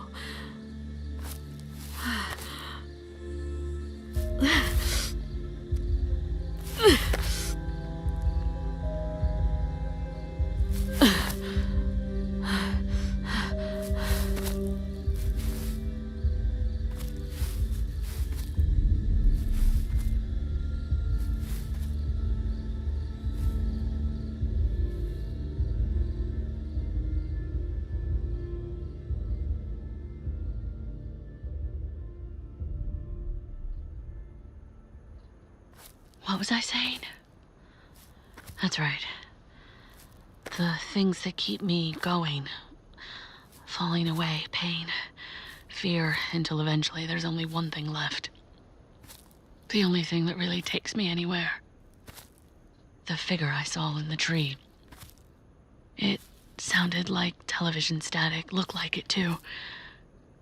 I reached out for it, but it screamed. Left as quickly as it came. I think I know who it was. I think I know why it was so afraid of me. I have answers.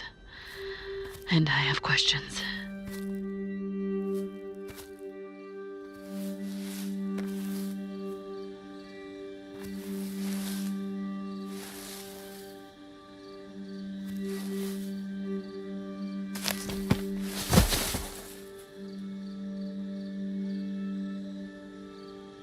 But that's all I have, with no strength left to fight with.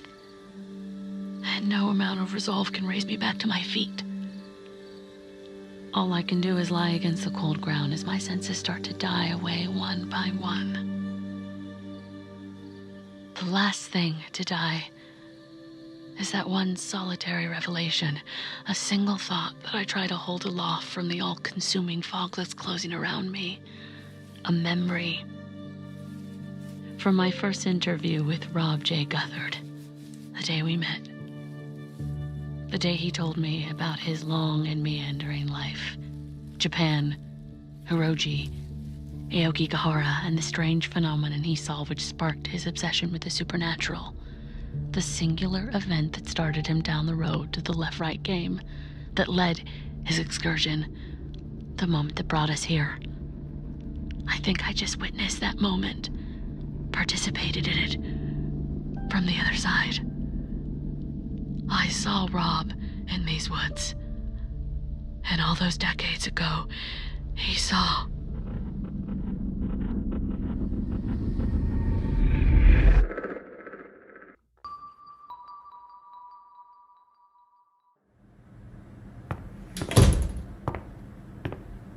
Where have you been? Oh, fuck. I was waiting for you at home. You didn't call. You didn't answer my messages. You said you were heading straight back here and... I know, Mum, I'm sorry. I'm sorry. Where were you? I was out. I just had a few... Don't lie to me. Don't... I went to Bristol. Bristol? Mum, You leave Dr. Moss's, you say you're coming home, and instead you take a 4-hour round trip to another city.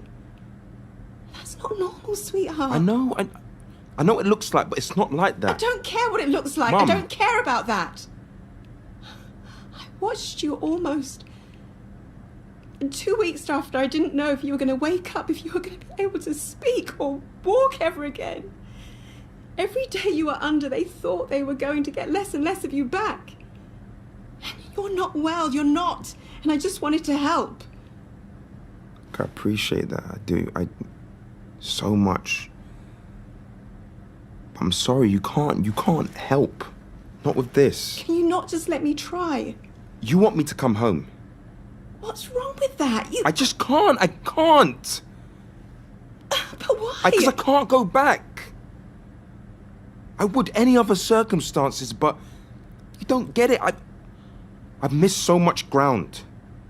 I feel like I have direction for the first time in ever, and I finally have an idea of what forward is. I can't go backwards. I don't want you to think of us like... I don't. I don't. I never have. I can't be in two places at once, and at the moment I'm needed somewhere else. Who needs you? Alice? Even Dr. Moss thinks... I know. And you're still going to look for her? She needs to come home. What makes you think she wants to come home? She does. You don't? It's her. It's another one's... See, she sent me... She's not coming back, sweetie. She can't. She's not even... You need to stop this now, please. Please, just... It's a shame. You loved her. You really did. Like, I've never gone far. Other people I know have gone everywhere. Everywhere. And I've always been in the same place. I've never been far from home. Not really. And I've never minded that. But now, just this once, I need you to let me go. Come home when you're done? Of course. Of course, Mum. I'll always come home, just, a slightly longer road. Though, actually, I may need to borrow some money.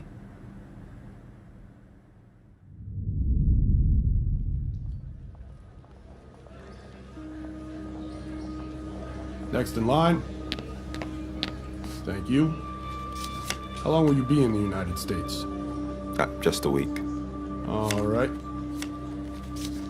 Okay. That's great. Well, welcome to Phoenix. Do you have anything to declare? No, thank you. But, where would I go to, rent a car?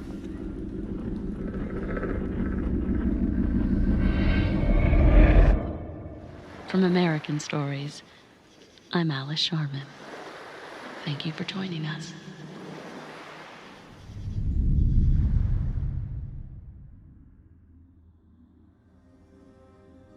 As the darkness closes in, I find myself leaving the forest behind, sinking down into the depths of my own subconscious, falling through the back of my mind into an indescribable place. I drift aimlessly for what seems like an age through a featureless, directionless, timeless void. I can feel myself fading away, surrender to an almost imperceptible tide, carried slowly but steadily from the world. I'll never know how close I was, but I'll always remember the sound that brought me home. It sounded like an old friend reaching out, telling me that despite everything, we weren't quite done yet.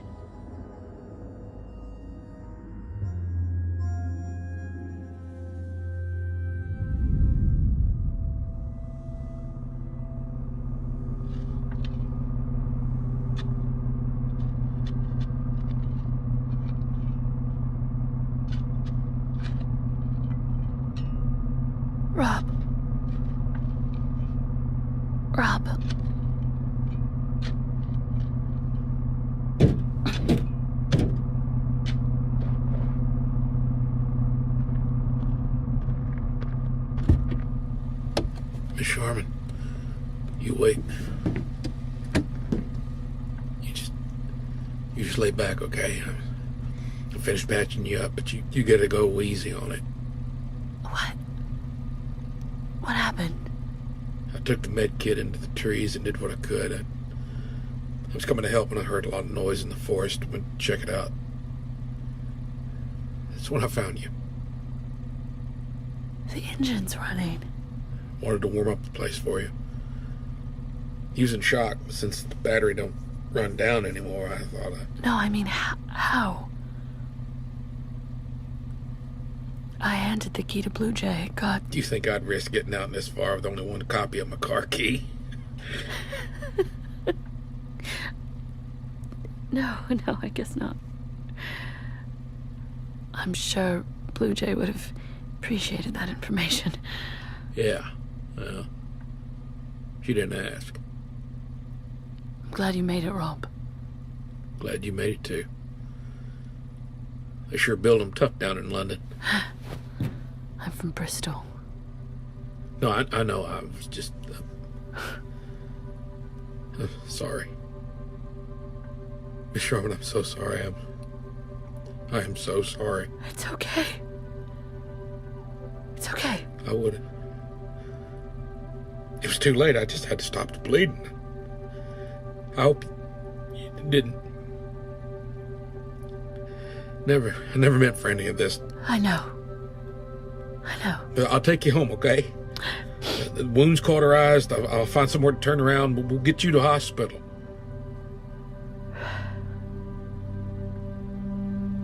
No. No, I'm still game if you are.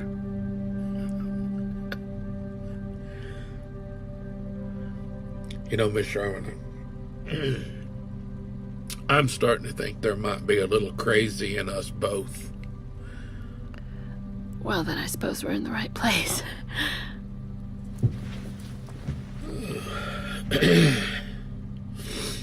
You're not wrong. We both should have died out there. I shouldn't be walking. You sure healed up fast for someone who lost it.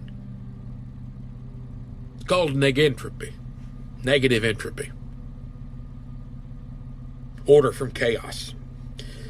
The road it's fixing us. Keeping us alive for something.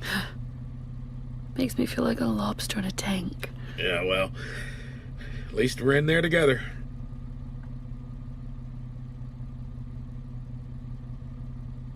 Looks like rain. We should head out before it sets in. You okay for me to move you up to the passenger seat? Or can you walk? No, yeah. Yeah, some help would be great. Okay. All right, come on. Careful.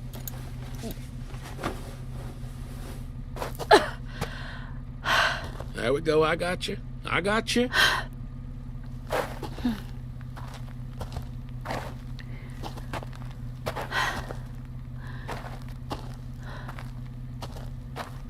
Who dug them graves? Yeah. Well, first time we had anyone to bury. Why are there 3? That thing in the forest. Kid. It didn't know what it was doing. I think it was just a child. I know it hurt people. Didn't deserve to be left out there alone.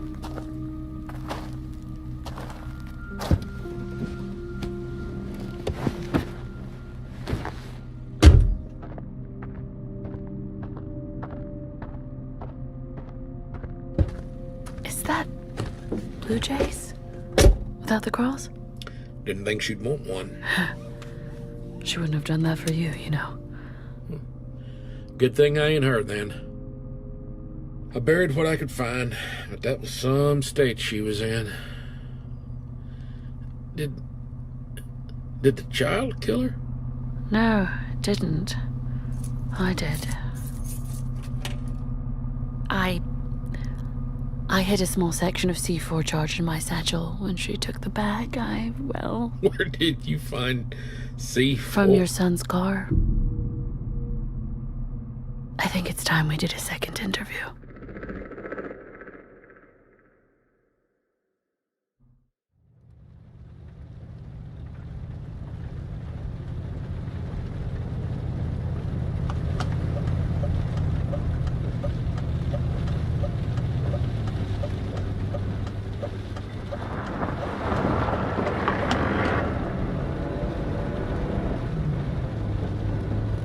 The forest is thinning out. We should be on the other side soon.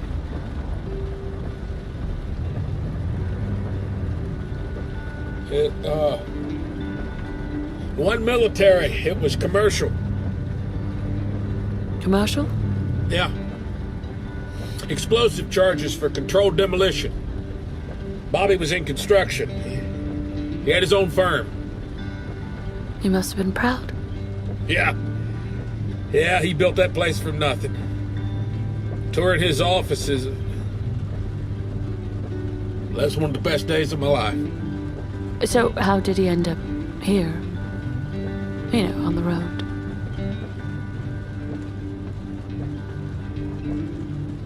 Bobby was a smart kid.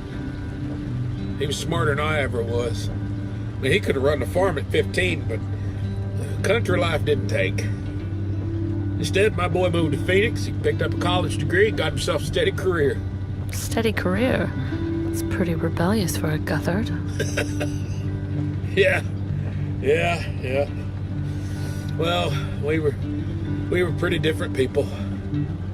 Didn't always get along. See, I was still a courier in those days. I was always jetting off somewhere new. Of course, I went to Japan, stayed there a while. Hiroki Gahara. Yeah, that's right. Changed everything. I come home after 5 years with a new, I knew everything. Bobby, he didn't care for the stories, but his mama died sudden while I was away. And we both wanted to start over, wanted to be in each other's lives more, so he came with me to the Pacific Northwest, tracking down Sasquatch. Creature didn't show, but, well, Bobby had a good time camping, so he kept joining me. Before long, he was doing research himself. He was organizing trips, picking up rumors, strange stuff all around the country. Sounds like a nice time for you both. Yeah, it was. It was. So was it Bobby who discovered the left-right game? He called me up one day out of the blue. It was about 3 years ago. He said that he'd found a set of rules. Said we should try them out. And to be honest, I thought our tripping days were over. I was back in Alabama, and he was starting up a family of his own. But suddenly he's telling me he wants to meet him in Phoenix. So of course I went along. Bobby knew it was real as soon as we reached the tunnel. See, he passed that way every day, and he knew that it wasn't supposed to be there. But there it was. He said it was the most amazing thing he'd ever saw. Amazing. So we charted it over the next 2 years, whenever we could get the time together. But we moved slow. Now we mapped the place out. We turned back on the regular. It took us a while before we got the courage to stay on the road overnight. See, he was terrified that the tunnel would disappear or something. Did Bobby's family know? Oh, yeah. Marjorie knew. She was a real dog. She used to work at his office. The kindest girl I'd ever met. She's funny, too. I mean, there was a decade between them, but but you could tell that they were good for each other. Yeah, from the start. I mean, he shared everything with her, including the road. In fact, once Bobby got a little more secure with the rules, they started to map it together, exploring their own little world.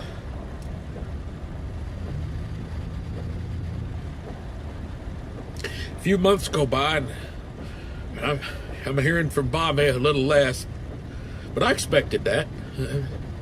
I did. One evening, I got a call from the hospital telling me my boy he'd collapsed outside some ER in Phoenix. Was he okay? No.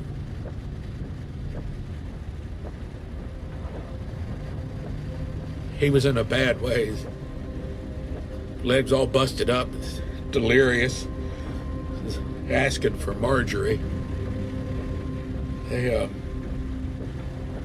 They found her bag in his car. She wasn't there. Bobby lost her on the road. Yeah.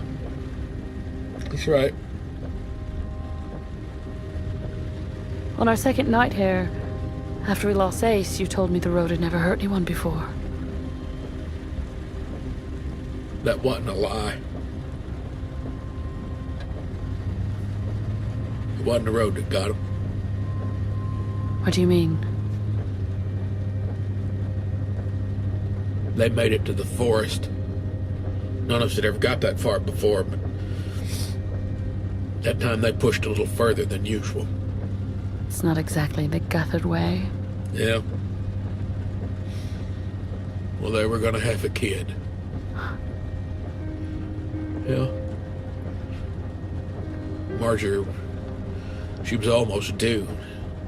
She wasn't traveling so well. I think they knew that they wouldn't be hitting the road for a while. It was like it was a last hurrah, I guess. But only Bobby came back. They explored the woods till nightfall. When Bobby said they had to turn back, Marjorie didn't want to. He never told me why. He never told me what happened. Just something came over her. At the end of that trip, she was still out there, and he was in the hospital fighting for his life. What were his injuries? You must have been able to tell how he... Sorry. Bobby took a month or so to recover. Needless to say, first thing he did was head back on the road to find Marjorie. She was gone. Nope. No, he found her. Just a little sooner than he thought. She's the woman on the 34th turn. Wasn't a woman he knew, of course. He's standing there all day just mumbling about the road. Didn't even recognize him. I remember he called me up right after he first saw her there. My boy's heart was breaking all over again. He tried, oh God, he tried almost every day. He was always stopping at that turn. He'd yell, he'd plead. He brought souvenirs and gifts. And she just stared past him like she was looking for... Anyway, I don't know if it was really her, but whatever was on that corner, it belonged to the road.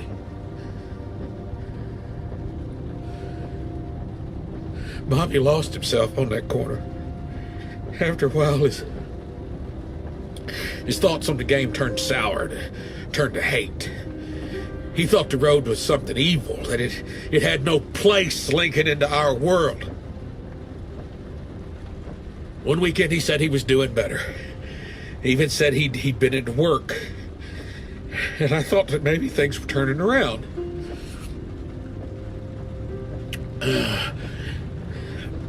Then he went quiet. He didn't pick up his phone for 3 days. See, I had my place at Phoenix at that point. I had a spare key to his house. And that's where I found a note telling me that he had gone back through one last bid to find his wife.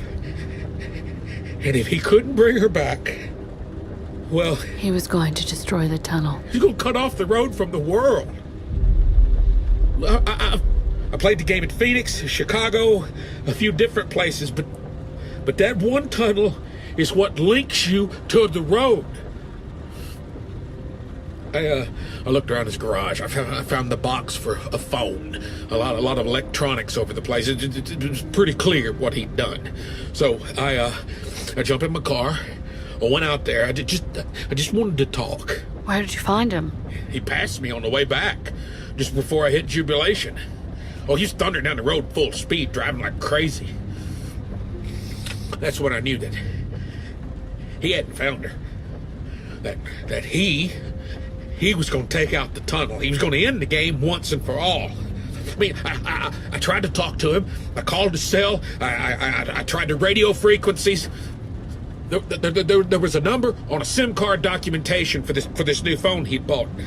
God help me, I even tried to message him on that one. Even though I knew what he was using it for. I knew. And in the end, it was just me and him, racing back to Phoenix. Now, he was faster than me, but I was driving better.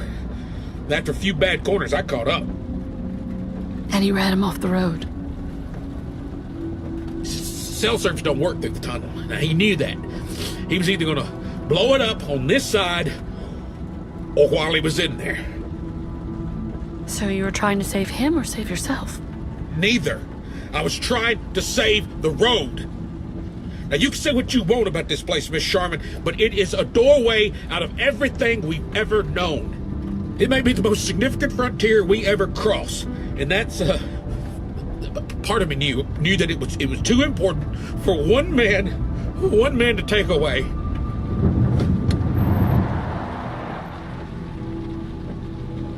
He was more injured than I thought. He'd hurt himself bad before he reached me. That's why he was headed to the tunnel so quick. He wanted to destroy it while he still could. I mean, the road had taken almost everything from him, and then I took the rest. I denied him his hope. I took away his chance to leave the world on his own terms.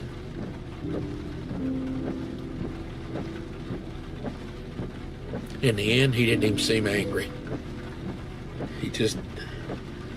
He asked after Marjorie. Asked me why she did it, why she left.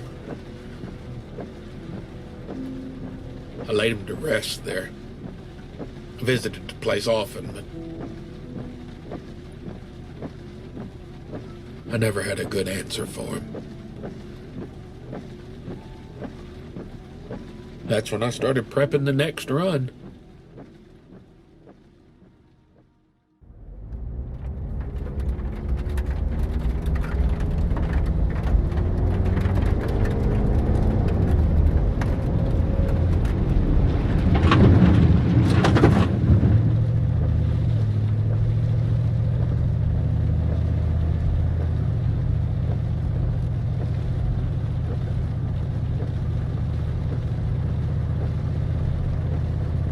So you posted the logs online and pretended to discover them. I thought people would ask less questions that way. And where did we all fit into this? Why did you bring us here with you? I guess, I thought it was time that the world knew. I didn't want all this to end up an old man's secret. Honest to God, if I knew that the road was gonna... I swear I never would have brought you here.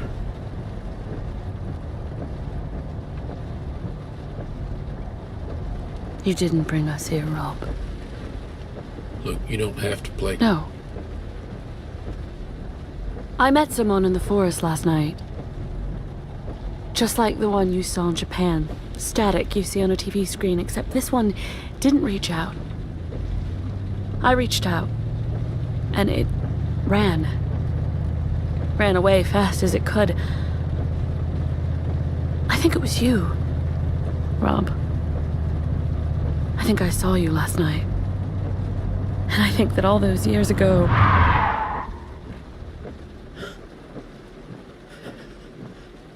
Rob?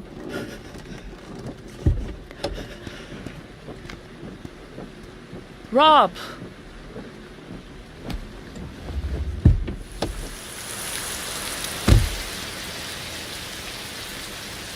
Rob, Get back in the car! You shouldn't be out! I'm fine. Are you?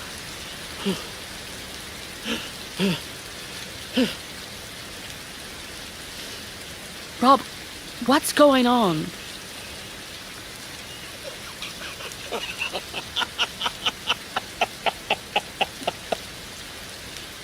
I don't know. I don't know, Miss Sharman.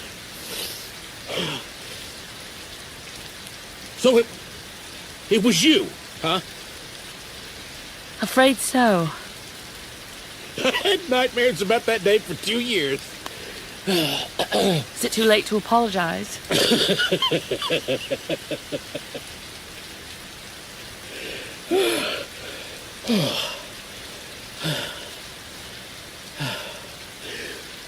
Looks like the mountain's up ahead.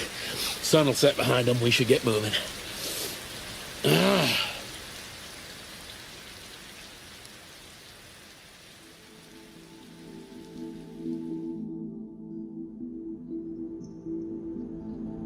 We don't talk for the rest of the journey. It takes 2 hours and 6 turns to reach the mountains, and a further hour for us to break out onto the other side. We travel across a thin mountain road, a wall of crooked rock hemming us in on either side. When we finally pass onto the west face and the outcrop falls away, the landscape below us has changed completely. The truck is traversing above a vast plain of salt flats, a tundra of pure white stretching as far as the eye can see. I can just make out the road, cutting a meandering path through the tundra below us. At the center of the open expanse, well, Rob articulates it best.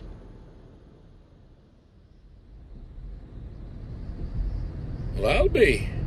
There's a whole goddamn city. There is a city on the road. It looks empty. Well, let's hope so. Seems like we're headed there. Only way is through. Yeah, only way is through.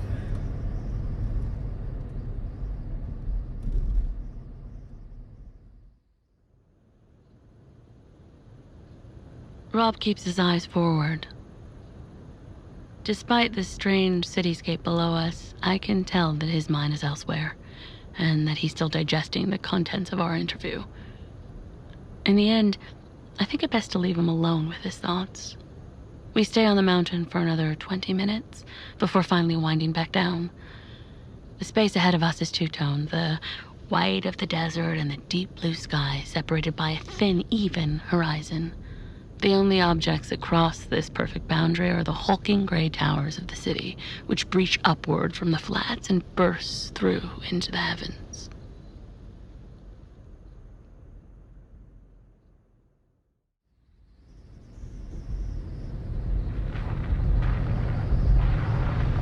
You ready, Miss Sharman?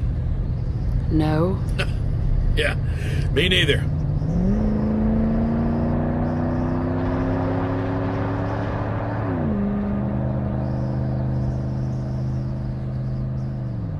Quiet. Too quiet? I'm serious. Hey, listen.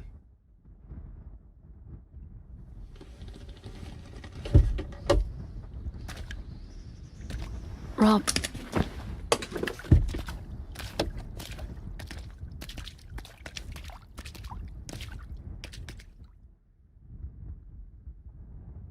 I mean, listen to that. There's no footsteps, no birds, no traffic. It's like an anechoic chamber. What if the whole city's like this? It's definitely something. We may be the first people to see this place. This might be the furthest anybody's ever gone. should get moving. Yeah. In a second. Moments like this are the whole point of it. I thought the point was making it to the end. Yeah, I guess you're right. Okay, let's get moving.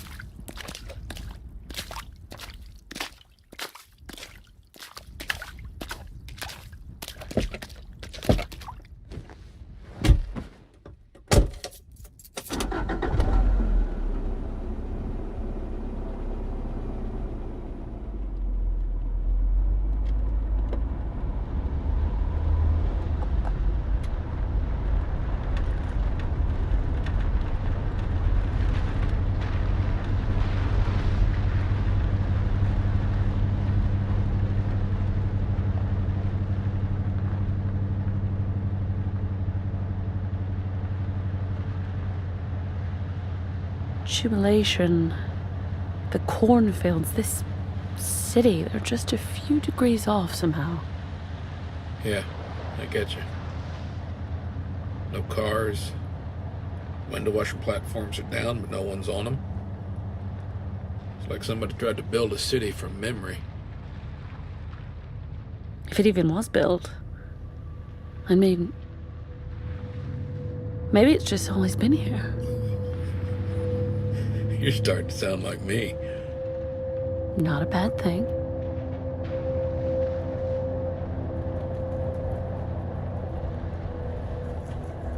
What are you doing? Heard something. Then shouldn't we be moving faster? Can't avoid something if you don't know what it is. Rob? Listen.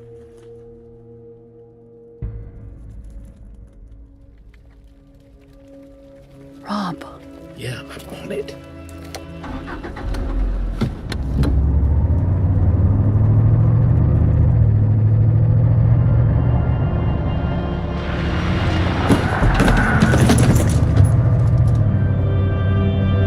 You seen them yet? Where are they? Not yet. They're catching up. Oh, then let's not stick around.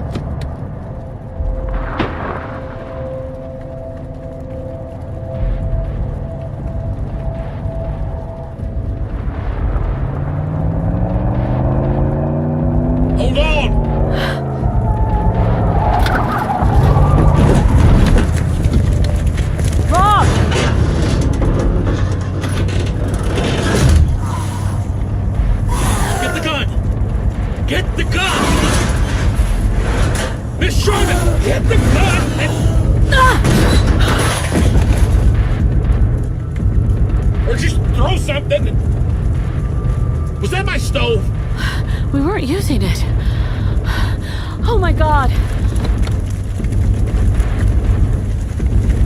Rob, they're here. We can outrun them. We're close, I can feel it. You can hear them, Rob. They're ahead of us. We're going to be surrounded. Then what do we do? We need to drop something behind us, something loud. What? What are you thinking? You just have to trust me, okay? We still have most of the C4. Could you use it? Not if you took the plastic cap out, and I ain't got time to make a new one. But that's not the only explosive on board. The jerry cans? Well, we ain't using them. Can you drive? I think so. You okay? I'm fine. Just tell me when you're ready.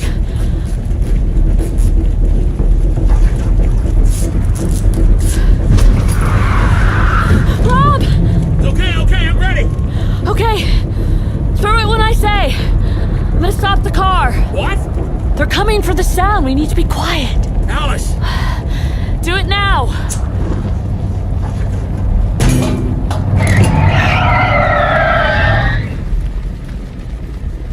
They're gonna... Close the door.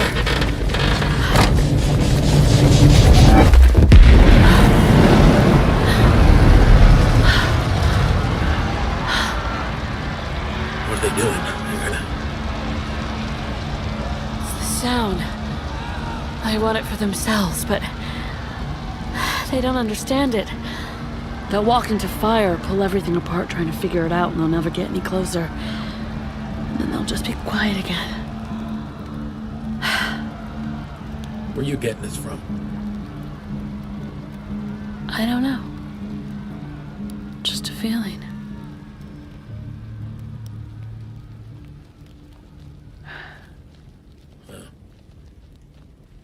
Pretty sure they would have pulled us apart, too. I'd say we're pretty lucky. Huh, yeah. Pretty lucky. But don't worry about it, okay? I don't think they're going to leave, Rob. They'll leave. Okay, and what then? They'll still be everywhere. We won't move for 10 streets without... Hey, we're a smart pair. We'll think of something.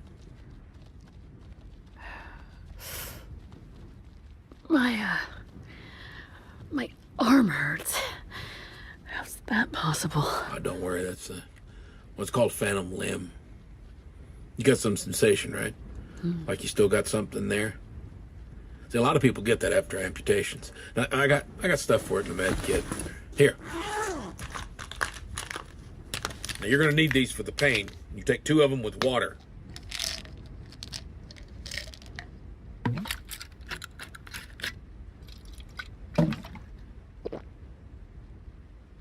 You have a lot of experience with amputations. Oh, yeah, sorry. I forgot you were drafted. You never talked about it. Been thinking about it a lot recently, though. Bunch of strangers brought together under false pretenses. Told that they were serving a grand purpose by some old liar. Guess it's interesting how time repeats itself. Rob, I told you didn't bring us here.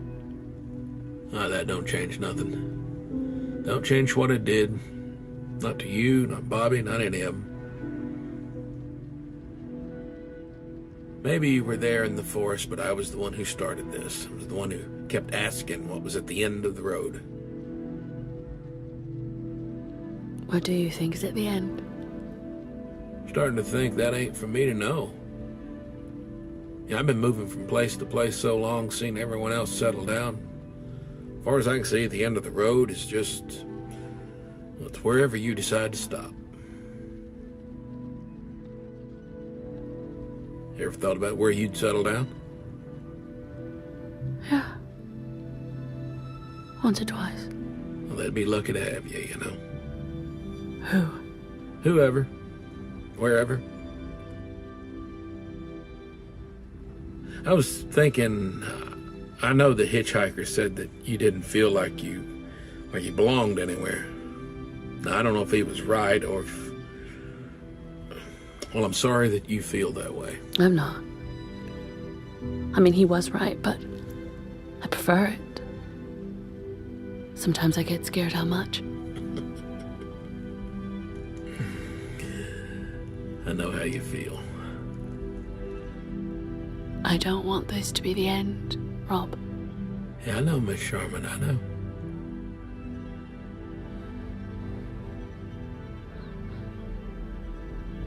I don't feel good. Hey, don't worry. It'll be okay. Rob, what did you... It's okay. Rob? It's okay, Miss Sharman.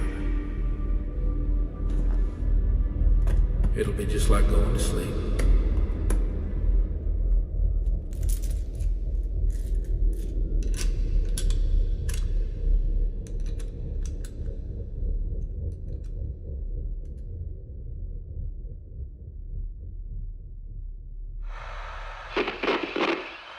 Ferryman to all cars. Ferryman to all cars. Anyone there? Rob? I'm sorry, Miss Sharman. Rob, where are you? Down the road a little. Got myself to one of the rooftops. I know I've always hated cities, but once you're above it, the view's really something. Come back, Rob. Come back, please. Yeah, I wish I could. I do. But we both know that you were right. Those things ain't leaving. And you need the car to get to wherever you gotta go, so... best I can do is make some ruckus, draw them out of your way. They still there? Yeah. Well, then you know I'm right. No, Rob, I can't do this without you. I don't think that's true, Miss Sharman. I think whatever's on this road, they want you to make it all the way. That's why it brought us together all those years ago. All I was meant to do, well, I was meant to take you this far. Now, you don't gotta listen to me. You can turn around and head home. But either way, only one of us is driving out of here. So I guess, which way you want to go? Well, you're luring them towards you, right? Are you ahead of me or behind me? Well, I had an idea what you'd answer. But I can get anywhere. It's your choice. Same as always. You want to head home or keep going? Stay where you are, Rob. Okay, Miss Sharman. You ready?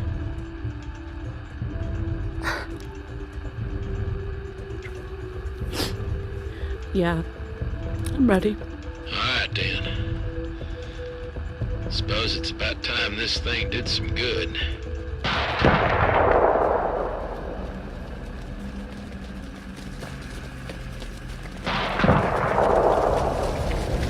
They on their way?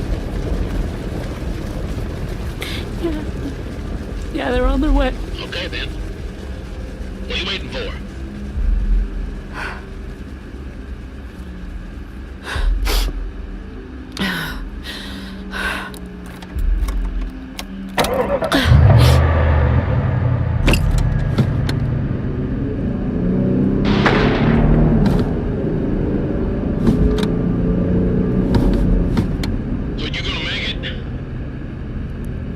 Yeah. I'm gonna make it. Good. That's good. Miss Sharman, if you find Marjorie, if you get a chance to let me know, well, that's more than I deserve. Of course I will. Of course I will. I appreciate that. Okay, they're gonna be here soon, so, I'm gonna go radio silent for a while. If I call, you'll know I made it out. If I don't call, just assume that I made it out, okay? Please. Tell me you're gonna be alright, Rob. It has been a real honor driving with you, Miss Sharman.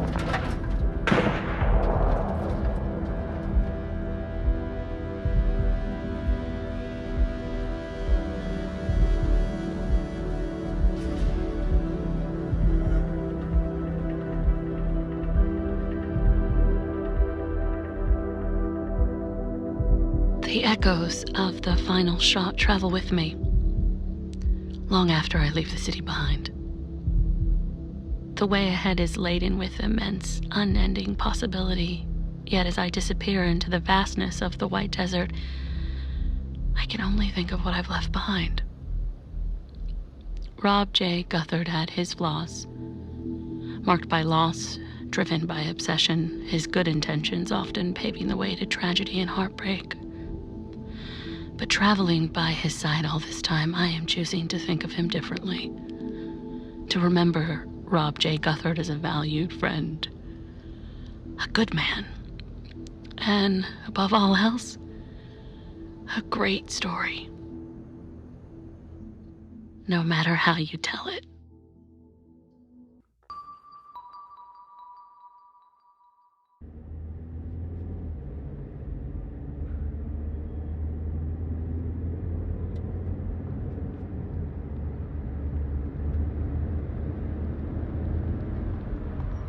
Well then, here we are.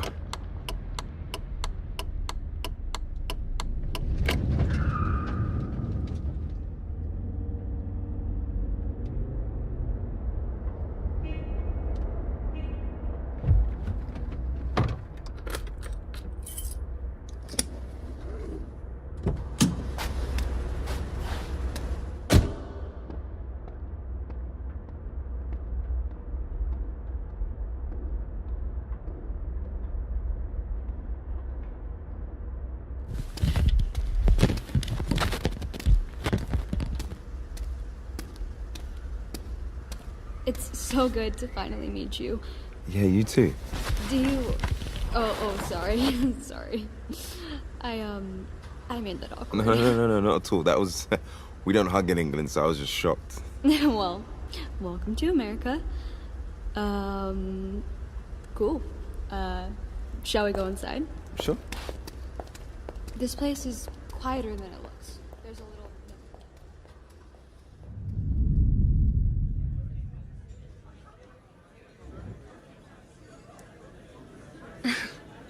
Wait, so, is it on? Oh, yeah. Yeah, sorry it's been on the whole time. Oh no, really? Sorry, yeah. It's, I record everything. Is that okay, or...? No, it's fine. It's... When I listen to my voice played back, I'm always just, like, appalled. Yeah, I get that. Well, we can be appalled together. All right, so it's 11:34 p.m. on my second night in Phoenix, Arizona. The woman I'm meeting with is, if you want to just... Hi, I'm Myra Simmons. I'm a bartender here in Phoenix, and I also run a paranormal message board, usually UFOs. Is that okay? Yeah, that's great. So I contacted Myra a while ago when I was first trying to track down Robert J. Guthard. Of course, we never managed to find him, but Myra was thankfully willing to keep in touch. We've been talking on and off for a few weeks now, and when she learned I was visiting the United States, she suggested we discuss my story in person, which I have to say, it makes for a nice change from being called crazy. I'll bet. Though, maybe I'm crazy too. Well, I wouldn't be one to judge. Anyway, let's get back to what you were saying. Yes. So, non-judgment would be a good rule right now, because... So I had some time to kill yesterday, and I may have gone a little overboard. I, made you something. Okay. Oh, wow. I know. It's extra. No, it's great. What exactly am I looking at here? So, this is the map of Phoenix. Uh-huh. The whole city and a little bit outside as well. The red stickers, those are mirror stores or antique stores that might sell that sort of stuff. We don't know much, but we know there's a mirror store on the 34th turn from Rob's house. So, yeah. And the lines are, I mapped the roads out from those stores, left, right, kept going in either direction until I hit a dead end. That's a lot of dead ends. I mean, yeah, they all hit dead ends. All the roads have to stop sometime, and all of them do, but this one. Which one? This is amazing, by the way. Here, this one. See, it's one of the longest unbroken lines, which makes sense. And look, one way leads through a residential neighborhood, and the other way ends in an alley just before an intersection. Well, I mean, that's got to be it, right? Right? Yeah. Wow. So, can I ask you something? Sure. I was wondering, what are you gonna do now? I mean, Alice, you wanted to find her. You found her. You know where she is, where she'll be. What now? I mean, you must have thought about it before, right? Honestly, I didn't think I'd make it this far. Well, you did, so... Find a way to bring her home? Yeah? Yeah. But, have you... You have to go out there. Yeah, I know. And you know how dangerous it is. Yeah, I know. And you're hardly in the condition to drive. I know.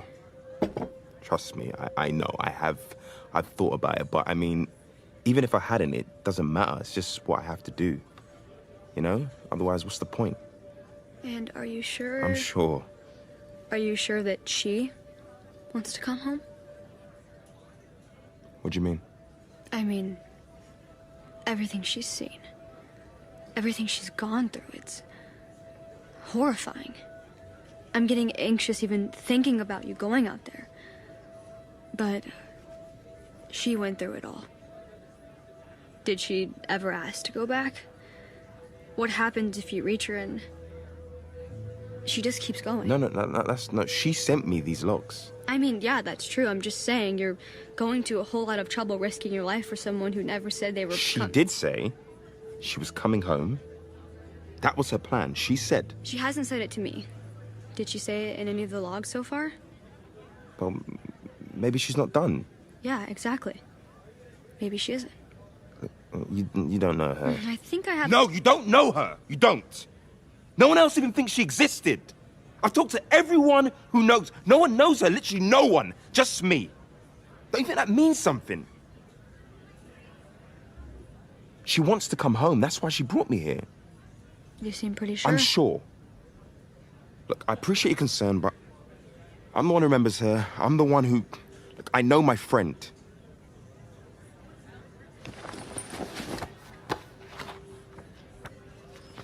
I was doing some work on the timings, you know, putting the events in order. Okay.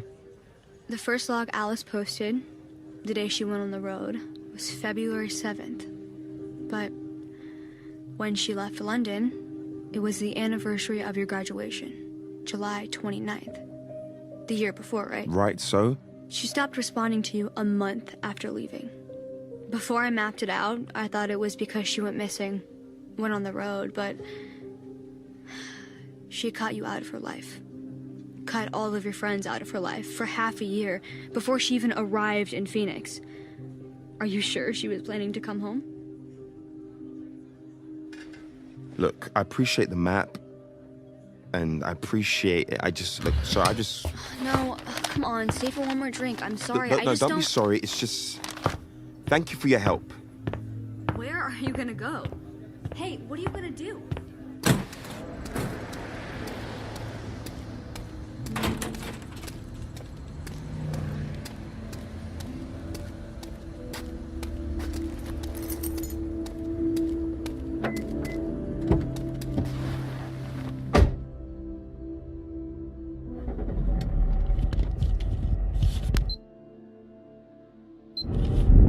The traffic really thins out after midnight. It's about 1:30 a.m. Sorry for cutting out. I've been driving for a while, longer than I needed to, really. I'm following the map Myra gave me in a roundabout way. You know, she really did her homework. I really hoped our meeting would have gone differently. I know I shouldn't have...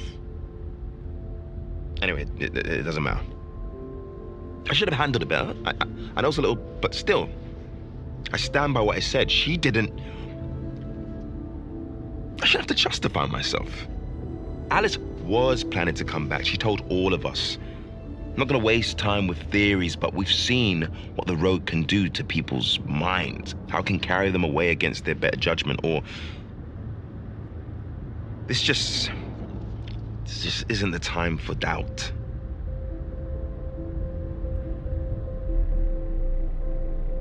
Okay, I'm coming up to it now. I'm at the intersection, so that must be the alleyway.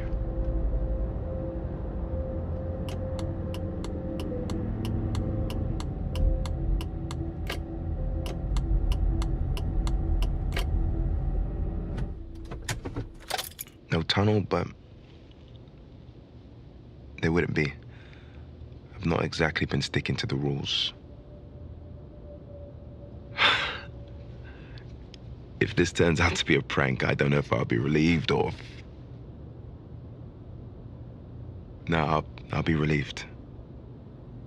I'll be really relieved. But if this is the place, that means I can trace the route back to the mirror shop. Then it's 34 turns until I'm at Rob Guthard Street.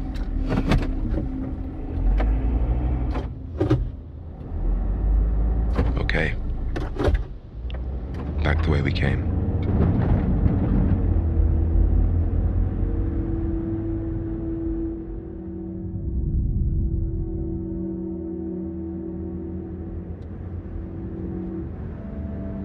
It's about 3 a.m. and I'm coming up to what should be Rob Guthard Street. Like I said, in Alice's record, there were 34 turns between Rob's house and the mirror shop. I passed the mirror shop 32 turns ago, so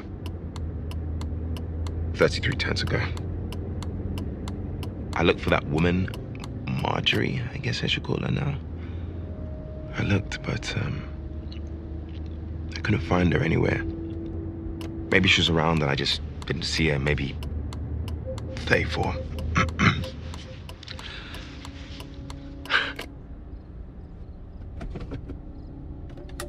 It looks nice. Yeah, it's kind of funny it took me this long just to get to the place where you started. I don't know, that just feels very us. You know, I only realized once I started driving. I took a right out of the alleyway and then a left, and then I've actually been playing the game. In fact, at this rate, the tunnel should be one street ahead, just around that corner. Or maybe not. I guess it isn't. It's not there until I look for it, right?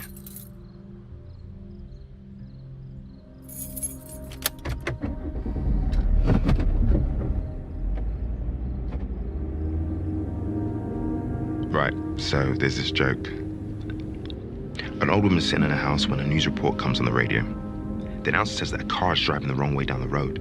Suddenly, the old woman realizes, my husband's on that road, maybe he's in danger. So, fearing for his safety, she gives him a call, and she says,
I knew she wasn't done.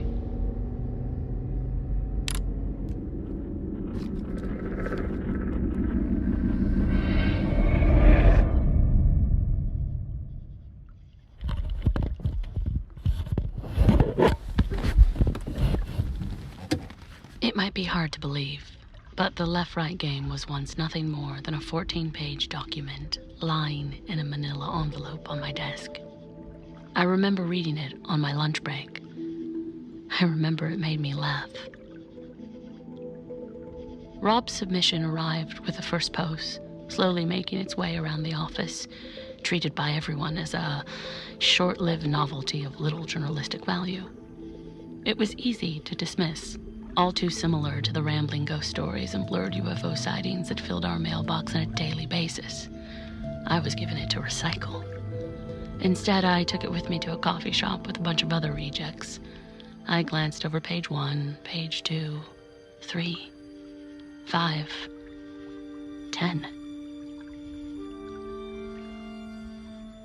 I was almost late back, but I returned in the knowledge that I'd found a story I wanted to tell. Later that day, I was in the editor's office making a case for it. They didn't quite see what I saw, but I managed to win them over. I told them the story would be characterful, colorful, thought-provoking, and at the very least, that I wouldn't be gone long. It's been 2 weeks since then. 14 days exactly since I entered the truck in Phoenix, Arizona. 9 since I commandeered it myself, leaving Rob behind in the silent city. I haven't updated much recently. There's no one to hear it. And the story I intended to tell, the story of my time with Rob J. Guthard, ended when I left the city behind. Despite this, there are some things I need to say. So please, consider this the prologue to the epilogue. Or perhaps that should be the other way around. This is the story of my 14th night on the road.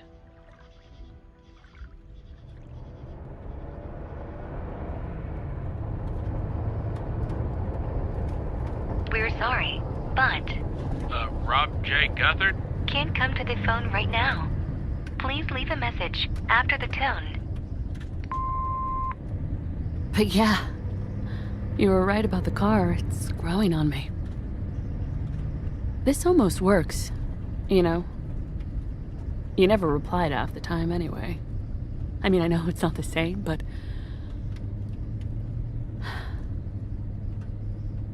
So the moon started breaking. I can see it now. 3 huge unequal pieces cracking apart like... I don't know. Like old porcelain. I only noticed a few days ago it's too gradual to actually watch it happen, but every night they've drifted slightly further apart. Never to meet again. The constellations they're falling into are different too. I've been trying, but I can't find a single one I recognize. They don't even feel like stars anymore. I know that's a strange thing to say, that stars have a certain...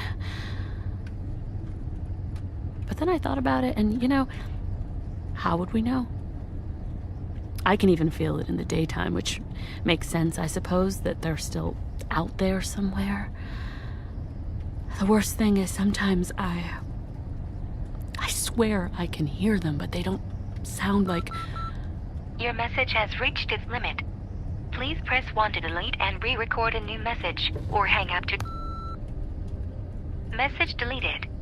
Please leave a message after the tone. The lake hasn't changed, though. It's been on both sides of the road for the past 3 days. No sign of an opposite shore in either direction. I don't know how far it goes on for. Even in the daytime, I can't tell where the water ends and the sky begins. And at night, it might as well be the same thing. I know what you would have said. You would have said, who knows? Maybe they are.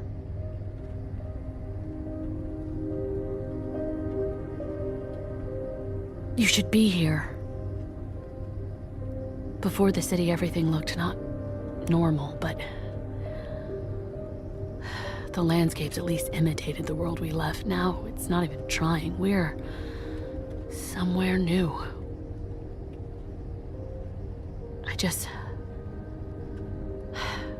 I wish you were around to...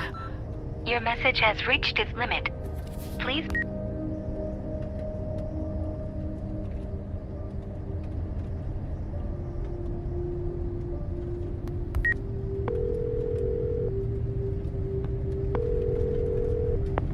We're sorry, but...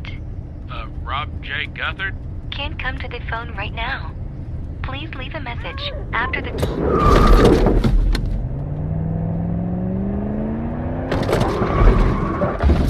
Hello?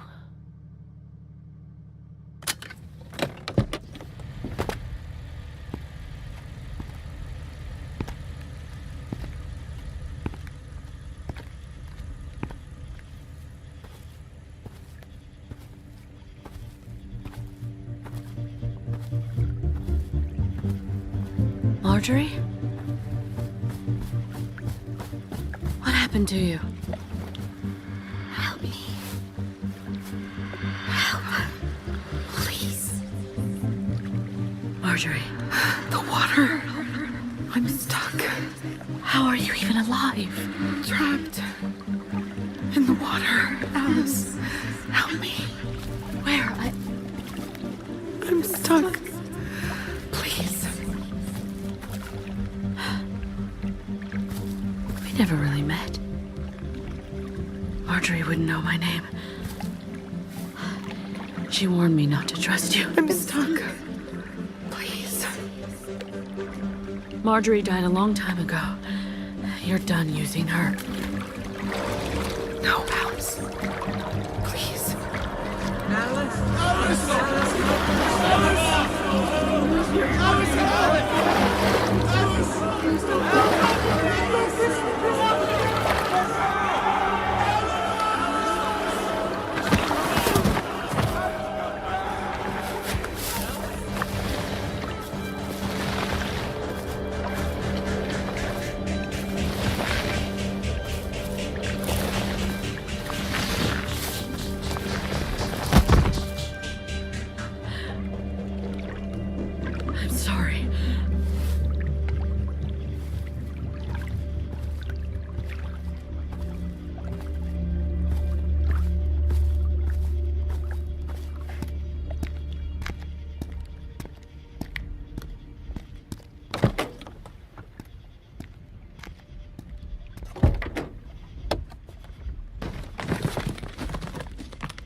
You wouldn't have done this for me. You know.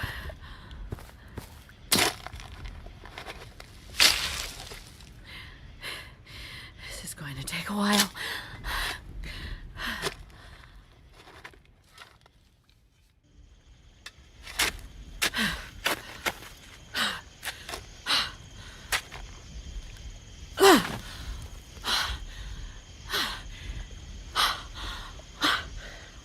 Okay, that'll do.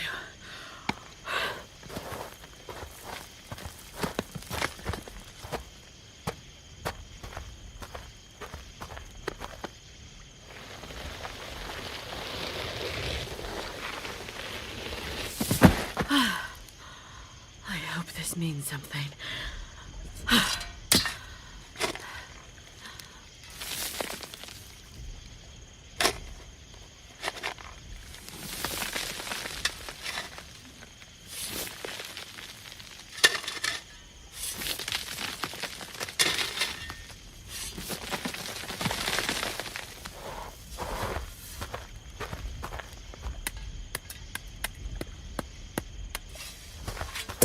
Thank you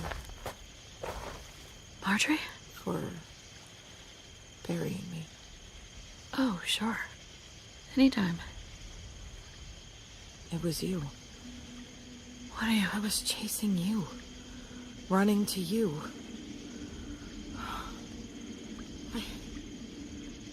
I gave him up for you! Marjorie, wait. What are you... The things I saw. They were so beautiful. And I saw her walking alone through new worlds. But I gave up everything for you. Marjorie, I'm sorry. I'm sorry, I didn't mean you to... Oh, yes you did. Yes you did. And now you're here. I couldn't stop you. We can't stop anything. And now what? Death didn't end anything. Nowhere wanted me. No one came for me. There's nothing. Nowhere else. And what do I do? What do I do? There's someone. Marjorie, there is. He's still looking for you, Marjorie.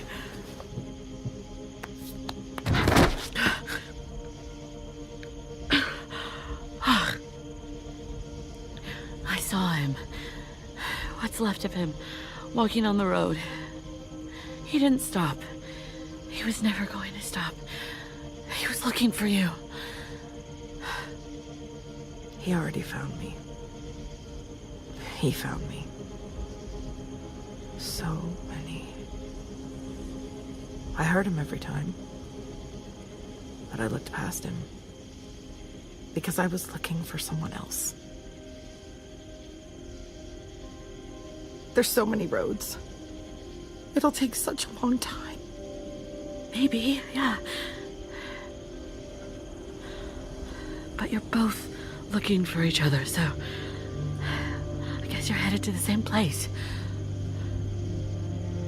I see why it wanted you.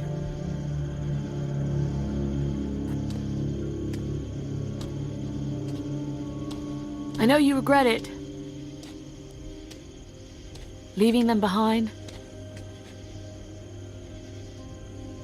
If you had to choose again, knowing what you know now, if you could get further,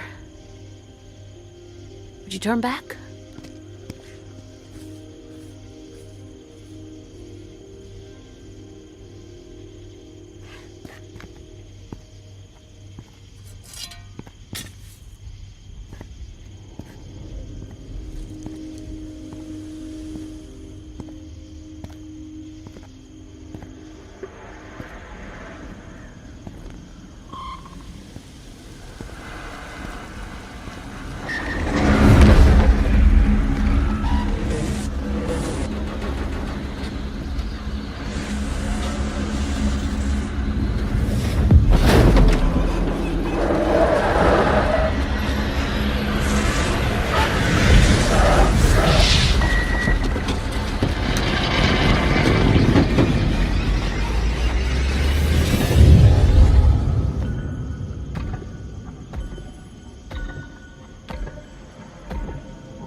It's you, isn't it? You're the one I've been hearing. You're the one who brought me here. Yes. You're popular today. What do you want? Nothing. What do you want? Right now? An interview? We don't have much time. Okay, well, I'll only ask the important questions. Why did Marjorie Guthard do what she did? The important questions. She saw an echo of a future, dreamed of the road, of the things that it passes through in between. Like whatever's through there? Wherever you came from? She glimpsed a lone woman walking a path. Over time, the vision became everything to her. But it wasn't her. Was it? She thought she was seeing her own future, but it was... It was you.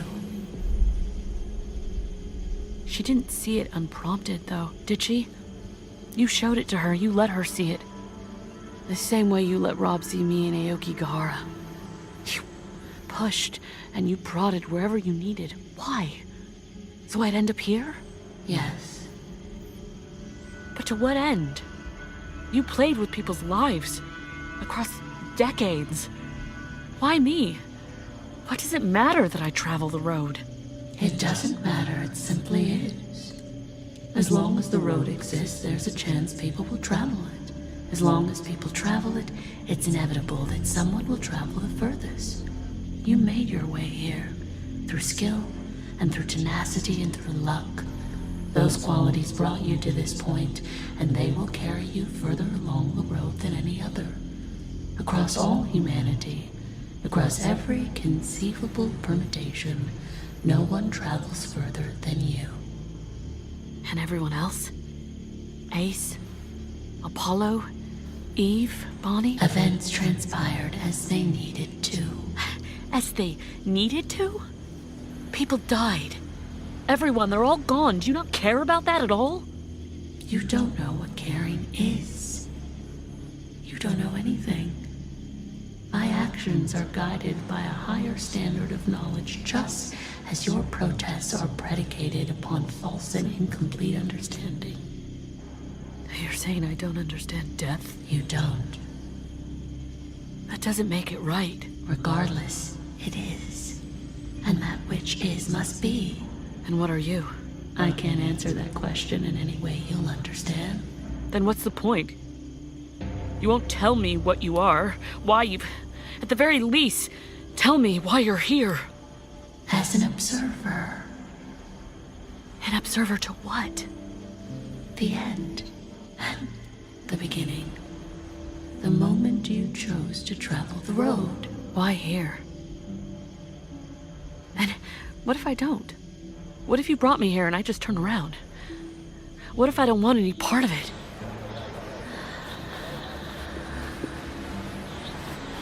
You've already noticed the effects. In those who settled the road, those who were lost to it, and you've seen it in yourself. Energy without consumption, knowledge without requisite experience. The laws you once considered universal are simply local, idiosyncratic. The further you travel, the less hold they'll have on you. You'll shed entropy and causality, and in time you will reach realms of understanding you cannot currently fathom. You'll witness dangers that could whisper your old world to ash. You'll face terrors and wonders that span beyond time. You will find answers to questions you never thought to ask. You will discover absolute truths. But beyond all this, beyond all of it, the road goes the one place that matters most to you. Where? Forward. That's the only reason? Do you need another? People are waiting for me. I made promises. Your promises don't matter. They matter to me. But not to those you made them to. Your existence, as you would define it, is a localized phenomenon. It travels with you, and it cannot span two worlds simultaneously. You'll choose one and fade from the other. And what does that entail? What will it do to them? Nothing. You'll become an unobservable element in their memory, one they'll quickly be able to look past, a part of their existence that was retroactively never there. Most will forget. Many have already started. They just don't know it. What do you mean, most? You can't exist in two places. Some individuals will span both, however briefly. They'll see you. So that covers what, Rob? But not my parents, not my friends, not...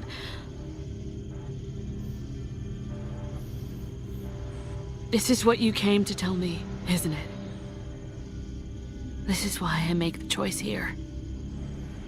Reasons to turn back. Reasons to keep going. I mean, this is a story. I was always meant to go back. I can't just leave everyone behind. I just can't. I've watched you on every turn, across every moment of your journey. I've watched you questioning. Is anyone still up? I've watched you struggle. No, please don't go. I've watched you fight to make your way here. I've watched you. Despite everything that's happened, everything that's behind you, you won't turn around. You said this is where I make a choice, but you make it sound like I don't have one. You do have a choice, Alice. You've just already made it. Is that it? I don't trust you. I remember.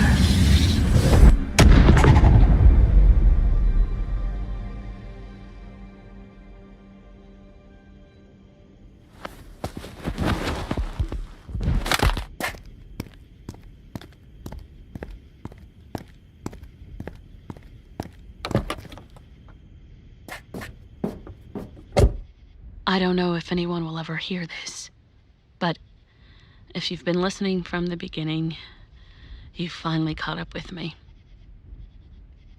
It's getting late. I've been working to put this all into some kind of structure. I hope you'll allow me a few personal messages. Rob, I'm sending you everything I have. Hopefully it'll serve as the proof you need. I hope you're able to listen to it, and I am so sorry for everything I've done, for everything I may do. I hope you understand that I didn't know, and that none of this was your fault. It wasn't her fault either. You did the best you could. And the days I spent with you were some of the most significant of my life.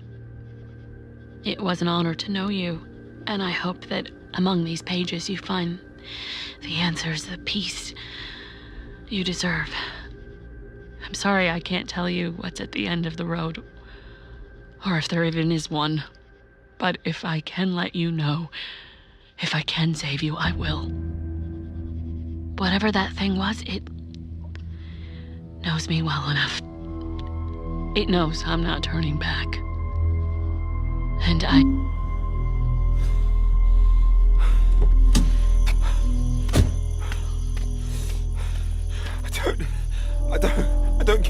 don't get it. Ah! Ah!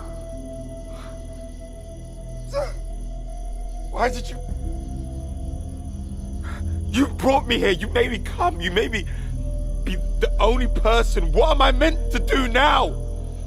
What was I meant to fucking do in the first place?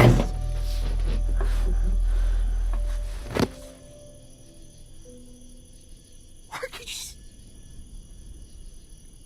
could you just let me forget you?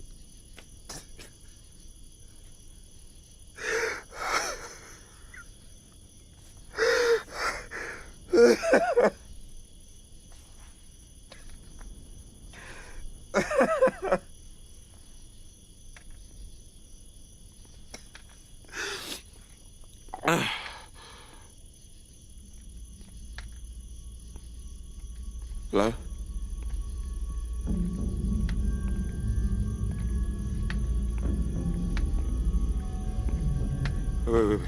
Wait. If that's the hitchhiker, don't try to talk. Oh, fuck, I'm not... I take it back, I'll take it...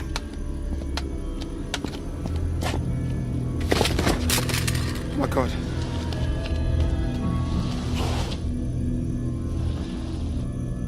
Wait. Rob. What is it? What is it, mate? She sent them to you. Okay, so something like... They say great stories happen to people who can tell them. Oh, she sent them to me too. An exception to that rule. As I sit at his table in a small house. We can take them back together, okay? Come on. Come on. I can help you.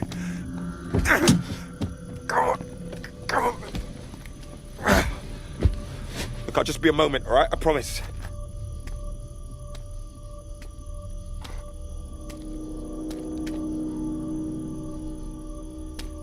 If you could save him, you would. That's what this has all been about. You brought me here just to... just for him.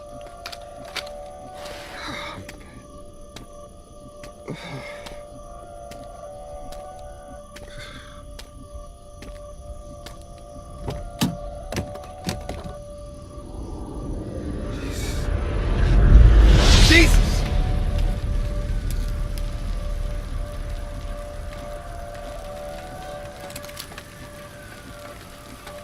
I don't understand. Why are you showing me this? Why are you...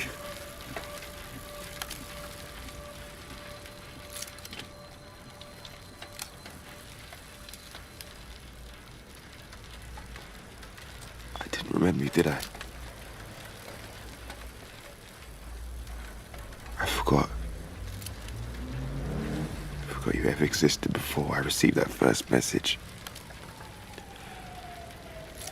And the message meant I'd come here. And coming here meant I'd remember. You didn't bring me here, did you? You're giving me the choice. So I could bring myself.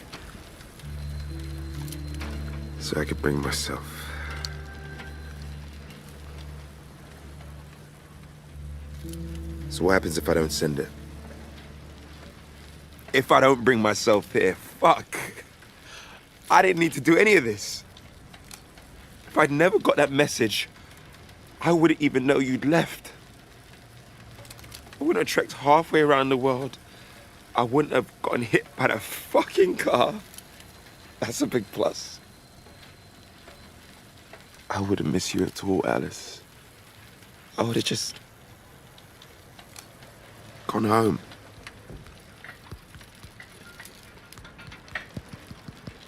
And I never would have left.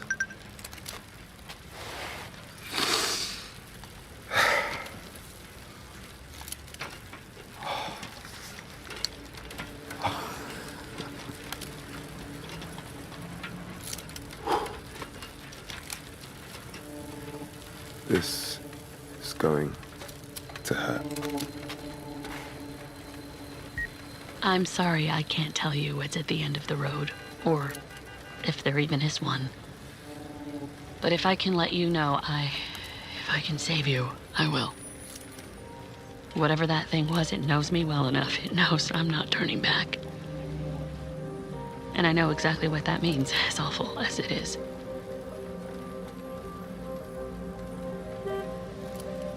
To my mom and dad, I am sorry I won't be sending this to you. In the end, I was carried along this road by a profound selfishness, and knowing what I'm about to do, I just can't bring myself to face you. I can't imagine the pain I'll be putting you through, and I won't try to justify my actions. All I can say is that I love you, and I'm sorry that my last act towards you was one of cowardice. Last of all, to you, Tom. How's your mom? Though you may not remember my name, I'm sorry. I know we made plans, I made promises. I convinced myself the roads I took would eventually lead me home, but that doesn't look so likely now. I could say a lot to you. I'm not going to, but I wish we could have been friends for longer.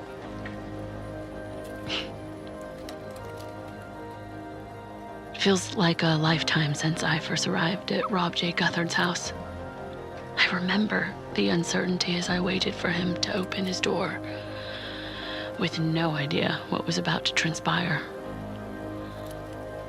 Like so many other things, that's changed now.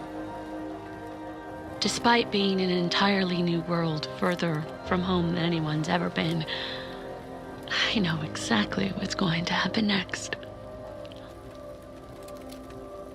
I'm going to take a drive. Take a left, then the next possible road on the right, and then the next possible left. And I'll keep going. I'll keep driving beyond worlds, beyond time, beyond everything, to a place where the lake runs dry, where the broken moon drifts away and the stars disappear in the rearview mirror. A place where everything else has fallen away. And the road is all there is. From American Stories, I'm Alice Sharman. Thank you for joining us.